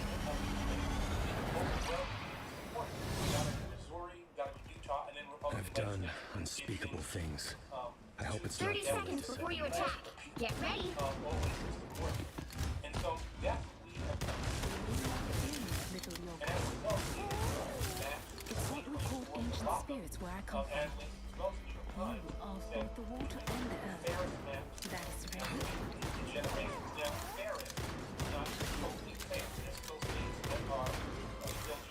The battle starts in 5, 4, 3, 2, 1. All you need to do is capture the mission area. Got it?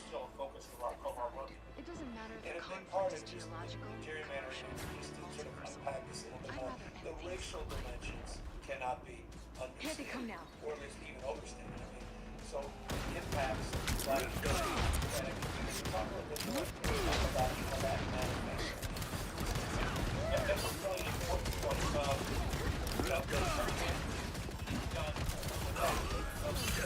The mission area is yours to capture now. Quantum magic. Feeling fantastic. Cosmic might returns. Capture the mission area!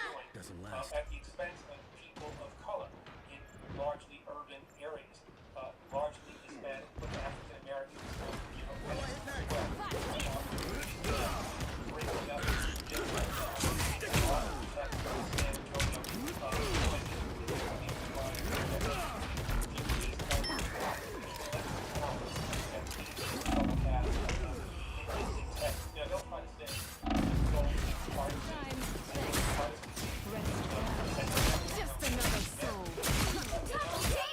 Been knocked down before.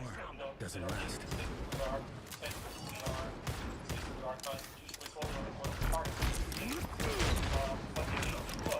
That's what I need.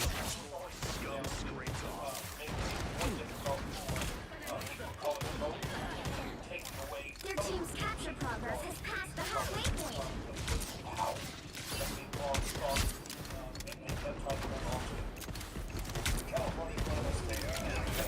Not so fast. Good thing I was here.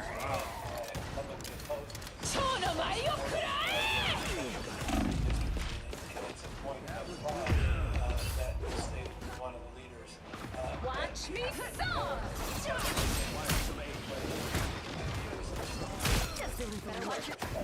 I always do. Fuck with me, bro. As well. What is Texas represent? Fuck with me, bro. And first, if I could just unpack a deeper question. Why do you think President Trump made the phone call to Greg Abbott? Why do you think he even pursued this mid-decade redistricting? Well, before you pick up the phone, Much better.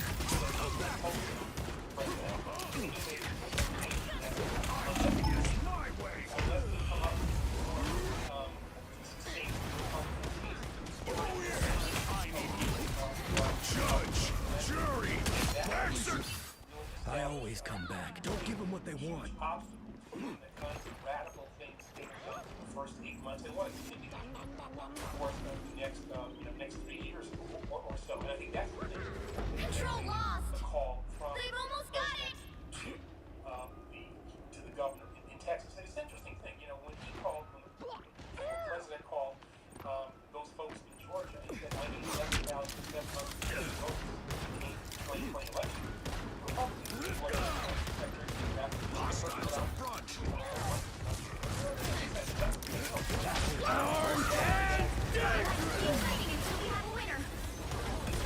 It's clobbering time!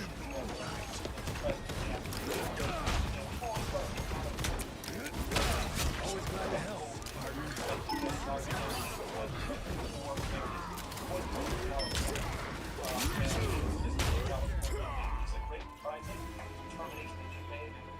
other Democrats in California was exactly the right one. Given what they did in Texas and what they're doing in other states as well, we couldn't simply disown. We had to respond to this. As long as there's still something worth fighting for, I'll be flying. on the front lines. This is something I think we ought to do because I've been fighting against gerrymandering, either by Democrats or Republicans. But I think that what we're 30 seconds before you attack.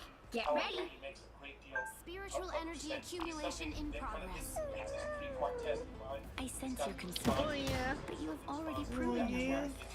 If this battle is to be won, it will be because you are on our side. It's got to be temporary. I want to get back to this whole fight for fairness and the way The battle starts in 5, 4, 3, 2, 1. All you need to do is capture the mission area. Got it?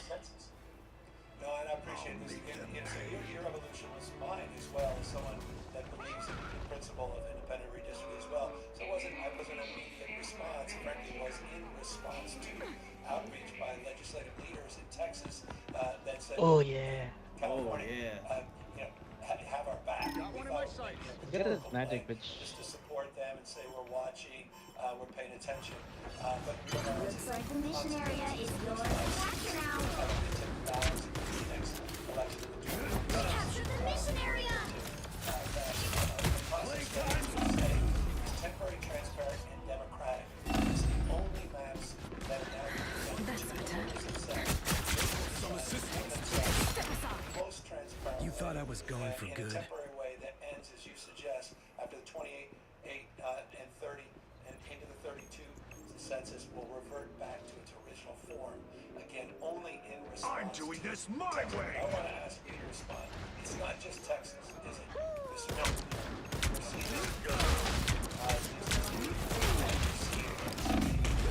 Oh my God! I almost had him. Fucking A. Lock in, bro. You thought I was going for good. All the states where this is still being considered. Texas has already done it. Missouri has already done it. But those other states are certainly considering. And Ohio has got Your team's capture progress is past the halfway point. Control C's. Ohio Republicans going to do. There is within the Ohio Constitution prohibition part of the jury to see what they do in Ohio. What are they going to do in Kansas? What are they going to do in Florida?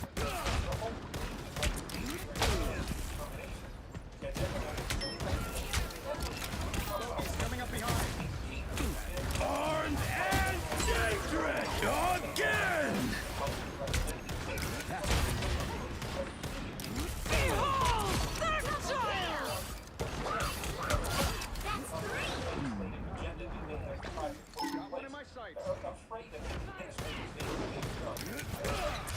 Wow, 4 in a row. Taking a whole bunch of good people in a whole variety of government agencies around the country and simply told them, get out of here. Hostile ahead. You're fired. They're afraid of trying to defend that.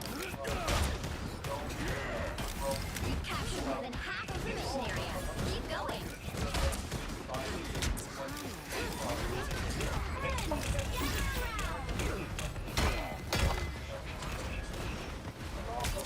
Bogies coming up behind.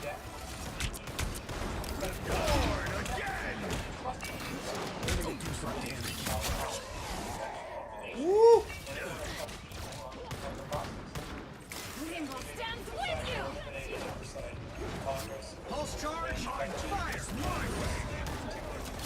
Damn, bro.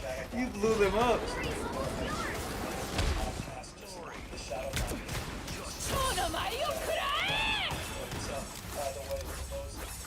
Losing is not an option. That was brutal, Frank.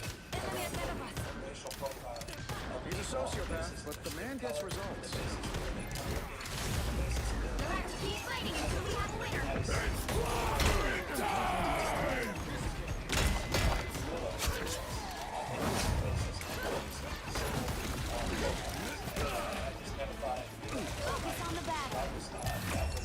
Wow, wow, wow, wow, wow, wow. Holy shit, that was crazy. Here we go, guys. Here we go. Around voting. I mean, how concerned are you? Here we go. That was crazy. Sometimes I That wish I was could go back crazy. in the deep freeze for a few more decades.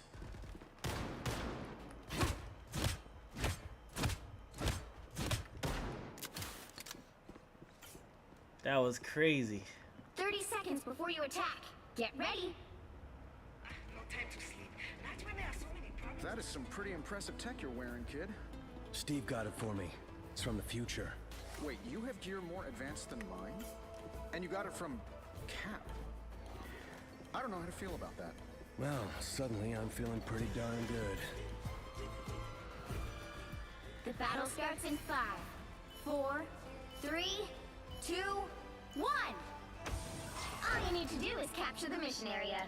Got it? The Guardians of the Galaxy are misfits who make me feel at home.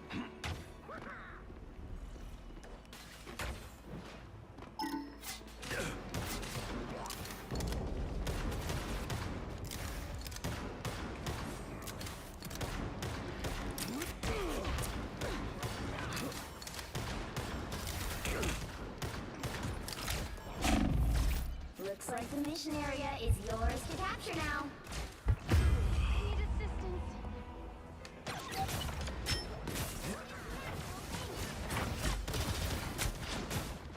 Cosmic justice. They captured the mission area! Doesn't last.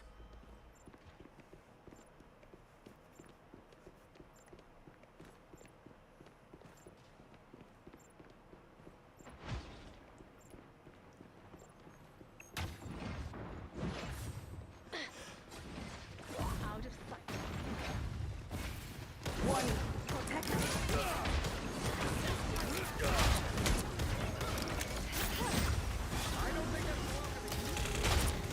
Armed and dangerous! Again! Oh, I fucking hit the thing. That was bullshit. I got a double kill, but I hit the little brown thing in the top. That was so stupid.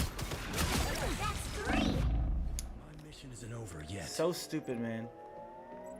Control seized! Plant the flag, people. Target is captured.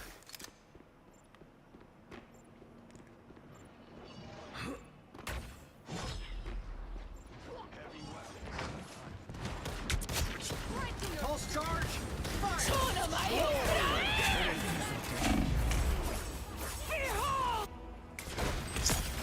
Maximum pulse! Double KO! My mission isn't over yet. Control lost! Their team's capture progress has passed the halfway point.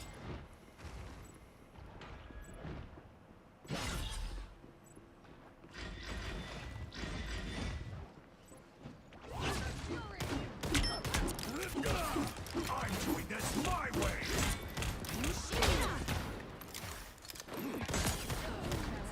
Starks never forget. Lights out for We make a good team. I'm taking requests. Got one in my sights. They've almost got it! Control seized!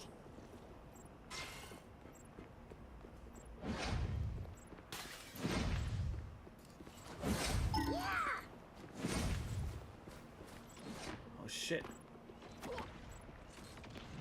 Grabbing what? Talk about the health pack? No, I think I stole one from the early You captured more than half of the mission area. Keep going. Ready to do some damage. Nothing personal. Dumb bitch.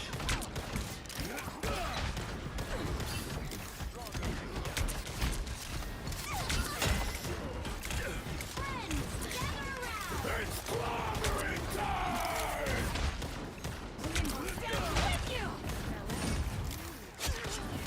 Don't give them what they want. Armed and dangerous!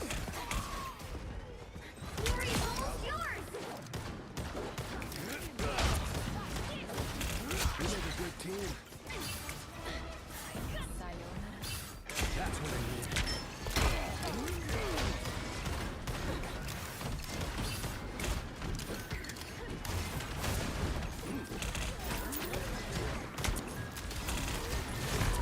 You'll have to keep fighting until we have a winner. Oh my god. Let's go. Lock the fuck in, bro. Woo. I'm tired of you, Adam. Let's go. What a comeback, guys. Another epic victory. Big What a comeback. Wow. What a fucking comeback. Let's fucking go fuck CST. For real, bro. Fuck them. Fuck them, bro. Fuck them. That was a good game. I think we should end it right there, though. I don't think it gets better than that, bro. We came back. The comeback kings. Oh my gosh. That was crazy.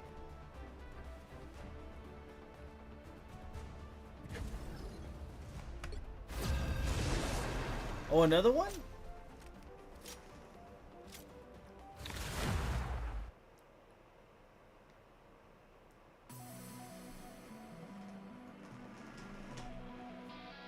Pick your hero. Or villain. I'm not judging. I'm not anyone's sidekick. What I do is best done alone.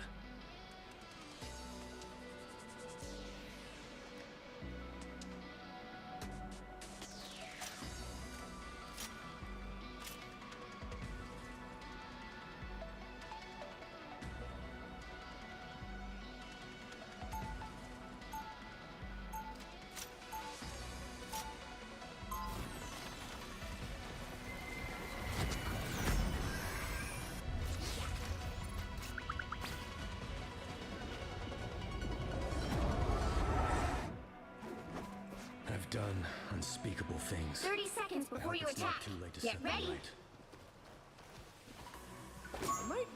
Every time I see you, I think to myself, as long as Spider-Man is still around, everything will be all right. Whoa, that's a lot of pressure. I don't mean it that way. You just mean a lot to a lot of people.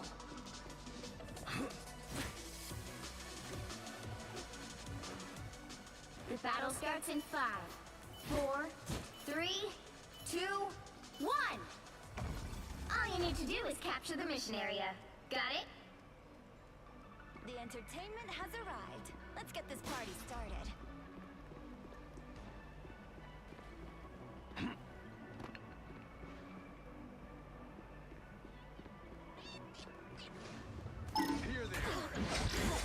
All spotted. That's what I need.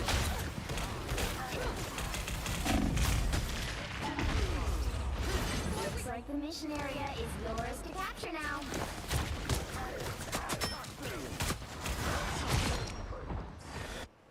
You thought I was gone for good? To capture the mission area!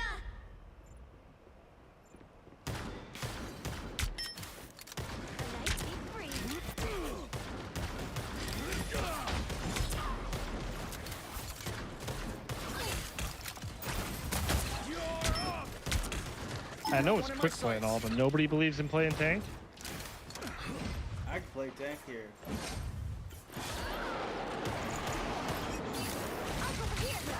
Yeah. Pretty bad at Hey, quick play is the best place to learn.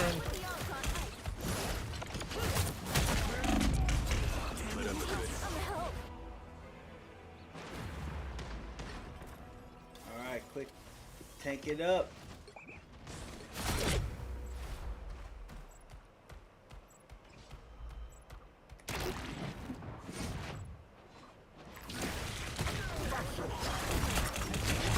Your team's capture progress has passed the halfway Oh, point. that didn't work out. Disappearing. Gonna simmer a bit more. Ready to unleash the light force. Nobody know where the health pack is in this one. No more. Ice up.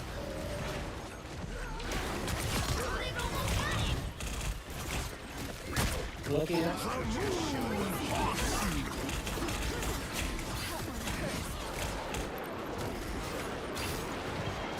Pulse charge! Fire!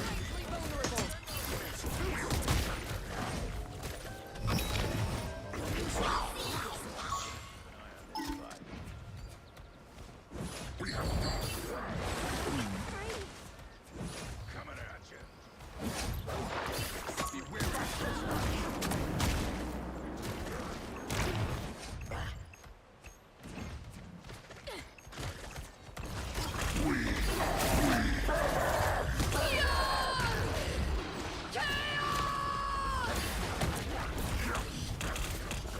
Stand strong. My armor's got a lock on a bogey.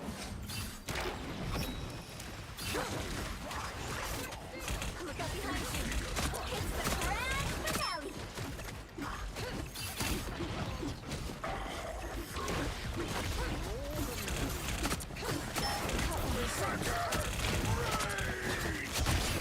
A nice deep freeze.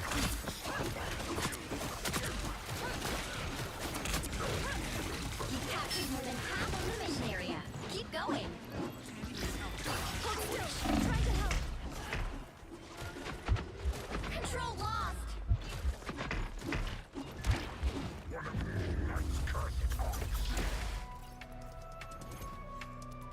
Terrible.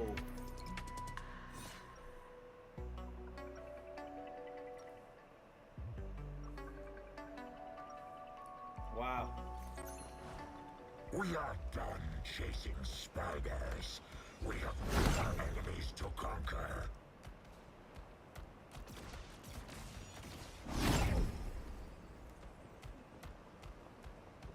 Seconds before you attack. Get ready. Doreen, I didn't expect to see you here. You look good. So do you, Logan. So, let's try not to make this awkward, eh? Yeah. The battle starts in 5, 4, 3, 2, 1. All you need to do is capture the mission area. Got it? I beat Dr. Doom once, and I'll do it again if he gets in my face.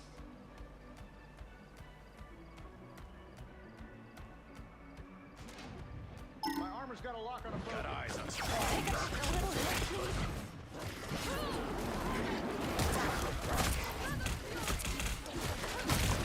Behind you. Looks like the mission area is yours to capture now. Friday got that on video. The anger's still building. Mission area is yours.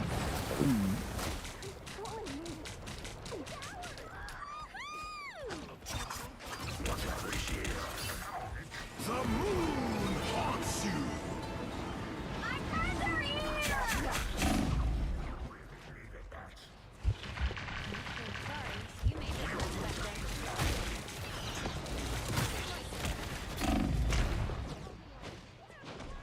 Still the best at what you do, Logan.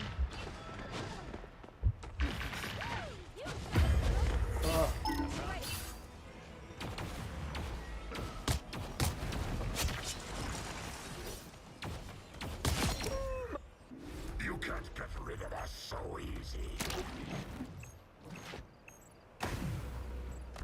Score one. Your powers are mine!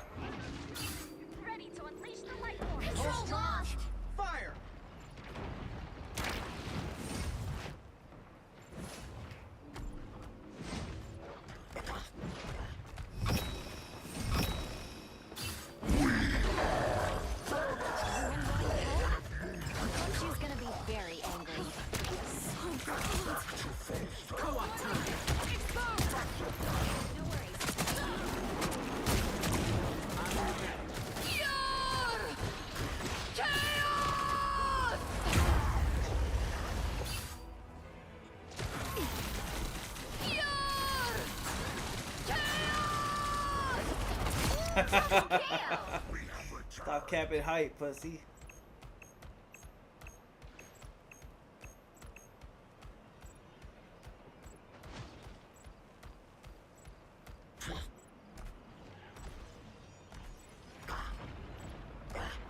Your team's capture progress has passed the halfway point. Time to go berserk.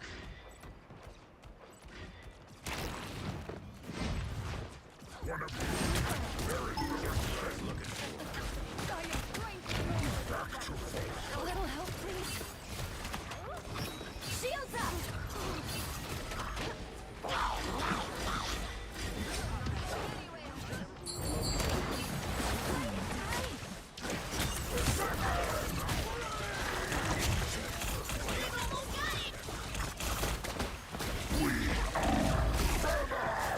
Control seized.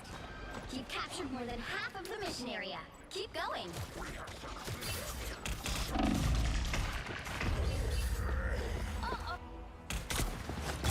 Very much. KO. The power of the moon. The wounds are gone. That's Thanks. 3. Control lost. I'm like glitched out.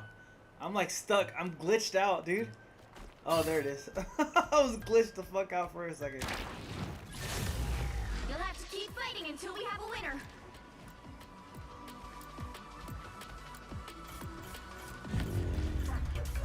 Heaven!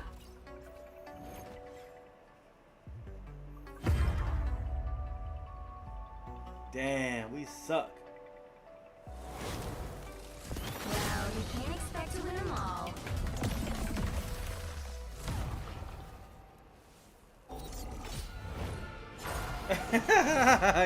Big Chopper got deported.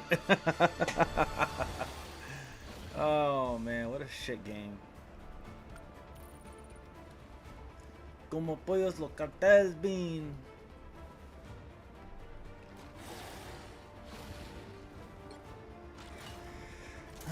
Hold your L, mojado.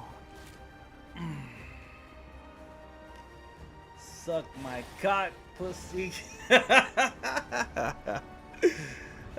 You guys are fucking hilarious.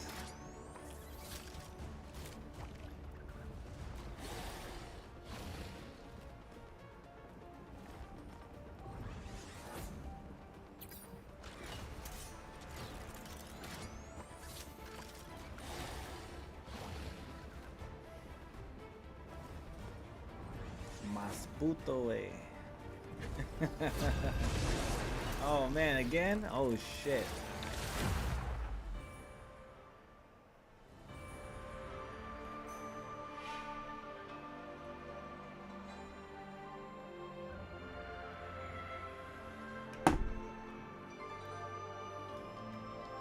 Mas puto, eh.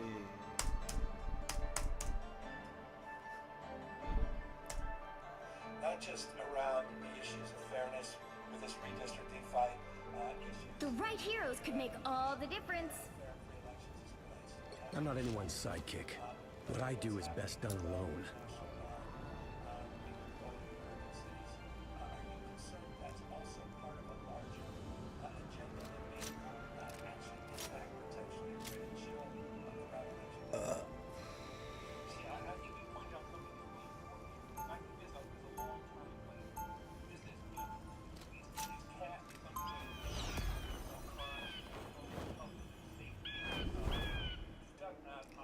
Weapons keep getting better, but it's still the person behind them that matters most. They'll be coming in 30 seconds. Stay strong. Longing, rusted, furnace. What are these random words repeating in your mind?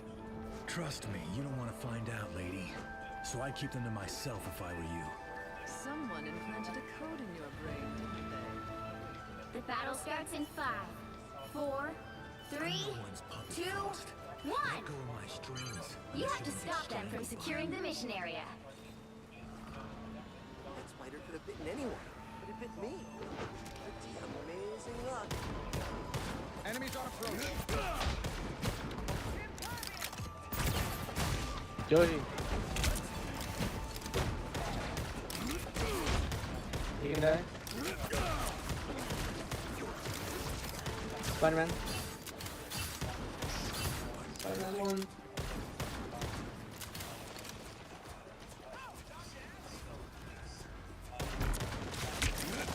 Much better.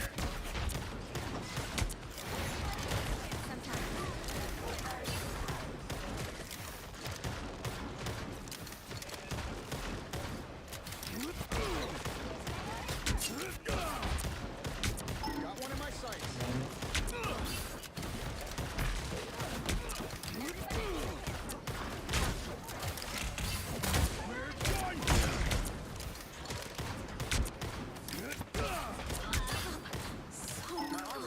Spider-Man's in the back. I saw it close. What is it? Never mind. Sorry, soldier. Peace out, Spider-Man.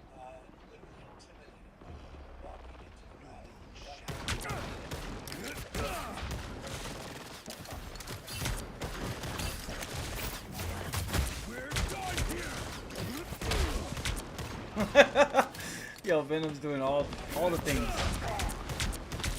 That's what I need.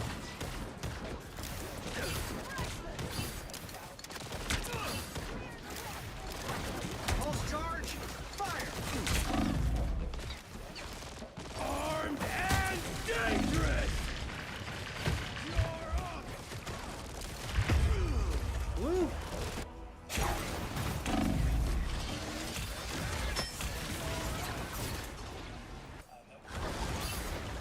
You thought I was gone for good. You get a web, and you get a web, and you get a web!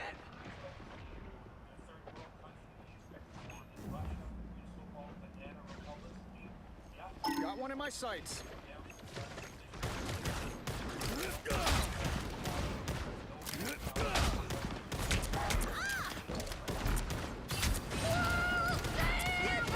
I am ready to put on a show.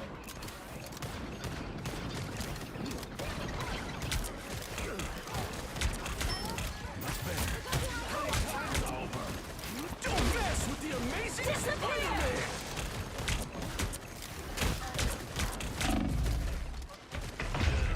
Damn.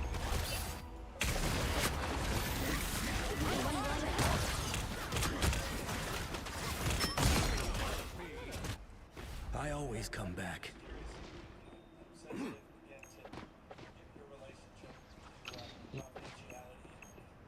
Yeah, you guys gotta ignore that fucking Venom and just kill the fucking healer, please.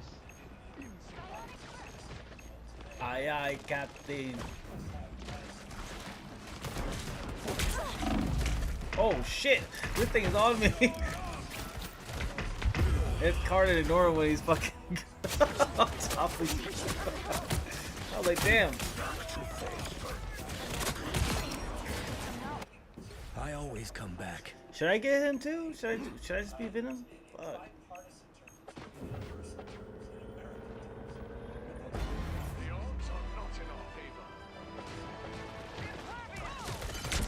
You need to stop that vehicle in its tracks.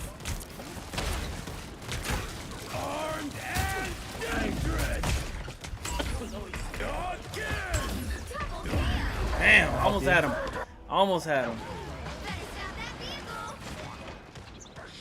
Again!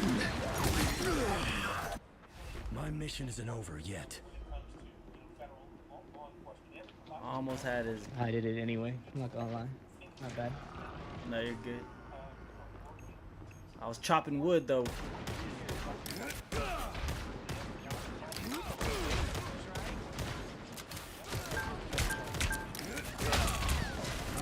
Your battle is longer than any of us expected.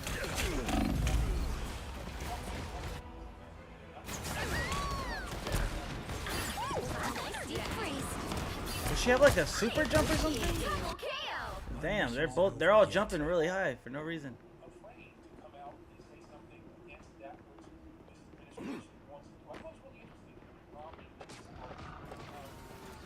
Don't mess with the amazing Spider-Man! I am ready to put on a show.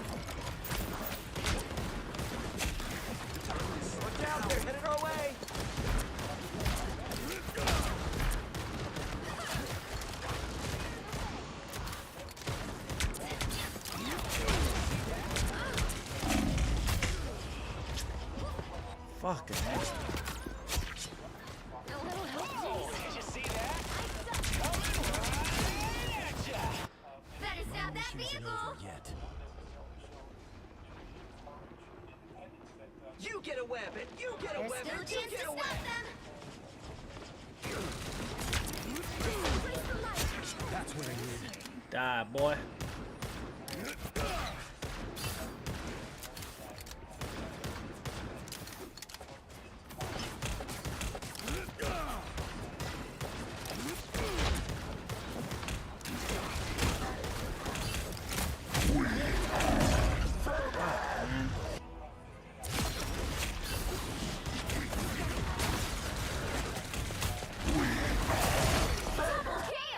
You thought I was gone for good?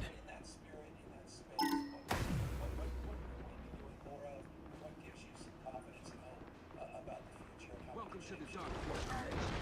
Pulse charge, fire! Nobody can hang with the pulse cannon. More power. Got one in my sights. Armed and dangerous!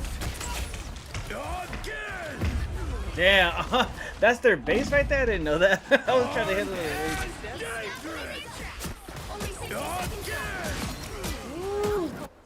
Been knocked down before. Doesn't last.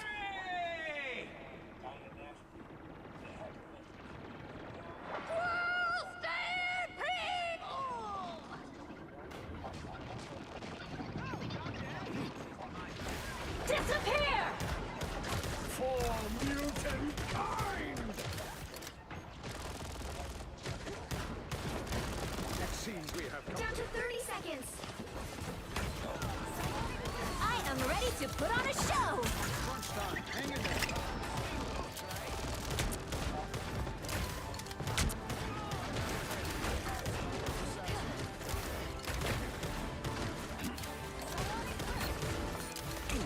Final 10 seconds. Oh shit.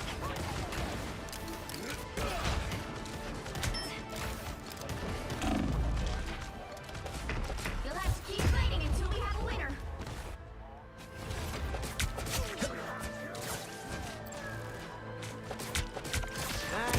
Better stop that vehicle. We need a checkpoint. Now might be a good time to stop them. Fucking A, I thought we were done with this game.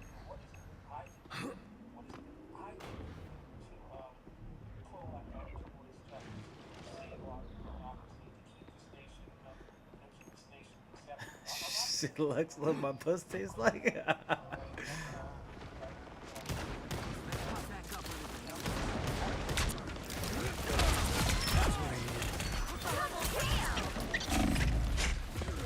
Man, I was stuck. Psionic surge. You thought I was gone for good.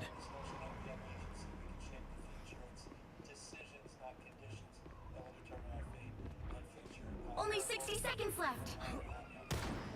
I'm opening a portal. Better stop that vehicle. It's now or never. Stop them. So cold. You belong to me!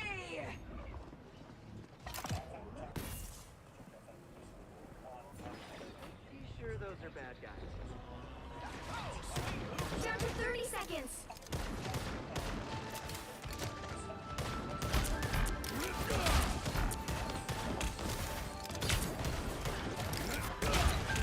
Much better.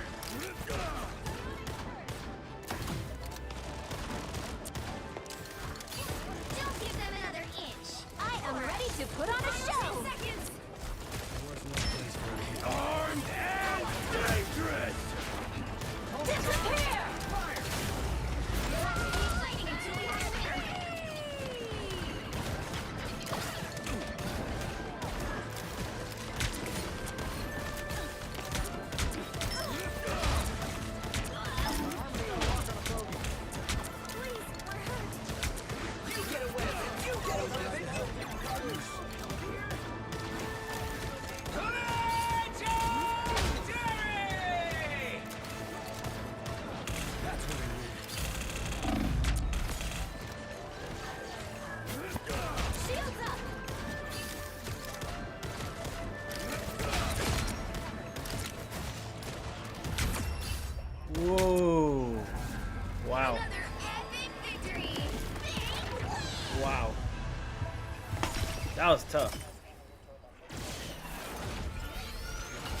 Late night, Mike.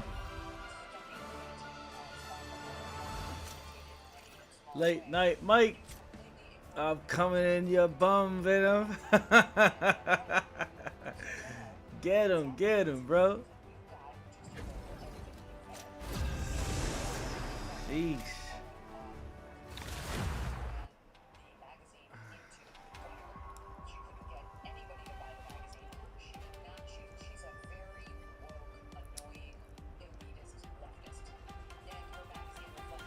The right heroes could make all the difference. I'm not anyone's sidekick. What I do is best done alone. Okay, one last one. All right, last one. Putting me through the ringer today.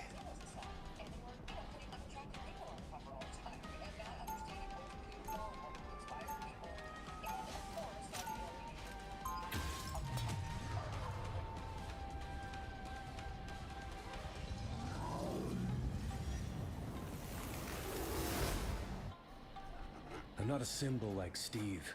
I'm just a soldier trying to do his job. They'll be coming in 30 seconds. Stay strong.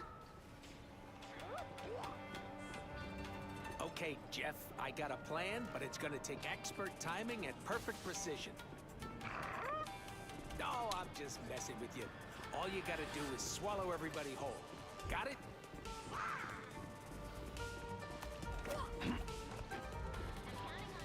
The battle starts in 5, 4, 3, 2, 1. You have to stop them from securing the mission area. Whoever they are. This fight is for our destiny. It is why we are fighting together. Someone scratch my back.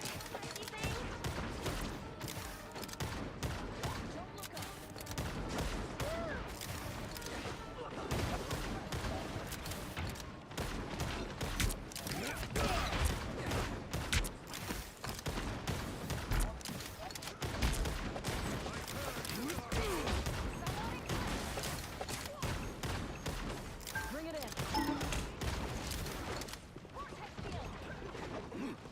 Crap. Those fingers don't grow on trees, you know.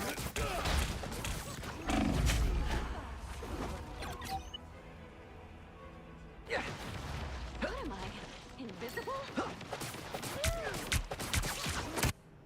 My mission isn't over yet.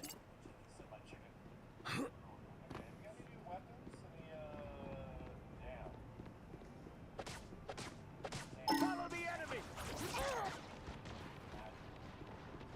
I want to watch all this stuff fly around. I can heal you. That's what I need. Be careful here.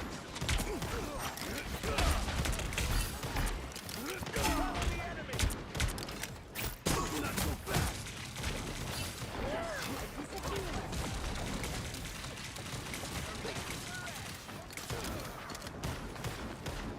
Follow the enemy! That fucking hurt! Disappear!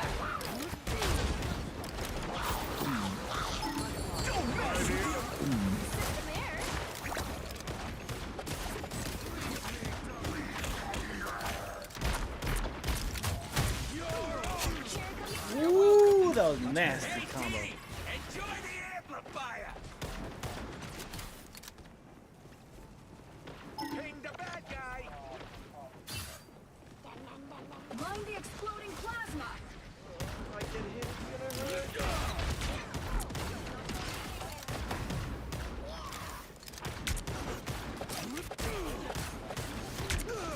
Hey, idiots! Turn around! Armed, dead, again!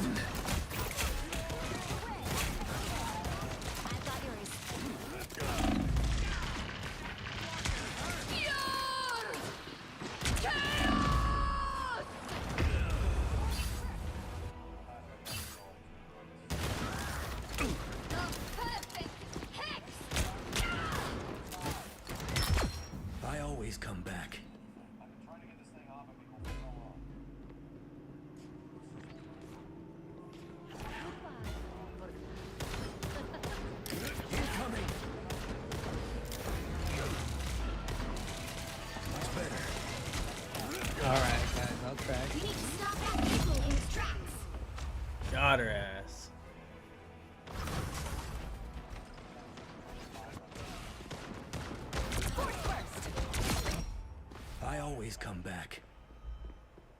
Better stop that vehicle!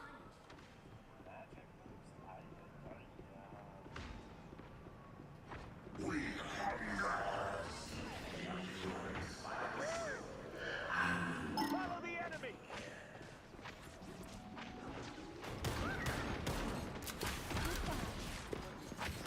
Don't mind me. I'm just dying. Hey, Dee! Enjoy the amplifier!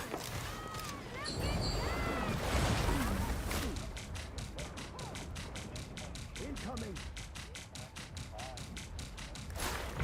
Not today. Damn.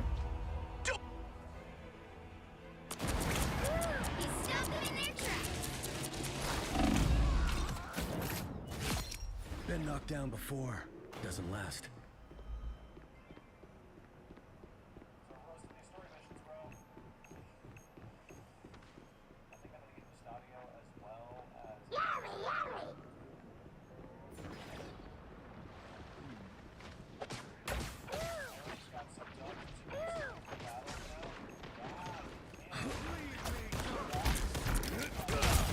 Pulse charge!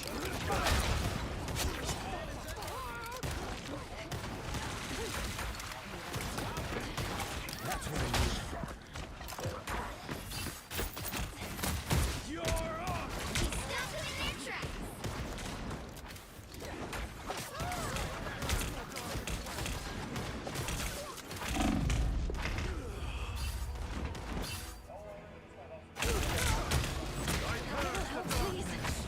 Hit all. Been knocked down before. Doesn't last.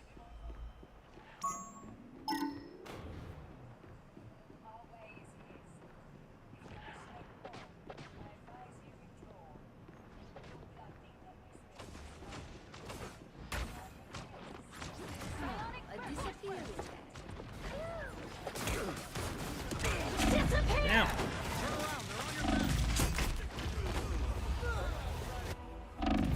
I got both of them for you, so Yeah, I appreciate that. I got no, double my team. bad. Been knocked down before. Doesn't last. Always glad to help, partner.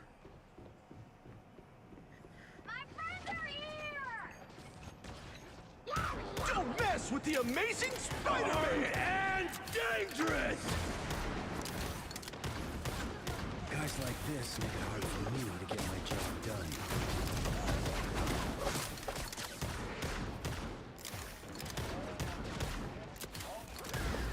You're welcome!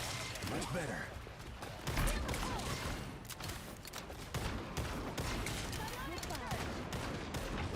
Pulse charge! Fire! Stop them in their tracks!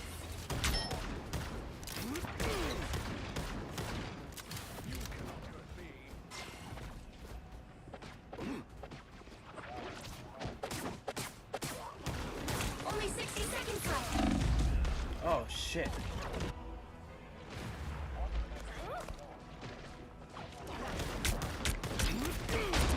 That's what I needed. Been knocked down before. Doesn't last.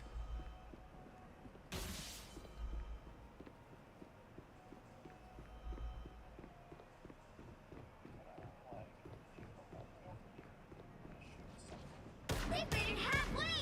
Stop them! Down to 30 seconds! Don't back down.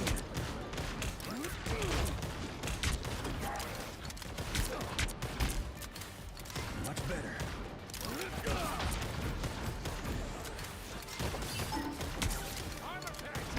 The final 10 seconds! Hey, Dee! Enjoy the amplifier! Armed and dangerous! We'll have to keep fighting until we have a winner. Again!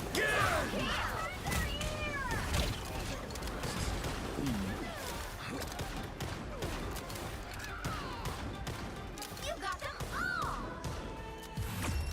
Light work, bro. Light work. Another epic victory! Oh my god, dude. Light work.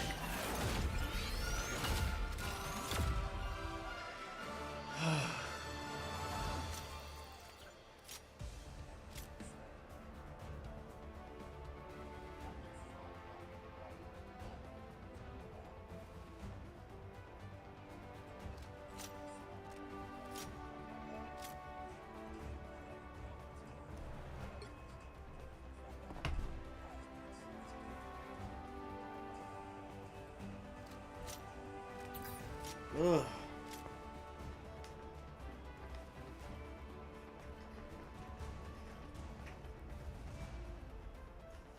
How'd they lose? They got like better stats. Dang. My comp sucks. I can play and watch your stream. Oh, my computer sucks. Oh man. How you feel about the games? Yeah, I feel good about the games. I'm like, damn. How'd they lose that? How did they lose? Like, their stats are way better than ours on this one. It's funny. They just suck. No, you're good. These are high tier games now, bro. I'm like, shit. I'm like sweating each game, dude. I'm like, these games are close. Oh man. So you gotta go to work in the morning? We were playing your tier games that other day. Yeah. Now we're on your tier games. I feel. I'm like, damn. I'm like having a hard time. But it's fun. I'm just like, holy shit. I gotta lock in each time. It's rough for sure. I'm trying to get. But you like it? Yeah. I like it. I'm waiting for Battlefield 6 though. I'm ready. That's why quick play is dumb. Yeah, that's why quick play is dumb. I get ya. Cause ranked is better. Yeah, well, for sure ranked is better. I don't know what I'm like. I feel like I'm not confident enough to be ranked yet. But you know what? I'm gonna do it anyways. I don't give a fuck. In this game, quick play feels worse than rank. Oh, just the now you good? Okay. All right. I felt bad a little bit, but I was like, oh shit. I'm being serious. Okay. I thought you were just being nice, dude. It's hard. Yeah. It's super hard. Fucking A. I'll be on tomorrow. The quick play algorithm is ass. I feel that. Oh shit. What a game. We got lucky the first day. So yeah, we did. It went noob mode on us. How do I claim this? Oh my god. Ooh, I want this nameplate. Give me that dragon nameplate. Hell yeah. I got shit to claim. Which game stood out to you today? The one where we lost the first one and then we came back the last two, like, but barely. That game really stood out to me. I'm like, oh shit, dude. Like, we had to really dig in. Yeah, that was the best one. Like, as far as comeback mechanic, I was like, oh my god, dude. I didn't think we had that one. I was like, holy shit, this is tough. But we got it. I can't be mad at it. Yes, sir. That one game with the sniper widow was pissing me off. Oh my god, yeah. That sniper bitch. I need to rewatch your POV. Mine? How do you watch mine? I was getting wrecked by her, bro. Just don't look at mine. Oh man, now you could look at it. You could critique me. You can watch your replays.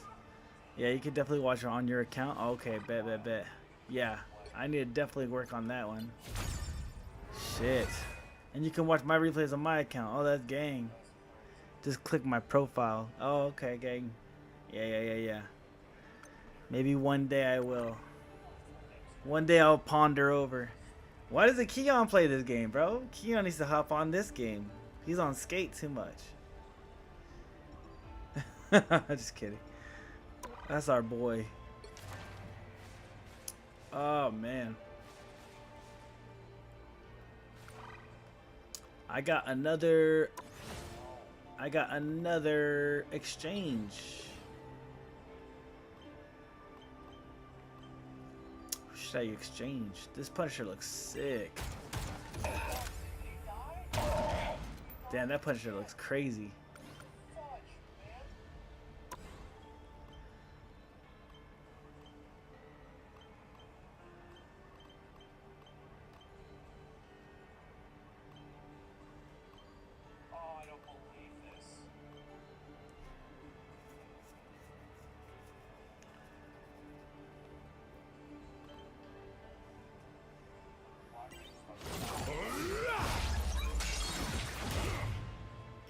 Damn, that looks dope.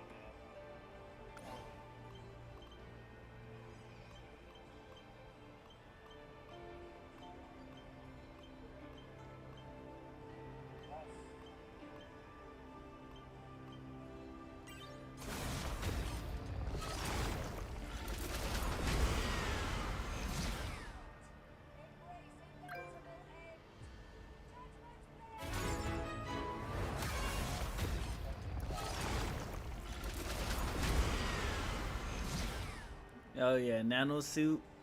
That's sick.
Wait, you still gonna play?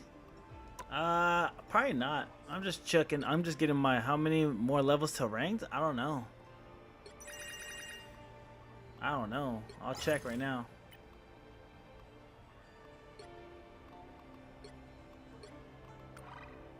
Let's see. How do I check again? Let's go to type of games. Competitive? Is this it? Is this ranked right here? Let's do it. Oh shit, it unlocked? Oh my god, bro. Oh shit, dude. Am I ready for this?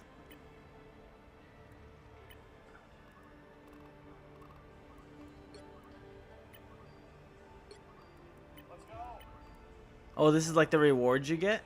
Okay, gotcha, gotcha. Bronze is easier than all those quick games too. Alright, let's do it. You want to play more right now? I thought you had to go to work. I'm telling you, we were playing against diamond players. What? I'll hop back on. Damn, what? No way. No way I was playing against those guys. Jeez, those guys are tough, dude. I was locked in. All right, fuck it. If you want to play again, let's go. I'm not gonna say no. I don't care anymore. It's the weekend. Just at least 1 or 2 ranked games. All right, bro. Fuck it. If you want to play, let's go. And I got my new Venom too. Let's do it. Let's run it. Run it. Run it.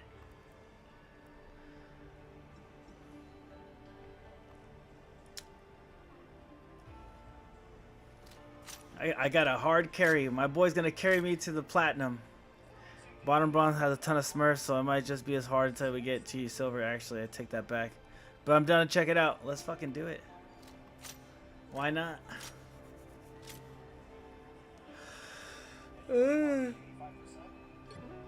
Oh shit.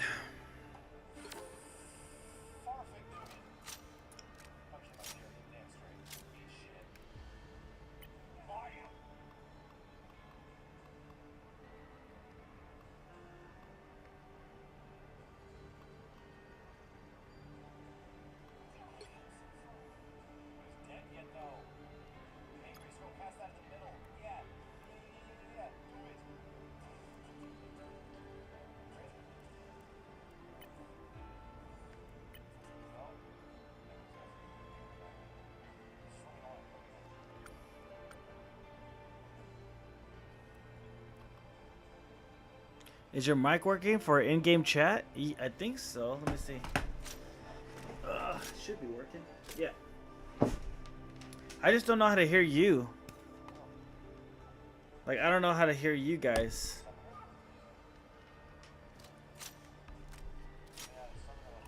It works now. I got my mic now. I just don't know how to like hear you guys.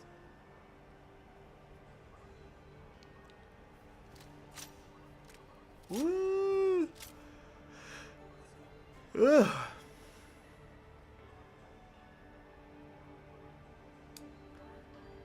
Putting me through the ringer.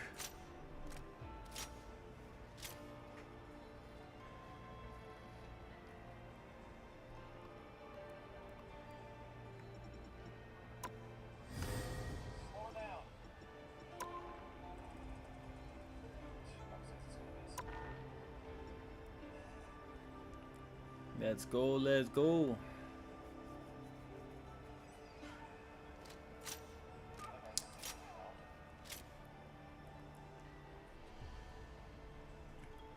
The fucking rat.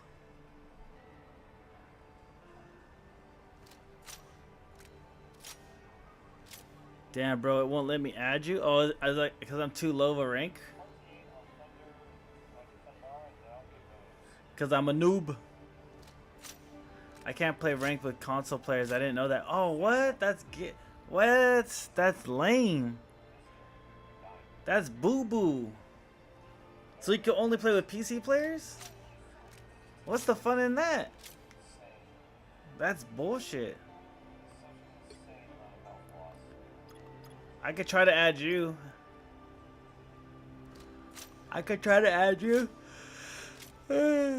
See if it works.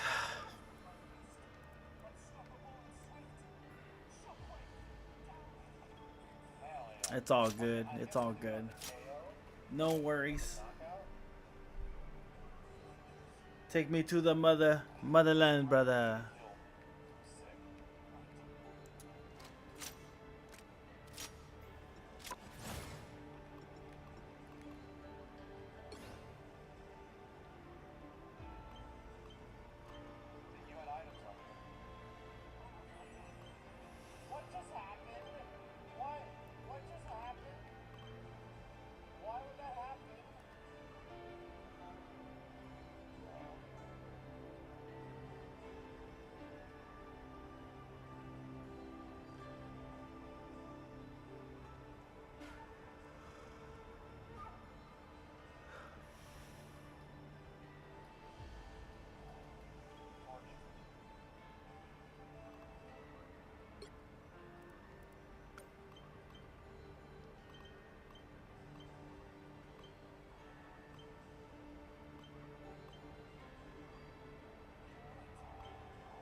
I feel like I already got that one.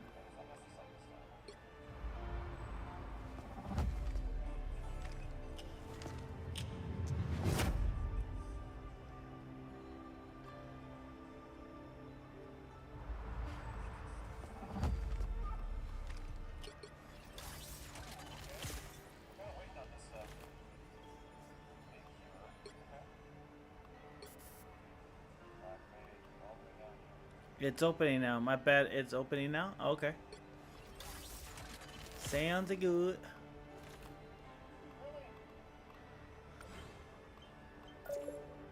Ah, shit. Here we go. Oh, man. This is gonna suck. Oof.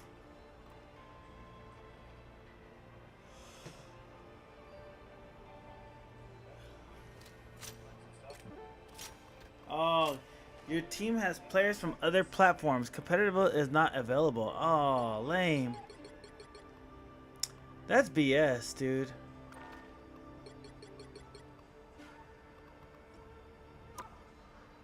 I tried. It won't let me. It won't let me. See? It won't let me in the game.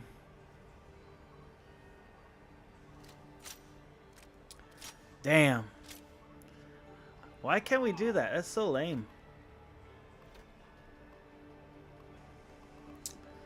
I tried. It didn't work.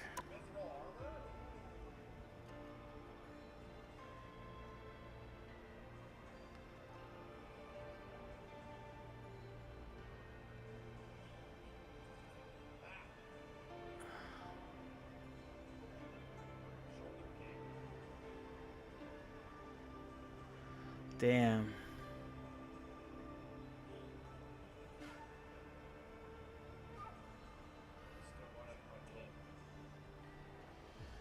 Damn.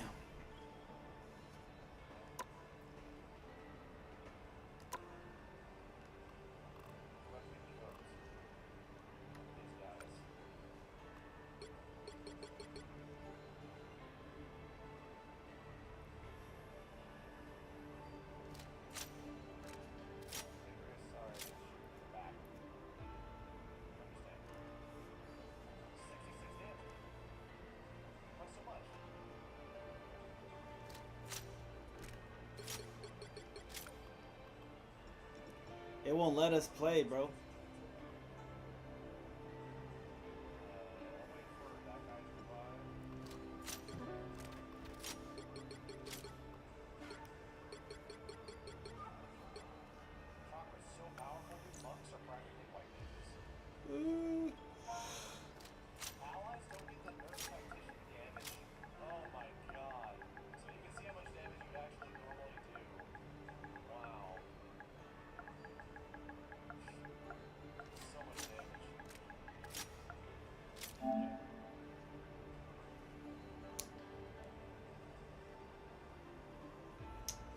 Duty.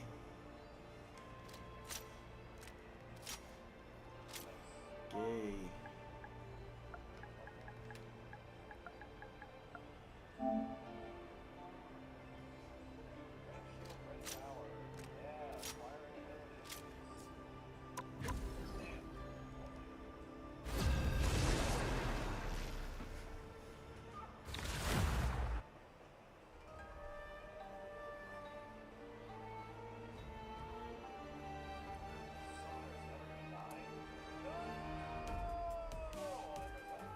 The right heroes could make all the difference. I'm not anyone's sidekick. What I do is best done alone.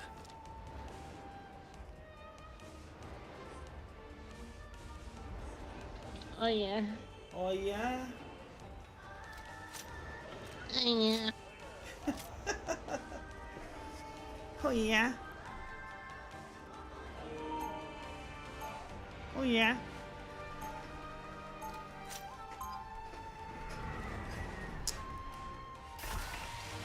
Let's go. I don't know why my mic is muted. I'm not a symbol like Steve. I'm just a soldier trying to do his job. They'll be coming in 30 seconds. Stay strong. That's some nice armor you got there, sweetheart. How much you want? Yo. Can you hear me? You know Spider isn't for sale.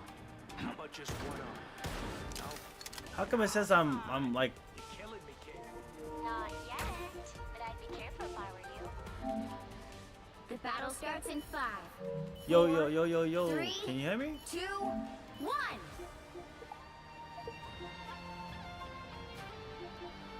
Check 1 2. Check 1 2. Check 1 2. Check 1 2. Going to be thrilled with me for jumping around realities. You need to stop that vehicle in its tracks.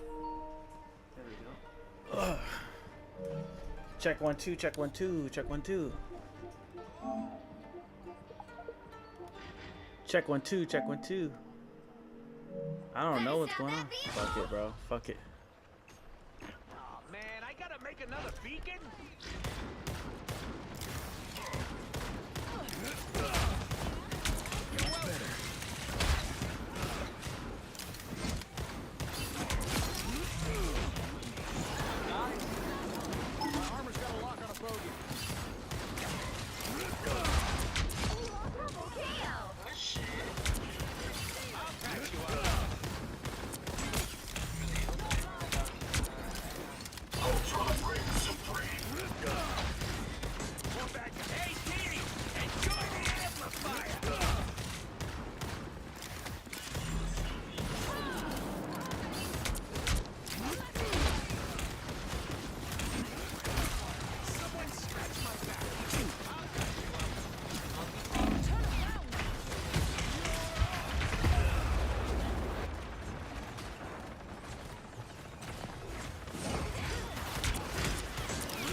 Judge, jury, executioner!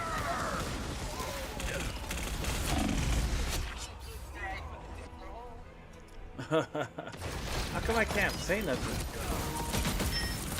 I don't know.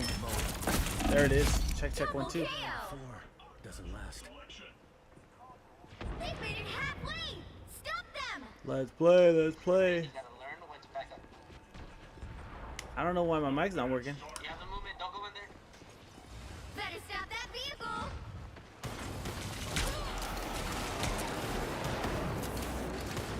The Punisher set up a turret. There's still a chance to stop them. Oh, fuck, man.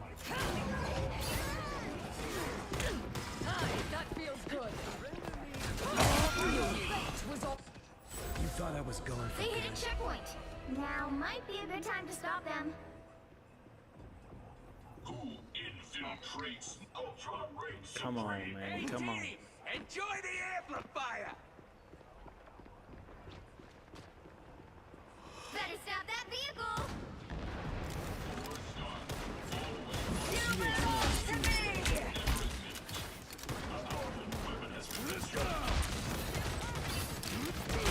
Sorry, Craig.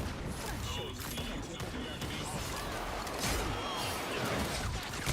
Look behind you.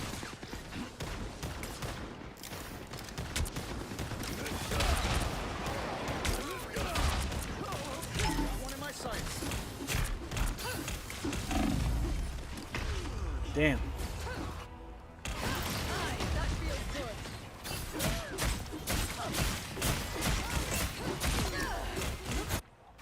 My mission isn't over yet.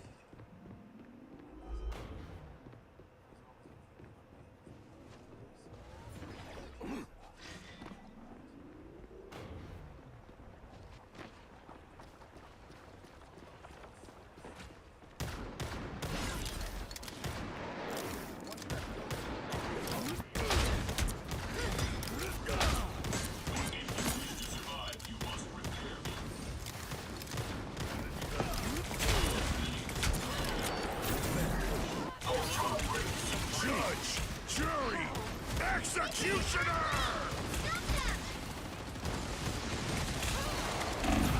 Fucking A.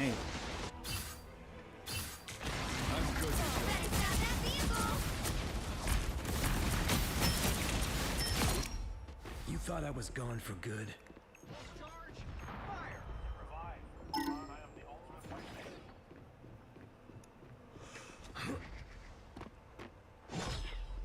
Who infiltrates my systems?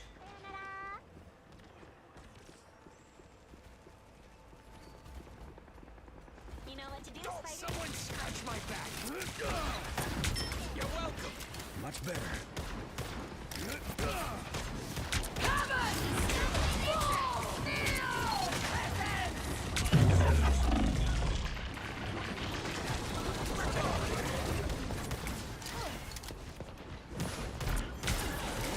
Your powers are mine!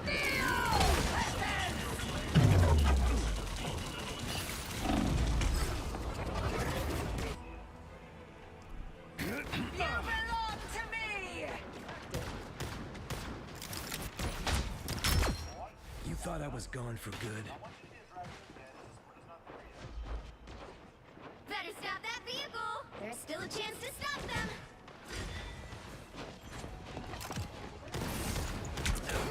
Armed and dangerous! Damn. Armed and dangerous! I still want you. I always come back. They hit a checkpoint. Now might be a good time to stop them.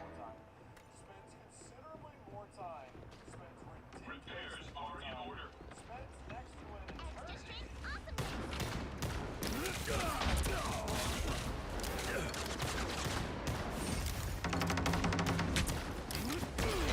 Judge, jury, executioner!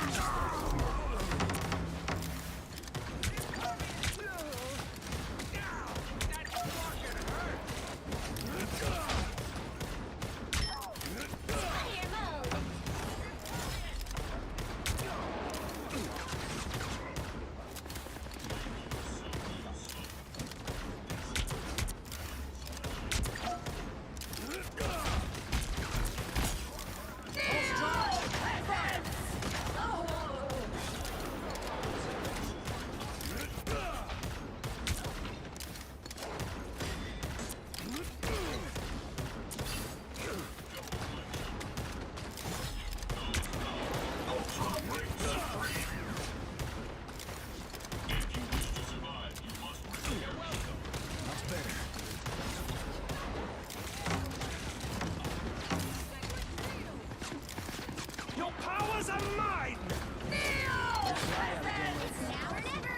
Stop them. Armed and dangerous!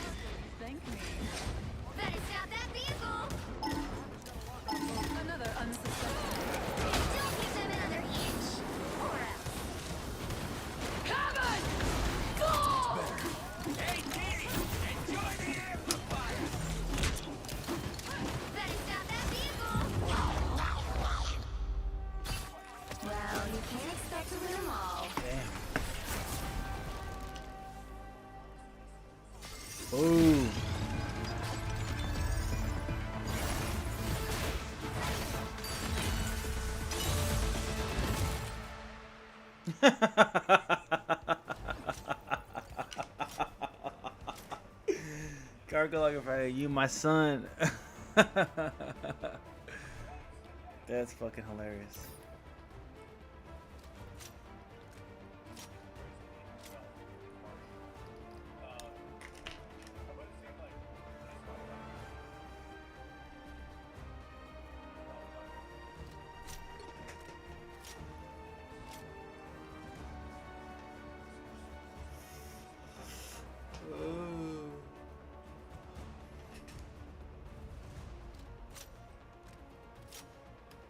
Go back to bed, Gramps.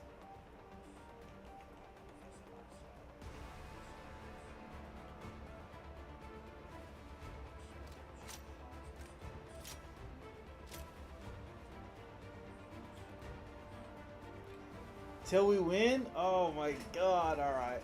Oh, let's go.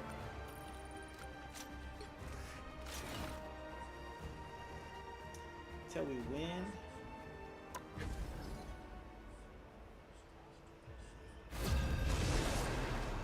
Holy shit, do we win?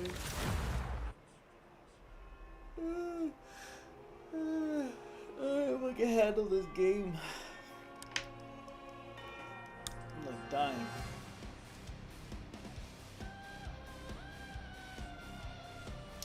Lock it in, The right lock it heroes in. could make all the difference.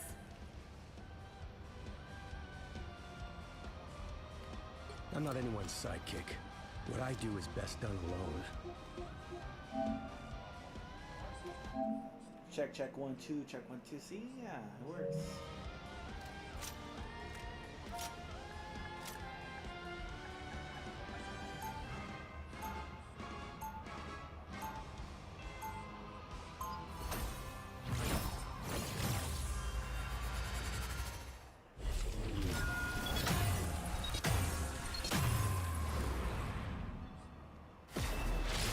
I'm not a symbol like Steve.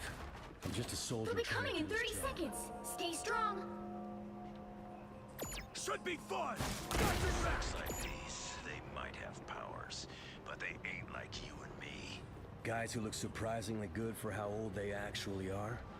Living weapons. Oh, right. That too. Counting on you, friends. Should be fun. The battle starts in 5, 4, 3, 2, 1.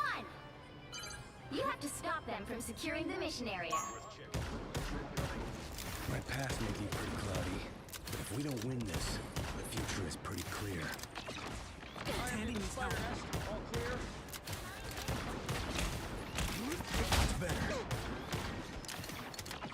My armor's got a lock on a bogey. You'll have fun.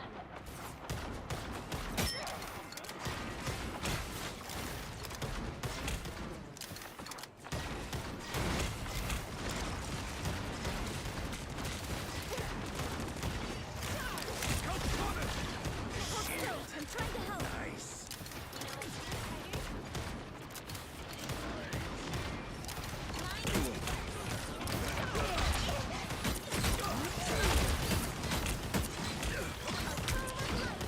Much better.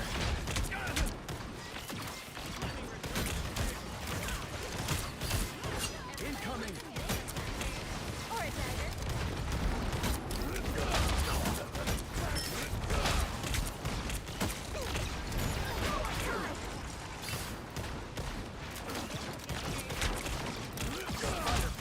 Watch your step.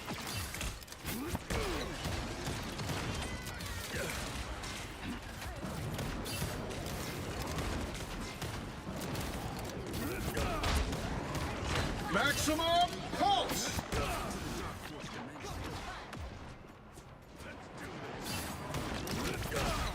Much better.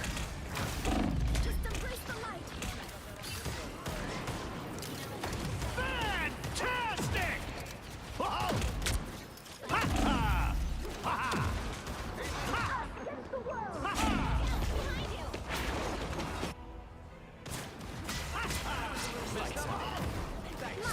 Us against the world. My mission isn't over yet.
one!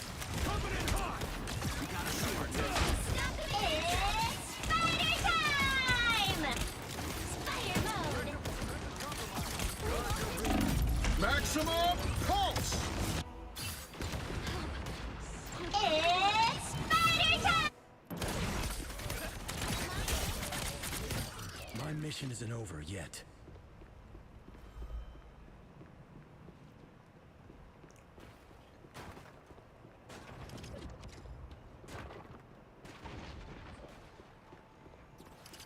Better stop that vehicle! Invaders halfway! Stop them! Some sort of tiny robot. That's what I did.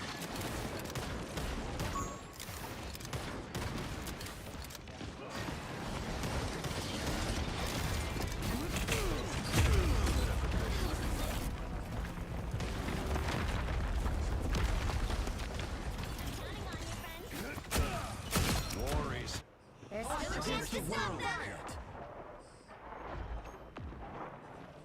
You owe me one. These spiders are cute. Together to victory! Defense is compromised. Armed and dangerous! Much better. Those spiders won't bother us anymore. You gotta reboot, Tony. We need you.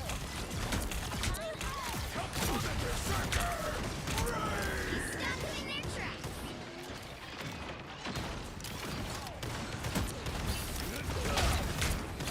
Behold the god of thunder!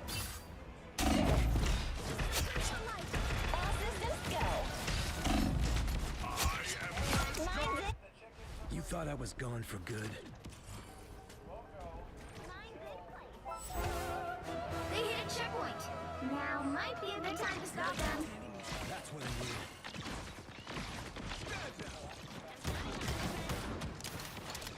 Can't let myself get hit.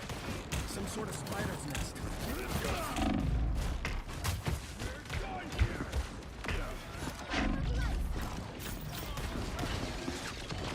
Should be fun! Fantastic! Ha-ha! Ha-ha! Better stop that vehicle! Let's see how ambush. They're behind us.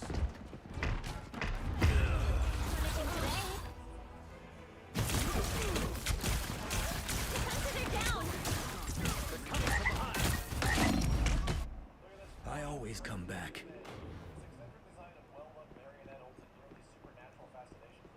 Got your back!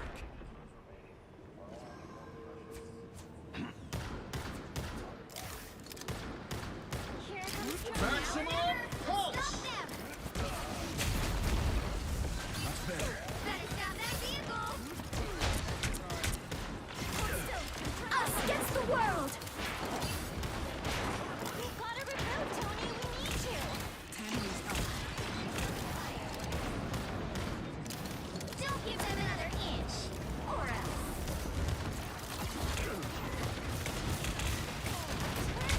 Together to victory! Armed and dangerous! Again!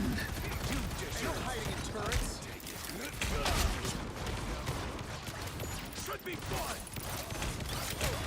It's spider time! Much better. Defenses are down.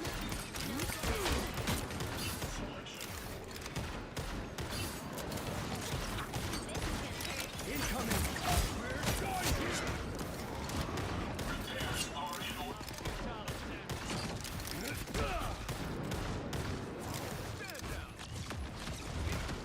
Should be fun!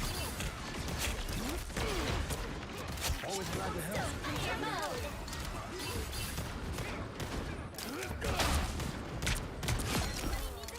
Behold the god of thunder! Damn. Behold Only 60 seconds left! I'll be shipshape in no time. You thought I was gone for good?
before. Doesn't Maximum last. pulse!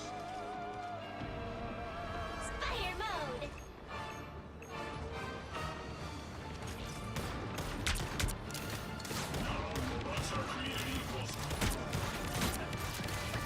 Armed and dangerous! Again! Again!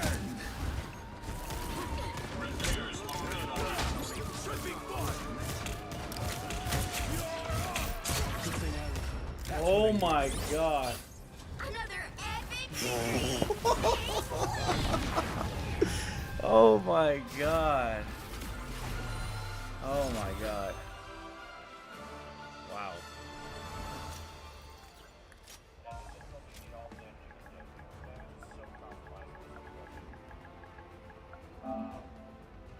Wow. Sheesh.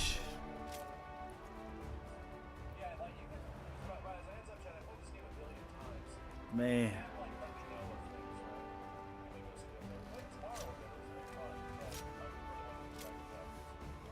GG's.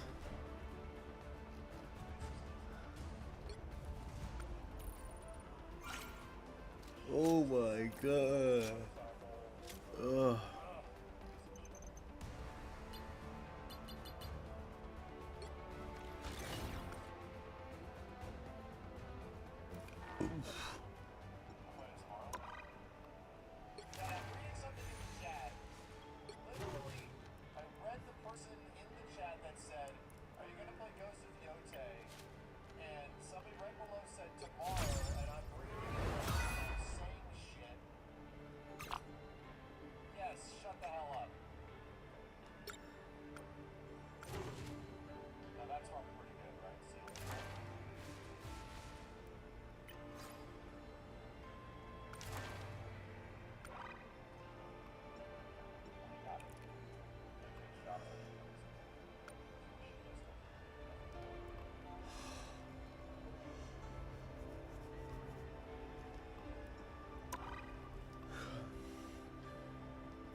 me sick.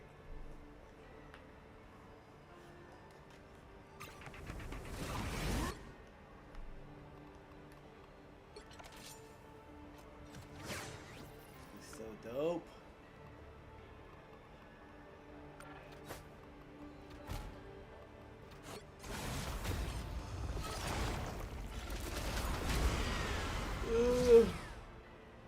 Check YouTube chat. Hey, 100 bits. Thank you. Wait, these kids sweaty, man. You're the leader. Wanna do quick round GGs? We did that shit. Hell yeah. These kids be sweaty. Let me just drink 2-3 tall cans and chill on the video game. Damn. Had fun though. That's my last one of the slur for sure. Slur. I'm gonna have on more beer and go to sleep. Yeah, yes sir, yes sir. Thank you, brother. I appreciate the bits.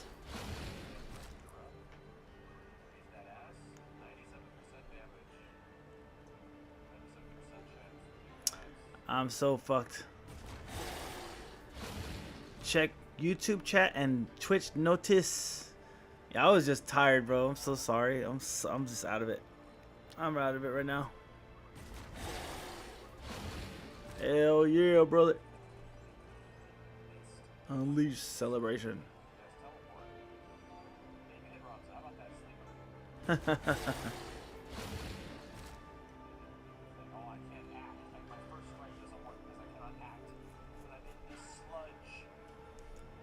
Oh man. GG's, brother. Oh man. I'm out. Peace, broski.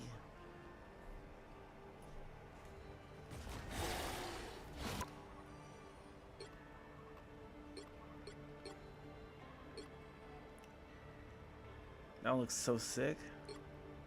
Whoa.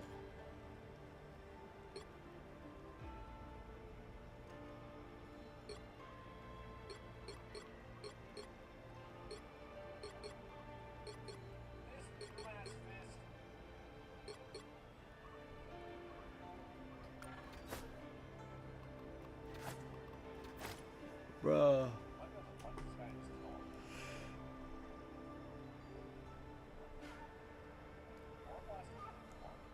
I did.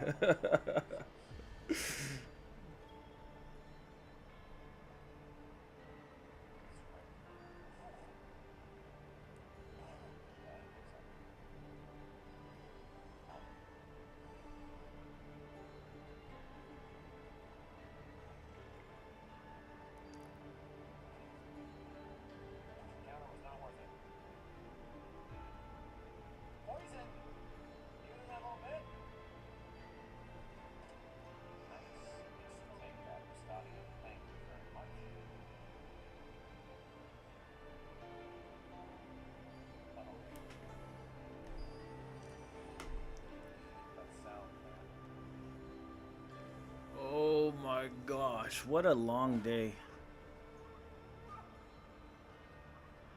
Alright guys, I'm out of here. I'm tired. Good shit. I am gonna go to sleep.